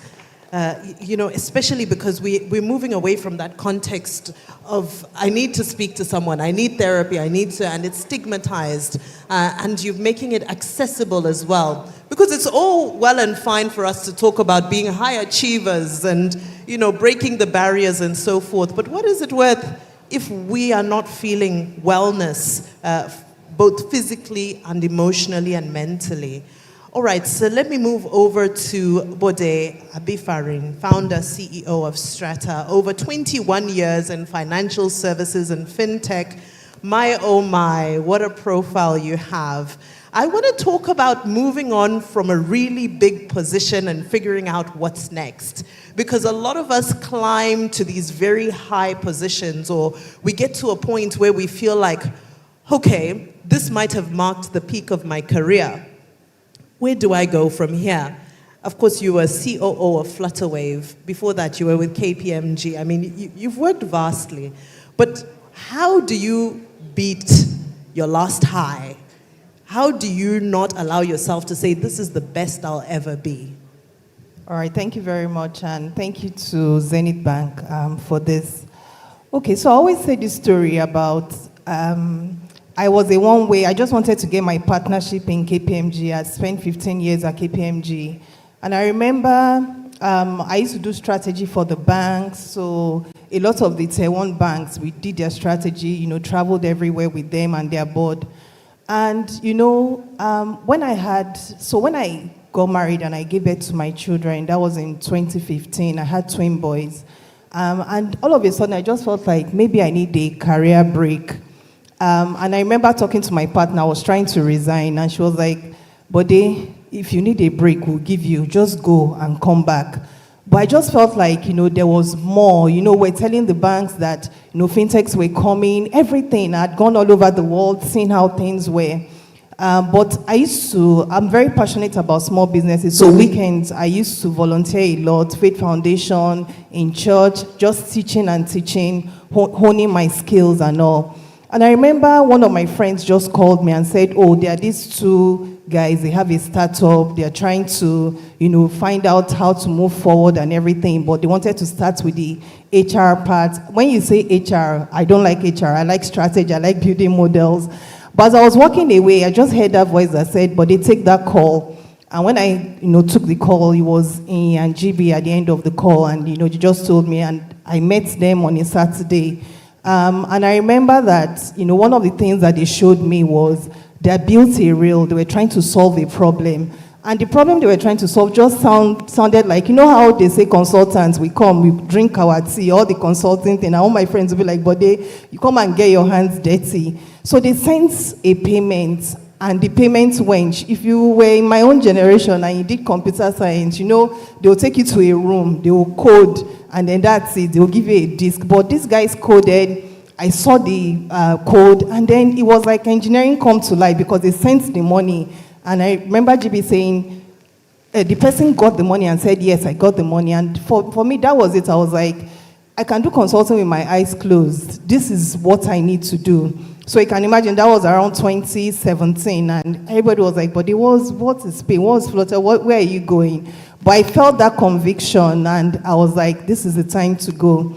Now, when I went to the other side, right, trust me, there were days I'll drive down to Aboyade Cole and look at my office and be like, who sent me on this message? And, Kei Kunele Bute then said, but your office will always be there. But one of my friends, Nike, she's the past ED of Faith Foundation, was like, but for you to be in an industry and be good in that industry, you need 5 years. So I just said, I'll stick with this, get my hands dirty, know what to do. And that was really how the journey began. And, when you say you beat your last high, for me, it was just everything. I was like, at times, what you already have the depth. You just have to say, how do I walk in this power and say, this is what I know. I've done consulting for 16, 17, whatever you asked me, I already know. And there are lots of us in the room like that. So when you find your space, and you're already deep in it, seek moments of clarity and say, I can do this, right? What is next thing? And you go there. And I remember the early days when I'm representing payments. I didn't know anything, but I knew customers. When they ask me a question, even on panels, I will start with the customer until I built my knowledge, right, very deeply in the payment space. Very beautifully said, very beautifully said. I really love that you talk about conviction and your intuition, listening to your gut feeling, especially when it comes to changing jobs or moving from one company or one position to another, because that's where a lot of self-doubt creeps in for a lot of us, and then we end up overstaying in places we have no business staying in, even though that feeling had already told us that, I think my time is up here. So thank you so much for that very instructive lesson. I now come to Zephia Ovia Ikem, who has been building. We talk a lot about excellence, and I believe it was a previous panel where we said that you just have to have a culture of excellence, and the right people will locate you. Well, in Zephia's case, it was UNICEF Next Gen Champion, who located you for your leadership in global advocacy. How do we position ourselves to be located and to be recognized by these global institutions so that we can further our work? Can everyone hear me? Yes, okay. Thank you so much, Vimbai, for that question. Happy International Women's Day, everyone. And good afternoon. Honestly, it's such an honor to be here. Such an amazing lineup of incredible women. Thank you, Zenith Bank, for having me. Thank you to our GMD, Dema Dora, Auntie Adobe, who is our ED, and the entire executive leadership team within the bank. It's such a pleasure. To your point on positioning for global advocacy, I don't think, or rather, let me just start with, it starts with first knowing what are your interests and what are your strengths. And as simple as that sounds, that's usually where it begins. You have to figure out what are the things that you're naturally good at and what ideas feel alive to you. So for instance, in my case, I actually have a background in politics and international relations. I did development studies at the London School of Economics. So at a very young age, I was very aware of the things that I knew that I'd be good at because I had a natural interest towards those things. And I think sometimes we tend to downplay our passions and our interests if it's not the most popular thing. Of course, as a Nigerian, culturally, when you're young, what is the most popular thing for a career? Doctor, exactly. We want you to be a doctor. What else? Lawyer. Or we want you to work in engineer. Whatever it is. I think for me, I don't think that politics and IR or development studies is innately a very popular thing to say you want to study. But I found that at a very young age, I was very curious to why are systems the way that they are? Or I would notice something and I'd be curious to, what can I do to change this or solve this? I was constantly asking those questions. And what I found myself doing was, okay, Zeph, if you are passionate about something, let it be known that you're passionate about something. Thought leadership is very important. And thought leadership simply just looks like if you're good at understanding numbers or, for instance, financial valuation, you could put on your LinkedIn, guys, this is how you build like a financial valuation model for X company. If you understand, for instance, the new tax laws, everyone is trying to understand tax, put on your LinkedIn the thought leadership that these are the things that you should be looking out for. If you're good at understanding startups or venture capital, which is very popular with startup companies in Nigeria and young people, it's such a hot topic, write about it. And I found that I wasn't shy from letting friends, family, and people around me know that these are my interests. So whether I meant volunteering, I wasn't trying to get anything out of it, but just my own self-fulfillment that this is what I was supposed to do. So whether volunteering for like an NGO or giving out my time or ideas and just saying, oh, I want to be able to help you with this project that you're building, in time, that then positioned me. And what you find is that these opportunities may not necessarily come based on the people that you know or the perception, like you mentioned, Vimbai, that something is just handed to someone because of their background or who they are, which is actually a huge misconception most times. But the unlikely place, I remember a friend who went to the same primary school as me. I hadn't spoken to this person in about, let's just say, 20 years. And the person sent me a message on Instagram and they said, Zeph, my auntie works for the United Nations and she's coming to Nigeria. She's looking for young people who are passionate about development, and I thought of you. And I remember just thinking, I don't understand. Like, how would this person just think of me? We're not friends. We're not, I haven't spoken to the person in years. But it occurred to me that, yes, because they've seen you post things that are of interest to you in that direction. So naturally, sometimes you don't think that people are watching. They are watching your patterns and your consistency. Like I said, it may not be necessarily handed out to you by the obvious place. It's usually in the unlikely places that you get that favor. And of course, I took it, which is what the theme is today. Like, take it. I took it and I said, I'll be honored to sit down with your auntie. And I sat with her. She's such an incredible person. And she said, Zeph, this is what we're trying to do. I think you'd be great to be part of this partnership. And I just agreed to it.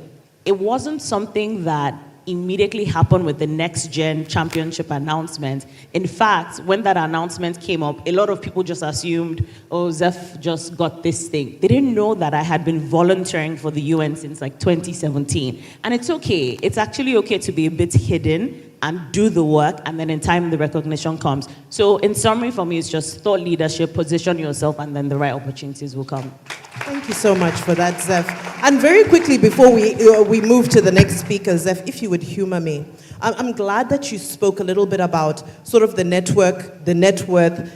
We don't choose where we're born, what we're born into, but we do choose what we do with it, right? How were you able to develop grit? Because a lot of people are born into shall I say, settings that are supposed to set them up for success, but it's still the minority who are able to convert or, are still able to build something of their own. Just a very quick word. How do you maintain grit, especially when there is a perception in some rooms that you walk into that, this was handed to her, which is not the case? It's a very good question. Honestly, I don't think there's a step-by-step plan, I'll be honest. Someone may say, oh, go and read this book, go and study this person. I really think it boils down to personality. I think there is a mix of nature and nurture. For me, let's just say, in fact, I call it a blessing by the virtue of my personality. From a very young age, I was someone who would come into the room and I'd never be shy to sit amongst adults and ask them questions. Where a culture would say, oh, go to the room, I'd be that child, they'd be like, oh, you're talking too much. She's just asking so many questions. But you see, all those traits have led to something in me being who I am today. The grit and the ability to keep going, whereas you can be comfortable, which is correct.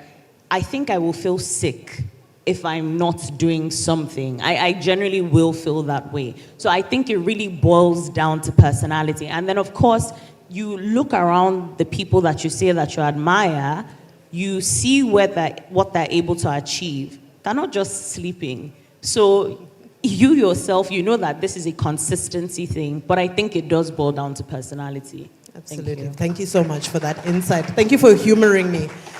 With that, Yamo Omorogbe, I love bamboo. Could I just say I buy most of my stocks on bamboo? But let's talk about creating this digital platform that is facilitating, a lot of investment, a lot of trade. How did you actualize this? Because I think a lot of people, we've spoken about this earlier, we have these ideas, but to bring it to life is a whole different ballgame. So tell us a little bit about that and the lessons that other ladies can take away who are seeking to build something as well. Good afternoon, everyone. Thank you, Zenith Bank, for hosting this event. It's been very, very lovely, and thank you all for having me. So bamboo, I feel like I've had a different journey. I always say I'm an accidental entrepreneur because I did engineering in uni. I studied chemical engineering, but within my first year of uni, I knew I hated it. So that the only thing I did not want to be was an engineer. But I have Nigerian parents, so finishing uni was the only option. But because I knew I didn't want to be an engineer, that means I had 4 years to figure out what I did want to be. That's for my whole degree. So I spent the whole time just doing different things, trying out different things. And so I left uni not figuring out what I wanted to be, but a whole list of all the things I did not want to be.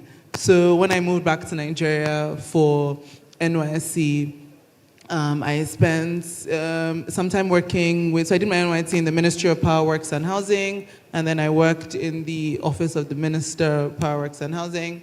And when I moved back to Lagos, and I started working at a finance firm because I realized, okay, I liked power and housing, so I liked infrastructure, but I didn't like government, so I was very curious, and I got a job in finance.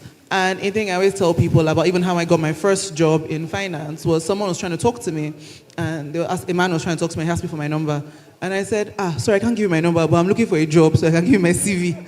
And my number is on my CV. And I think it's a good way to handle toasters.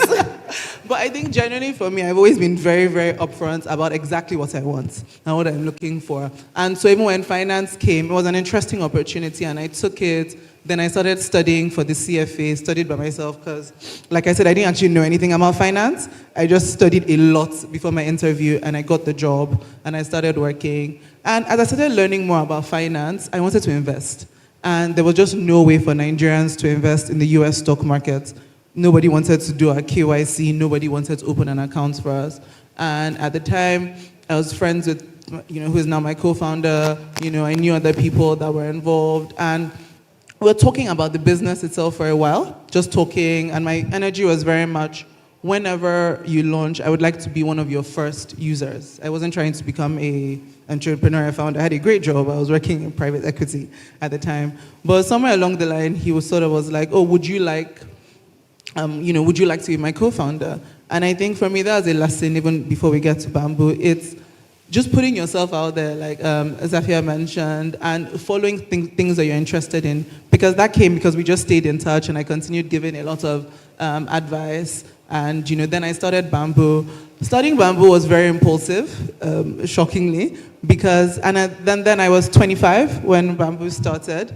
And so my thinking at the time was, I don't have a husband, I don't have any children. If this thing fails, I'll go back to my father's house. And also I wanted to get an MBA. And MBAs were expensive, and I was like, okay, worst case, this doesn't work, and 2 years is the experiential MBA. And I remember talking to my dad, and he said, risk is for the young, and might as well. And so I continued, and now we're here.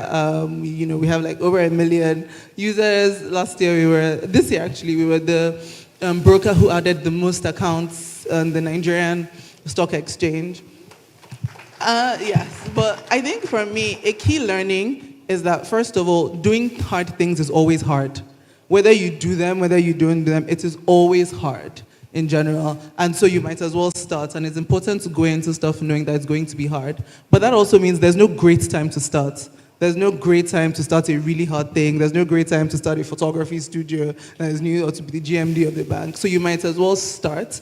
And also have a community that helps you grow and helps you, with advice. Ode is sitting here. She was one of the people I spoke to from Flutterwave. For me, it's always been having a community that really, really helps you. But my most important thing that I always tell people is start. Because more than that, I'm sure everybody knows, you learn so much along the way that until you start, you're behind. It doesn't matter, like Bode talks about her story. She spent years working at KPMG, but when she moved into fintech, it still felt like it was something new. And so until you start, you are literally behind. So you might as well start and get that learning out of the way. But then you're still always learning. So yes, start if there's nothing and just try and get a little bit better every day. That's my motto. I love that. Just start and try to get a little bit better every day. And just in one sentence, I know this is a big topic, but I think it would be unfair to let you go without asking this. Our attitudes to investment as women, I know a lot of women, even with all the information out there, we rather just put our money somewhere where we know it's, we're not as, we're more risk averse than men. Just a sentence to women who are scared to invest their money. I think, again, start.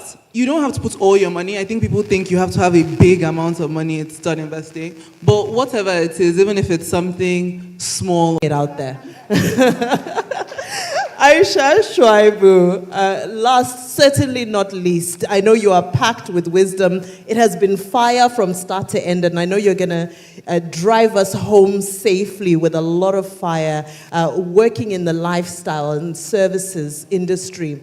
As a woman, especially, let me just say, as a woman in Abuja as well, because, we sort of see the experience in Lagos, but I'd love to get the context for you and some of the challenges that you've overcome and the lessons that they've taught you about venturing into and growing your business and sustaining your business in your space. Well, difficult doesn't mean impossible, right, in entrepreneurship. We heard the incredible story of T.Y. Bello's journey earlier, and I'm sure there was a point that Zenith Bank never imagined having a female CEO, but look at us here today with one of the most prolific leaders, such a phenomenal woman that a lot of other incredible leaders, female leaders, are coming from under. So difficult doesn't mean impossible. For me, being a two-time founder now in the F&B industry and then also running a sports impact business, it has been such an insane journey because you go through so many ups and downs in wanting to, first of all, run a successful business that actually generates revenue.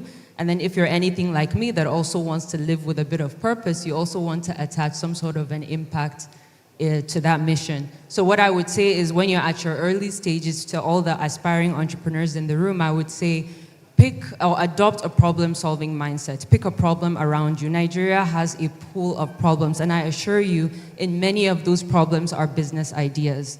And there's a lot that you would need to learn about that business itself before you venture into it. So make sure you do a lot of deep diving, a lot of research, bank on your strengths. Those things that come naturally to you that you are very good at, make sure that you bank on it. One of the things that happened with me was over the course of running my businesses, I developed on skills that at the time may have come naturally. So say, for example, being extroverted, I'm able to speak. Eventually, it would have to be converted into stronger marketing campaigns, that sort of thing. So develop those things that already come naturally to you into very strong campaigns and ways, strategies, cheat codes, and ways that you can get your business ahead. It is also extremely impossible to have a community of other business owners. I know sometimes we like to work in isolation. I'm telling you that is not the smart way to go about it. The incredible caliber of women that passed through the room today, I mean, I have been completely blown away by them. Each and every single one of those people went through their own different journeys. And I assure you, if a lot of us started with a little bit of a community, we would have gone so much farther, so much faster, right? So I would say, make sure that you prioritize having that community. Operating in a difficult or challenging climate like Nigeria, you have to be well informed about rapid. 2-3 years, there was a lot of free food that was just being given away because I just wanted to make sure that I was getting feedback from people. So leverage off of your network, make sure that you're getting feedback from them because they will be your first set of customers. And just be relentless. Be relentless in the way that you promote yourself, in the way that you promote your business, and believe in what you're selling, because that quality is what is going to eventually lead to credibility, which will eventually lead to returning clients and returning customers. So I think this is what I have to share so far. Very beautifully said. You packed a punch. This is why this particular session was called Fire and Fearless, because there were so many takeaways: building community, having conviction, wiping away all bias, shaping the right stories, ensuring that you advocate and rise above your challenges, dismantling the systems, show up how you want to be addressed, dress how you want to be addressed, position yourself. You have data, you're posting on TikTok. You could actually be using that time to put yourself forward and position.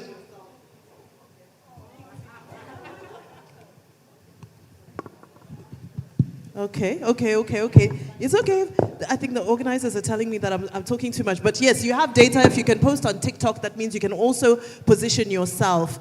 Sometimes the opportunities come spontaneously. Listen to your gut instinct. Thank you so much to the Fire and Fearless panel. This has been a fantastic conversation. Thank you so much. Please let's celebrate Bimbai for 3 successful panel delivered professionally. Thank you. Oh, success is built on effort, not talent alone. It's in the days I'm tired, the days I stand alone. The magic is in presence, not waiting to erupt. Dreams belong to fighters who keep showing up. Okay. Right, DJ, if you may help me, just turn it down. Okay, we're going to stand up for our family photos, but I'll start with you, Chichi.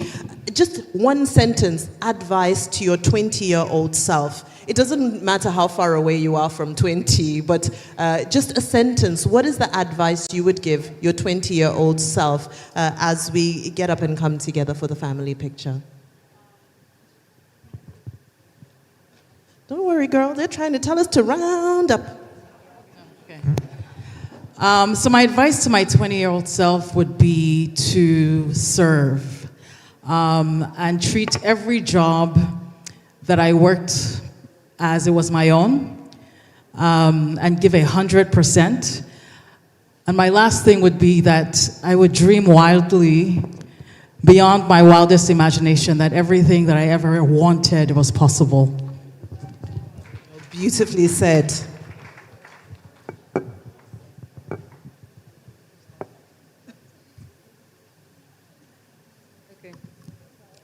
So what I would say is you need less than you think you do to start. That's one.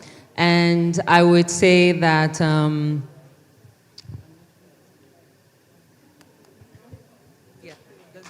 we're going to give you a moment. We're going to come back. She's packing a punch. She's getting ready to bring the fire. I want to salute. Okay. I would say just do it. Do it nervously, do it fearfully. Even if there is doubt, just do it. And thank you. Also, parents, don't breed biases in your children. Thank you. I would say the first thing is your suffering is not unprecedented. That's the first thing I'll tell myself, because I think, when we're struggling, we think that this has never happened before. It is not unprecedented. The second thing that I'll tell myself is that when you have known silence, you must learn to scream very loudly. It could be the thing that will take you out of that darkness. And lastly, we must, against all odds and against better judgment, if that is the case, we must believe that we are made for more and our struggles are not without purpose.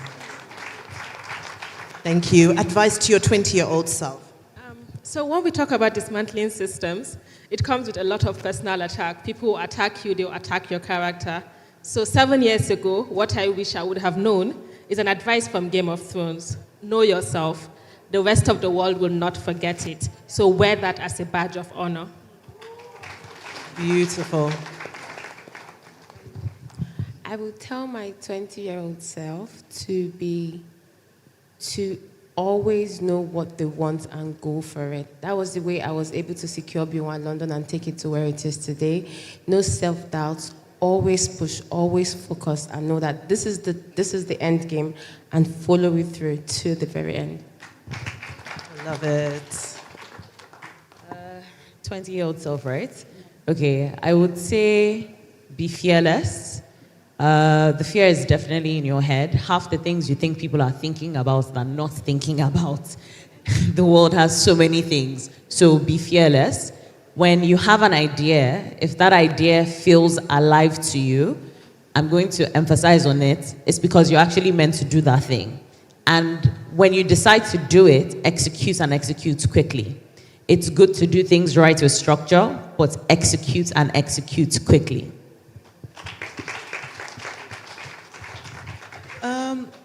I think, so yeah, it is two things, but the first thing is, it's unfortunate, but nobody's coming to save you.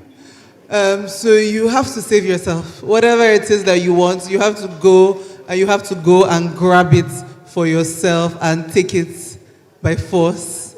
And the second thing I would tell my 20-year-old self is talking about an idea, talking about an opportunity is not the same as doing it.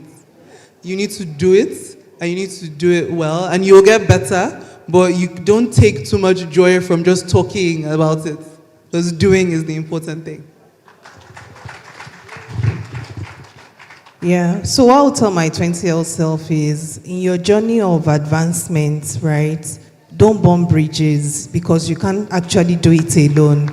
Then don't let offense just seclude yourself, because for my own, I remember I used to fight with my mother-in-law because my children didn't come on time. I didn't have kids on time. Our travel should be like, but you're in Australia, your husband is in Atlanta. How will children come? So I had a lot of offense. I'll run away from her. But one day I just said, if she was my mom, what would I do? And that just changed our relationship. And if I tell you guys that in all my years of marriage, I don't even know how they buy beans, how they buy, she lives in Ilorin and she packages everything to me all this while. My children are 10 now. Every food they eat, you can't do it alone, because you need to be there to take it, to own it, to be fearless. You need support. So don't burn bridges. Yeah. Very beautiful. Aisha, are you ready? And after that, I'll hand over to Moji so we can do the group picture.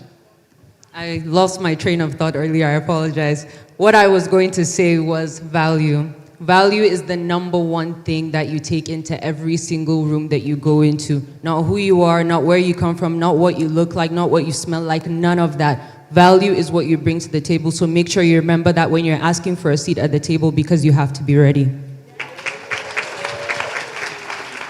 All right, thank you so much. I'm Vimbai Mutiniriekweong. Thank you for this opportunity. I really appreciate you. A round of applause for Vimbai, ladies and gentlemen. Thank you, Vimbai, for making this easy, for making it smooth, and for being the best while at it.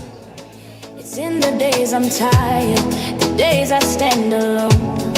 Thank you to our Fire and Fearless panel for bringing the actual fire and for showing us what audacity really looks like. Thank you so much for that rich conversation as we wrap today up. We have a few more things to do before we call it a day. I promise you just a few more things. Let me tell you, we have a wellness expert who will we've been sitting for too long. And even though we're talking about, women's economic power, we must also talk about health, because health is wealth. So all of the things we're talking about would only be valid when you are in good shape and in good health. So a few minutes for our wellness expert. We'll take the vote of thanks. We will do our treasure hunt. So if you have your slips with your paper, with your numbers, please don't throw away. I have the list here, and we'll be rolling out the winning numbers. And finally, our guest artist, who is downstairs and ready to entertain us, will come up. So don't go anywhere. Just 3 more things and we will be done, ready for the after party. You want to enjoy this entertainment, so don't go anywhere. Thank you so much. Well done to our panelists. Thank you. Thank you. Thank you. Thank you. It's in the days I'm tired. All right, very quickly, as we prepare to take the vote of thanks before we do the treasure hunt, I'd like to invite the Managing Director of Art of Living Happiness Center for a few minutes for wellness training and stress management. Please make welcome Priyanka Bagadia. A round of applause for her, ladies and gentlemen. Don't go anywhere. We still have just 2 more things before we bring up our entertainment. So we're taking Priyanka now. Priyanka, we are ready for you. Just a few minutes of stress management. It's been a day. It's time to just move our bodies a bit. We'll take the vote of thanks by our executive director, and then we'll do our treasure hunt and move into the after party. Priyanka, we are ready.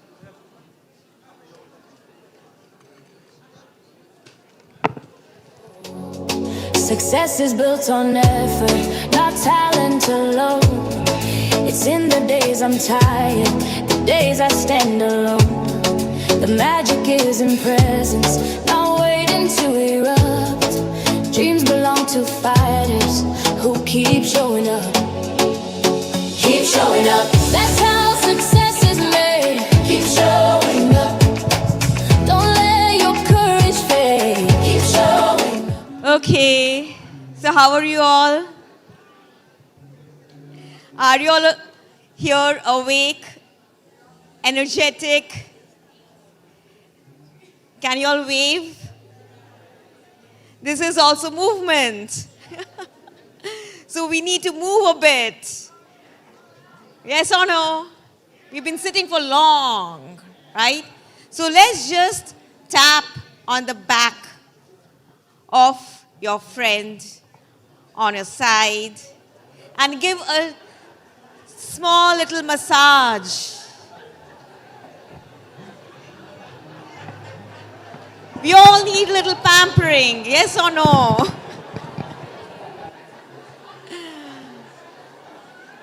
Great. So, in next 5 minutes, just 5 minutes, do you want to learn some techniques by which you can feel energy, by which you can relax, by which you can release your stress? Yes? Yeah? And feel more awake, have more clarity? Yeah? As busy professionals and women, we have been doing so much multitasking. And there's so much pressure and expectations from us, right? And we are expected to be superhuman beings. So here comes the art of living, where we teach some simple tools and techniques by which we can eliminate our stress. We can take care of ourselves first before going out to take care of others. And we have a beautiful center here in Victoria Island, which is called the Happiness Center. So I represent the center and the organization, The Art of Living, which is present in 180 countries. And this year we celebrate our 45th year anniversary. Yes, you can clap louder. Even that is movement. So shall we do a short breath work? You know, breath is connected with our energy. Breath is connected with our mind. It is connected with our emotions. So, women are said to be more emotional. How can we have control over our emotions, energy? We have heard so much from such inspiring women. But how can we keep our positivity and our energy high in such a challenging and complex world? And that is what we teach. So are you all ready for a short breath work, a breathing technique? Yes or no? Yes? Okay. So come on, we will all sit straight on our chairs. And we will keep our phones on the side for just next 2 minutes. And let's see the magic. Yeah. We have done a lot of talking. Now let's do the experience and grasp whatever we have learned and heard today. Right? So, I'm going to demonstrate this breath work which is called the bellows breath. It is an instant energizer. Like we, want to go and take an energy drink or a coffee. Instead of doing that, you can just know how you can work with your breath and keep your energy high. So make a loose fist by the side of your shoulders with both your hands. See, I am holding a mic, right? So I cannot do it. So, but you, yes, you all are very fast learners, right? With both your hands, sit straight with the spine erect and make a loose fist. And we will breathe in fully. While breathing in, we will take our hands up and we will open the fist. And our hands are straight right up, facing the ceiling. Stretch, come on, it's time to stretch a bit. Okay, some people's clothes may not allow them, but otherwise, you're supposed to stretch, yeah, with both your hands. And when we breathe out, we will breathe out with full force. And don't worry, your neighbor will not mind it. And we will make the fist again. Okay, so let me show you once.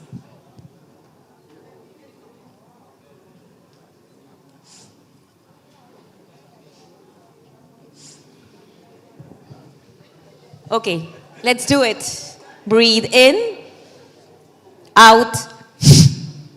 So if I have a room filled with almost 500 women, I can't hear the sound. Where is the breathing going? Come on, let's do it together. Breathe in, out, in, out. Make the fist. In, out. Very good. So, now, this was just a demo. We will do it with full energy and enthusiasm, and we will keep our eyes closed. You know, when we close our eyes, we conserve energy, right? It is one of the senses that we are shutting. So for the next 5 minutes, we will just do this, and then we will see the magic. Okay, eyes closed, loose fist by the side of the shoulders, both your hands, shoulders are relaxed. Men are also welcome to join us. Take a full breath in, breathe in, hands go up, open the fist, and breathe out with full force. In, out, in, out, in, out, in, out, in, out, in, out, in, out, and relax. Keep your eyes closed and relax your palms on your thighs. You can relax your hands, your palms on your thighs. Palms are open towards the sky in receiving mode.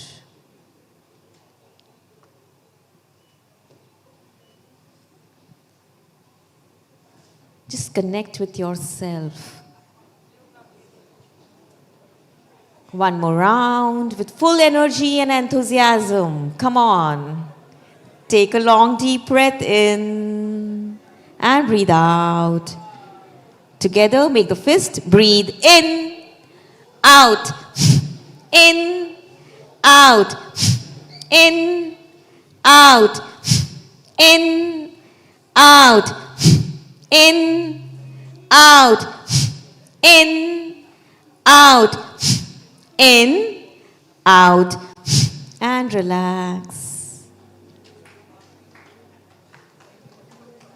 And with a big smile on your face, you can open your eyes. Welcome back.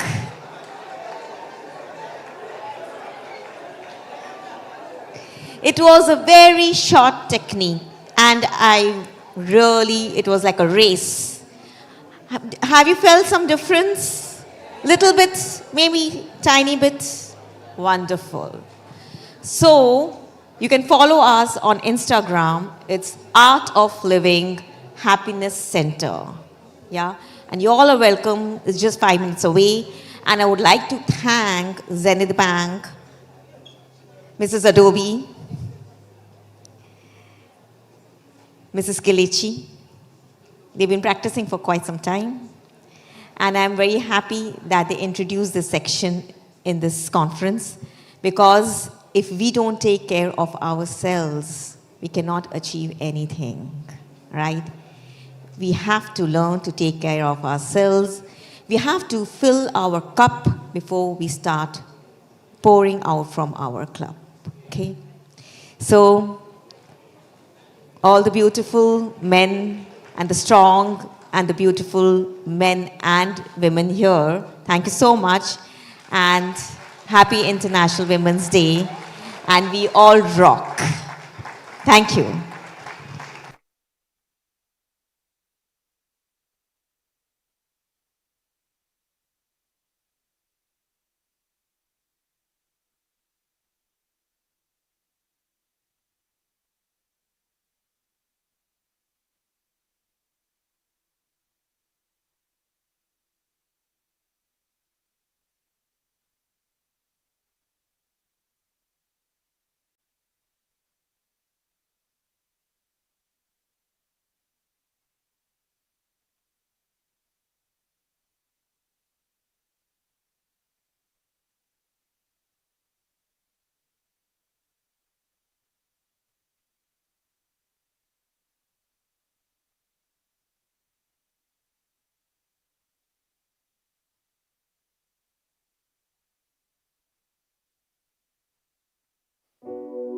As I introduce one of Nigeria's finest.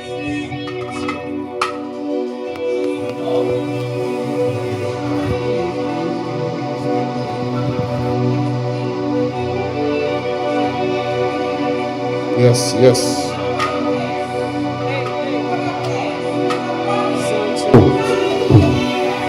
That's our start dude. Let's go. That's our start dude. That's our start dude. Greatness.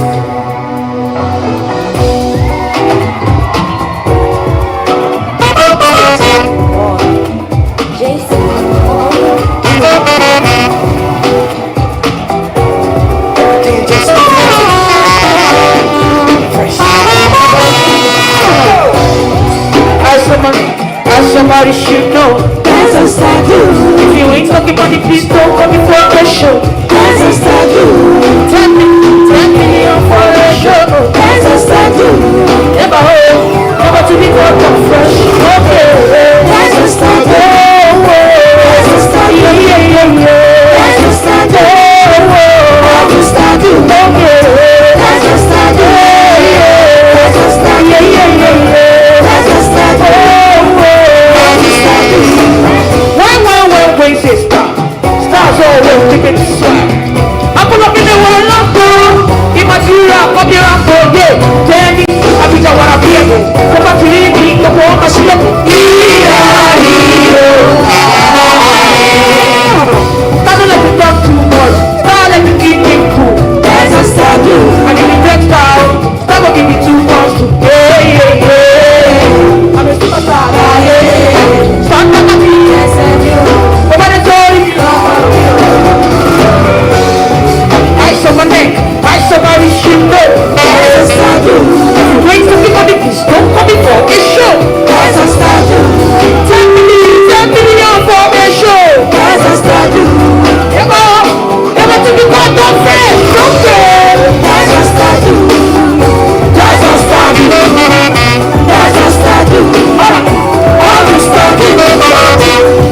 I do. That's just I do. That's just I do. That's just I do. See you. That's just I do. That's just I do. Best female CEO of any bank. Are you kidding me? Is it a joke? Let me hear you say purr. Let me hear you say clock it. There's a start to. Yes, baby. Like you do. There's a start to. Adora. That's a start to. OON. Lakado. Let me hear you say lakado. Lakado. Lakado. Oh yeah, lakadu, lakadu, lakadu, lakadu, lakadu, lakadu, lakadu, lakadu, lakadu, lakadu, lakadu, lakadu, lakadu, lakadu, lakadu,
Before I continue, photographers, videographers, I know you're doing your work, but I'm doing my own too. So stop blocking me. So this song is called Hustle. When I wrote this song, we all know the pressures that comes with success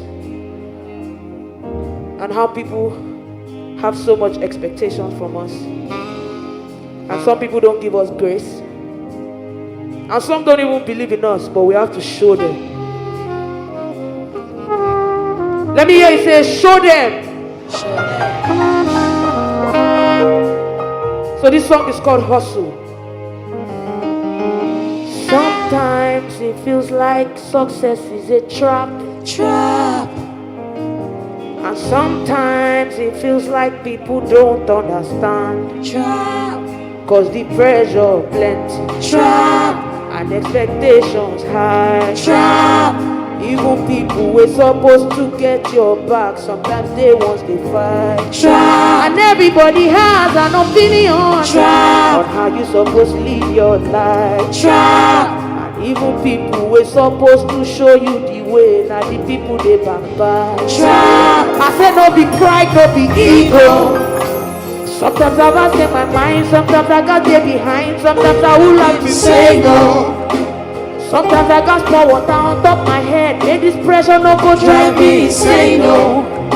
So if you see me outside and I no greet you, no vex, Baba, my head is full, oh. And Baba, you know the level. You understand, Abi? Now this hustle like this. Aye, aye, aye, aye.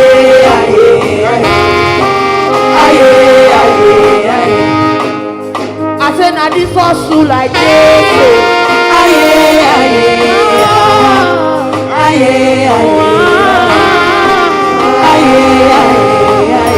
You know the song, Abi? You were singing it, I was feeling you. Abi? I feel you, I feel you. Abi? See, this hustle can be so overwhelming sometimes. No add your own, join my own. I got so many things I dey reason, no bother me. Wọ́n ní irun pálapàla ó gbọ̀ngàn lélẹ̀. Kí ló ṣe tẹ́nìkan ò ṣe rí o? Cause family go call, enemies go call, I don't know who is who. Let me try to bingo. Sometimes I got in my mind when I have nothing to say. Sometimes I would love to say no. Sometimes I got my hand on my head. Ladies, better not go tell me say no. So if you see me for sure and I don't greet you, no vex. Baba, my head is full, oh. Baba, you know the level. Hey, hey, hey, that is hustle like this.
Everybody's born a winner.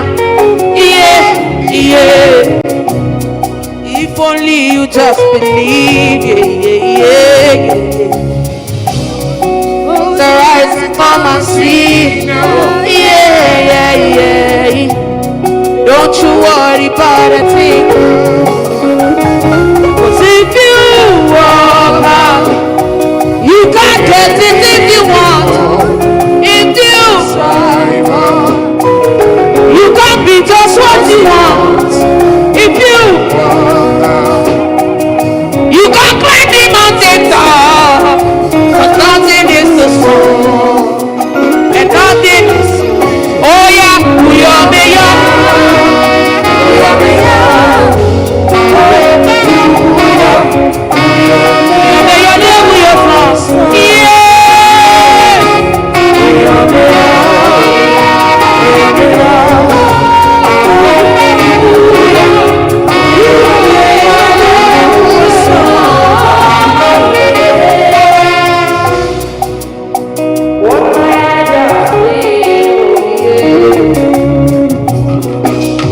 sójú mi ti rí ya.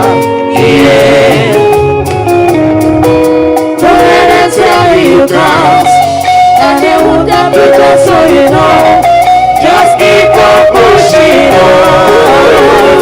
If you not in me, okay, I'm never too much. If you not in me, okay, I'm never too much. Holy, holy,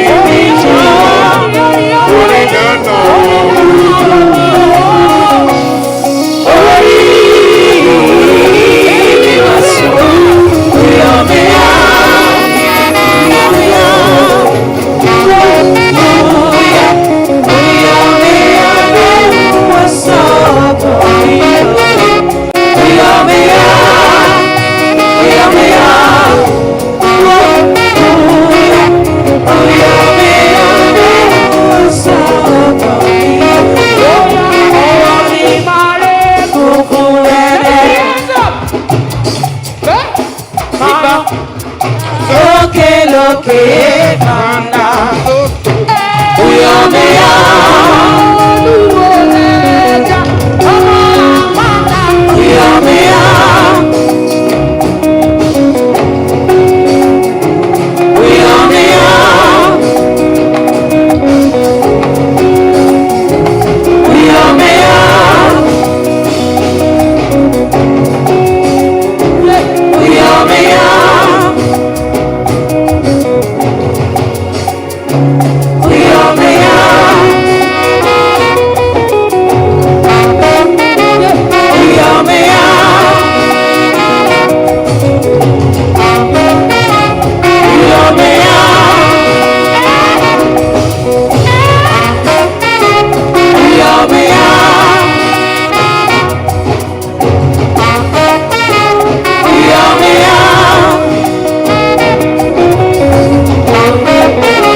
money? How much money you want? She wants $5 billion. You want money? How much money you want?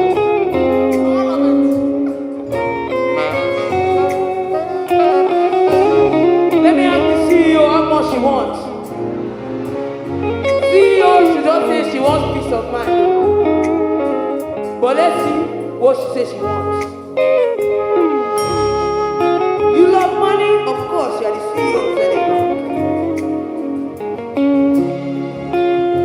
You want money? You love money? No. You want money? She keeps money. She is the keeper of money. Give her a round of applause. Adara, go keep your money. If you give her to her, she says she go save your money. If you give her to her, Abi, she go keep your money. If you Adara, go save your money. Give her to her. If you give her to her, she will give your money. And if you give her to her, she go keep your money. Oh, they say money don't buy you happiness. Money can buy you love. Money can fill this emptiness. I want all the money in the world. Money don't buy you happiness. Money can buy you love. Money can fill this emptiness. Oh, I want all the money in the world. In the world, in the world, in the world. I want all the money in the world. In the world, in the world, in the world. I want all the money in the world. In the world, in the world, in the world, in the world. I want all the money in the world. In the world, in the world, in the world. I want all the money in the world. I want all the money in the world. I want all the money in the world. I want all the money in the world. I want all the money in the world. I want all the money in the world. I want all the money in the world. I want all the money in the world. I want all the money. I want all the money in the world. I want all the money. I want all the money in the world. I want all the money. I want all the money in the world. I want all the money in the world. I want all the money. I want all the money in the world.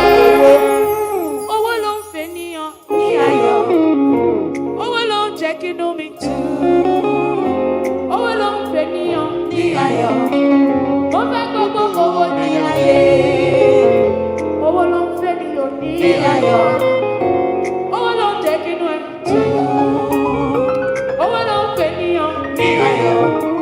Mo fẹ́ gbogbo owó ní ayé. Mo fẹ́ gbogbo owó ní ayé.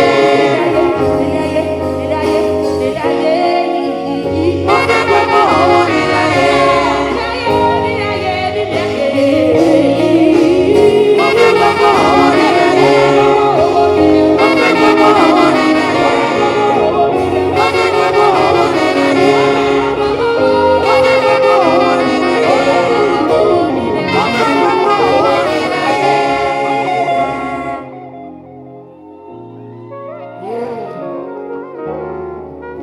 Me, I want money.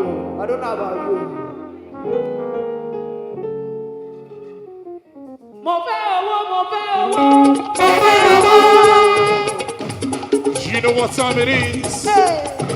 Come on. Entertainers time. Jump on. I feel party don't start up for that bar. Come on. Yeah, man. Yeah, mo fẹ́ owó, mo fẹ́ owó. Mo fẹ́ owó.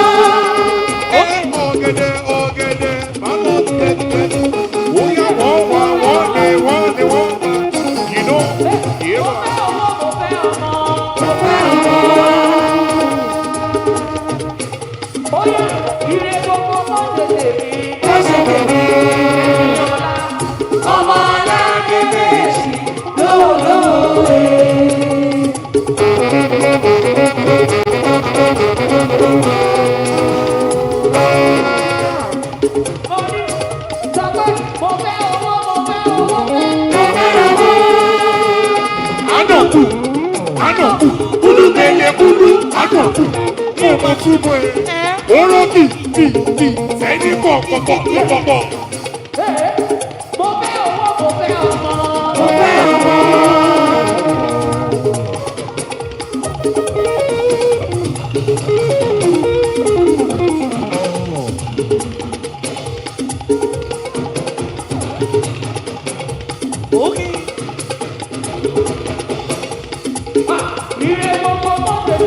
Are you dancing the dance? Yeah. Are you dancing the dance? Are you dancing the dance? Shake that. Shokoloko bango, shokoloko bango, shokoloko bango.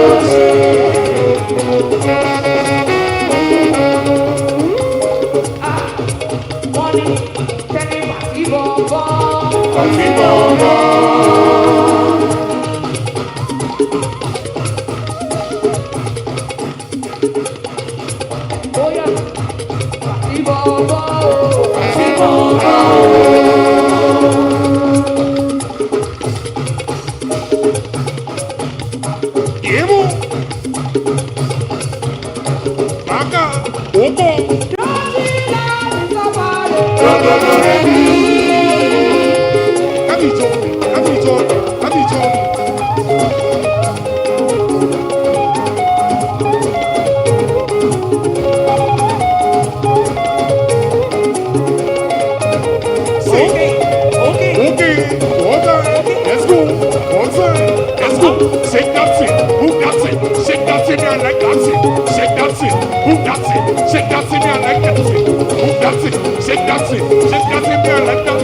Welcome to our customer care.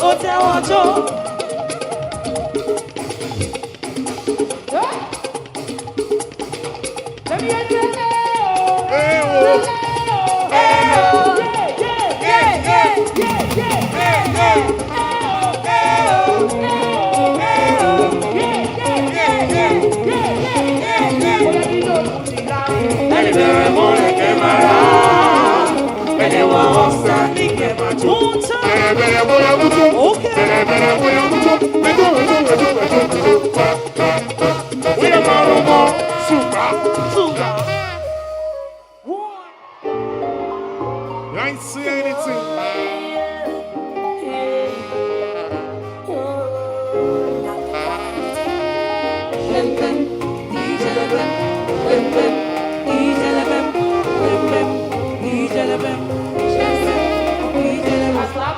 For your case, so I go to war for your case, so I go to war for your case, so I can be for your case, so I know for your case, so I want to God for your case, so anything you want, baby, you baby, you for your case, you for your case, you.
Anybody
Vimbai, all right, great.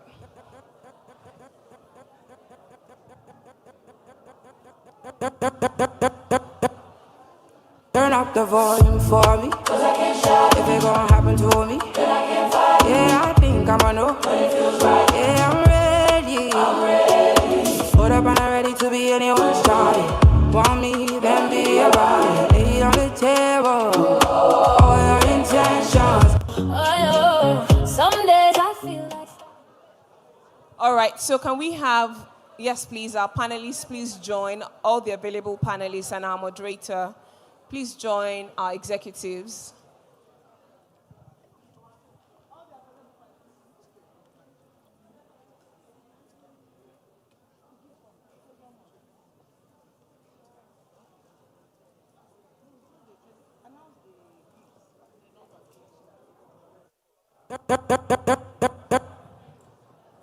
All right, so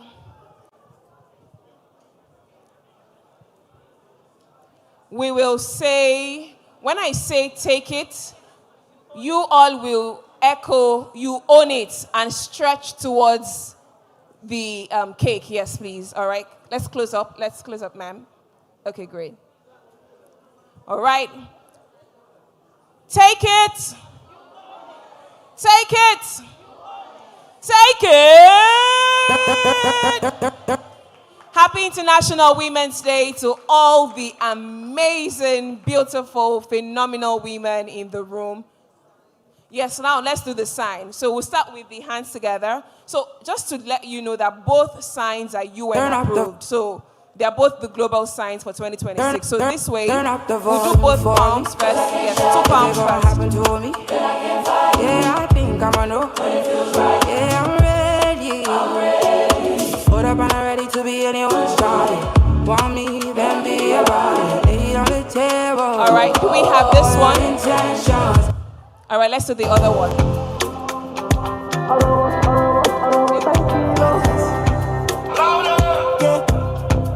Can I be here to the sundown? So you didn't make my mind no touch ground. I know say different songs don't come out, but my girl if I don't sing about we all commit to giving so that other women can gain. Thank you, congratulations, happy International Women's Day, everybody. All right, DJ, thank you.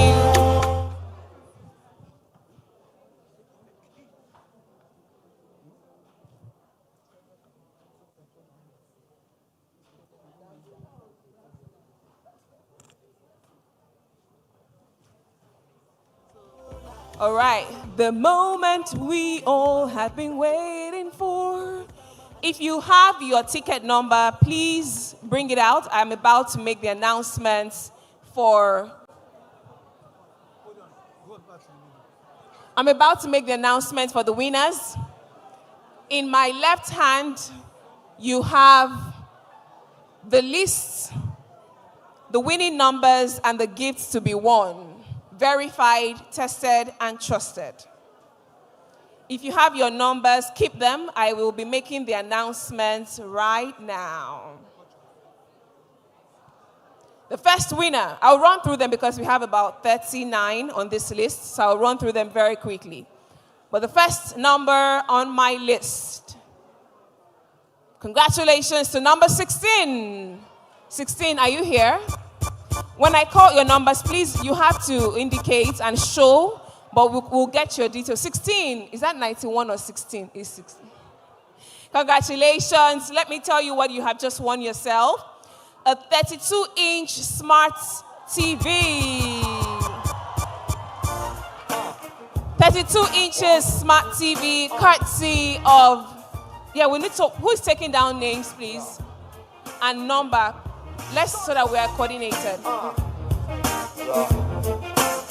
This one goes out to all my women, you know, my strong women.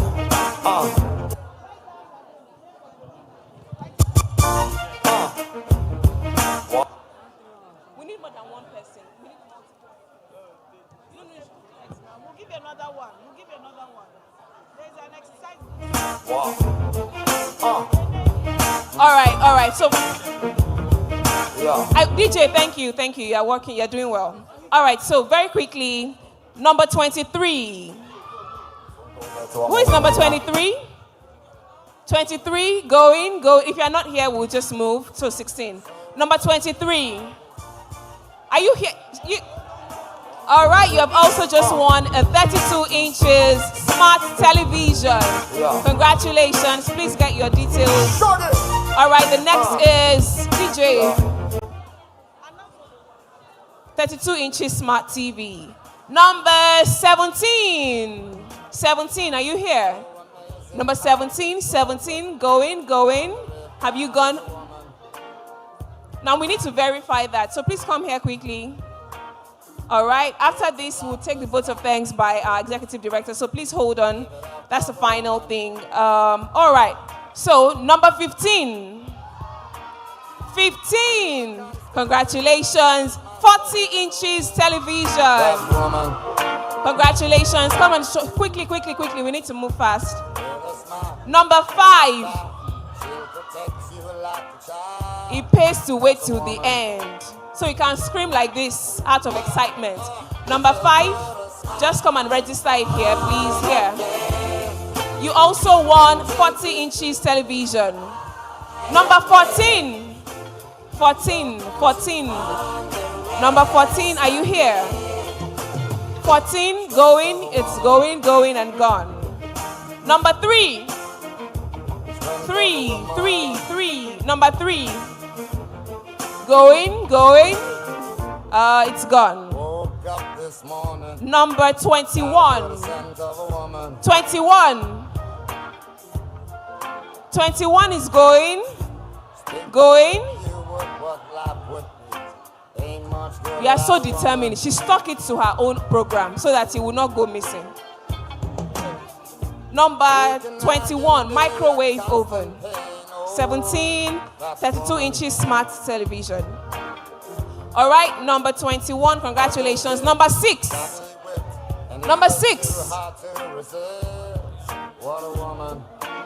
6. Sure, come. It's number 6. Okay, now I was asking because I know there might be 9 and 6, so we'll need to resolve that. 9. So bring come please.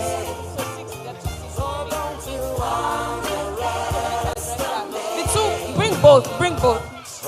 I figured there might be that. Number 6 won a Hisense air fryer.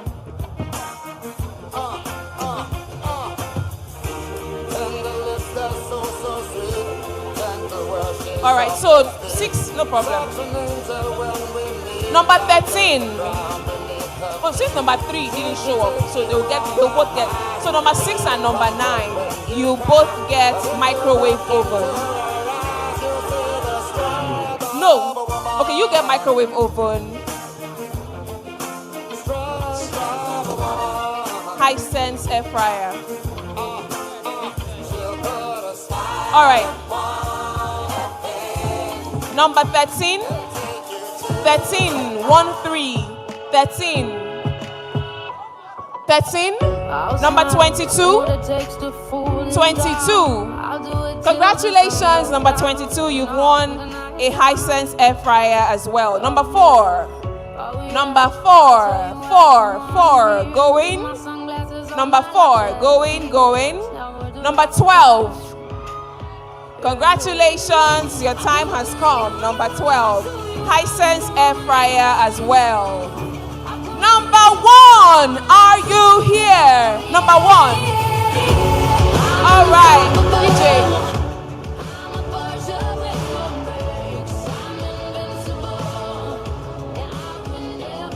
Number 1, you won a refrigerator. Congratulations. Number 18. 18, are you here? 18. I told you these gifts were not small because we don't play small here at Zenith Bank, okay? Number 18. 18 is going. 18. 18 is here. Number 12, Hisense air fryer. Yes, please register. 18? Oh, number 1, our refrigerator. 18 is gone. All right, number 19, are you here? 19?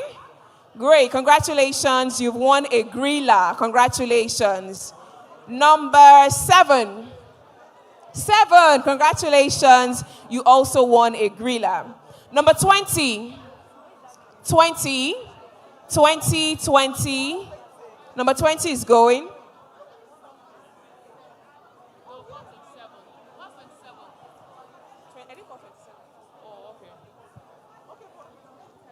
All right, we will pause very quickly. We have some more winning numbers just so that we can take the vote of thanks and closing remarks. Can we please just settle very quickly? Just find a seat next to you to sit so we can take the closing remarks. I would invite our executive director upstage, but we must honor her by paying attention. We'll continue with this. Please celebrate our global matron, executive director, Zenith Bank PLC, Dr. Adobe Nwakpa. A round of applause for her, please.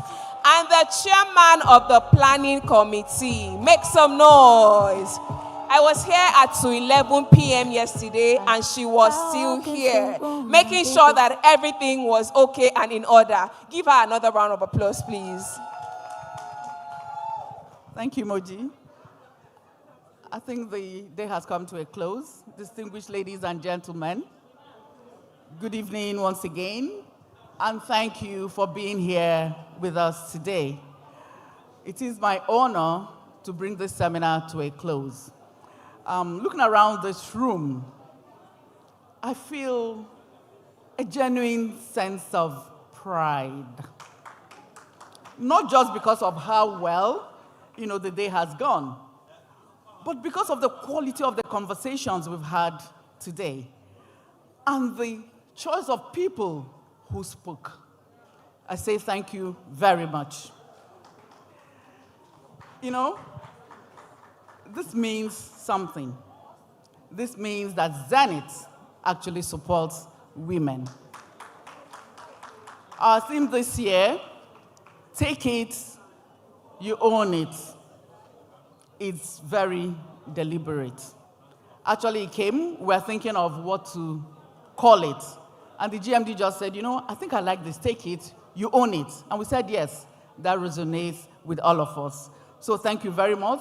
But it is also very, it's a challenge that calls for action. It says, take your seat at the table and speak with clarity. When the table is there and you don't have a seat, just carry your folded seat and sit on that table. It is also for us to take the opportunity to lead and carry others along. We've heard it today. Let us be our sisters' keepers. It's very important. At Zenith Bank, our commitment to women doesn't just begin and end on International Women's Day. It lives in our policies, it lives in our products, and the environment we deliberately cultivate every day. But we also know that change at scale requires more than what one institution can do alone. It requires government, businesses, communities, and individuals to align and push in the same direction. I want to take a moment to acknowledge a few people, specifically to our guest speakers and panelists. I say thank you very much. Your openness and the depth of experience shared today enriched every session that we had today. I say thank you very much. To our guests and partners who joined us today, both physically and online, I would like to say that your presence here, for those of us inside here, is itself a statement of solidarity. We are very grateful for it. To the Zenith Bank team, who work behind the scenes, I can't mention all of you. You are simply wonderful. Whenever there's a call to do anything, they show up and they deliver. You have delivered something that is very amazing today. Congratulations. Well done, all of you. Well done. You can see them in their T-shirts. Well done, everybody. As you leave here today, please, I'd like you to carry something with you, something very useful. Not just the memory of a good event, but a renewed sense of purpose. The conversations we started today need to continue in your homes, in your offices, your communities, wherever you have influence. Please continue those conversations. I want to especially thank our amiable, our adorable, the elegant octopus, our GMD CEO, Dame Dr. Adora Umoji, OON, for being a beacon and a leading light for women. You can please clap for that. Thank you very much, GMD, for all the creativity, everything you bring to the table. And we want to say that we are part of that table. Even if you don't have enough seats, please carry the folded ones. There will be a space for every woman. Thank you so much for what you do for us. On behalf of the board, management and staff of Zenith Bank family, I thank you sincerely for coming, for this engagement today, and for our she's that are here, executive directors, management staff of Zenith Bank. Thank you for always supporting women. Thank you for coming, for leaving your work and staying with us all through today. I say thank you. And for all of us, together, let's take it and let's own it. Happy International Women's Day, and God bless you all. Thank you. Make some noise for our global matron and the chairman of the planning committee for our IWD celebration for 2026. Thank you so much. Final announcement, I will run through this list, the list very quickly. Where's the secretariat? Please just be here so we can take down the numbers. DJ, you will just pause for 1 minute. Thank you. I stopped at number 18. So number 19, 7. If you're here, please come up. You've just won yourselves gorillas. Number 20, number 8, number 2, number 11, number 35, and 28. You've won yourselves a Hisense toaster oven each. Number 10, number 27, number 9, number 30, number 34, Binatone toasters each as well. So if you hear your number, please come out very quickly and register with the secretariat. Secretariat, where are you? Thank you, DJ. Numbers 29, 37, 24, 38. All 4 numbers, okay? Again, 29, 37, 24, 38. Scanfrost Blender, congratulations to you. The final set, numbers 25, 33, 39, 26, 32, 36, 31. Binatone Electric Kettle, congratulations, and that will be all. Thank you all so much for being a part of the International Women's Day celebration for Zenith Bank PLC. My name is Mojibade Shosoya, an ad hoc member of staff of Zenith Bank PLC. I will see you next year, 2027. Amen. Good night, everybody. DJ, let's go there.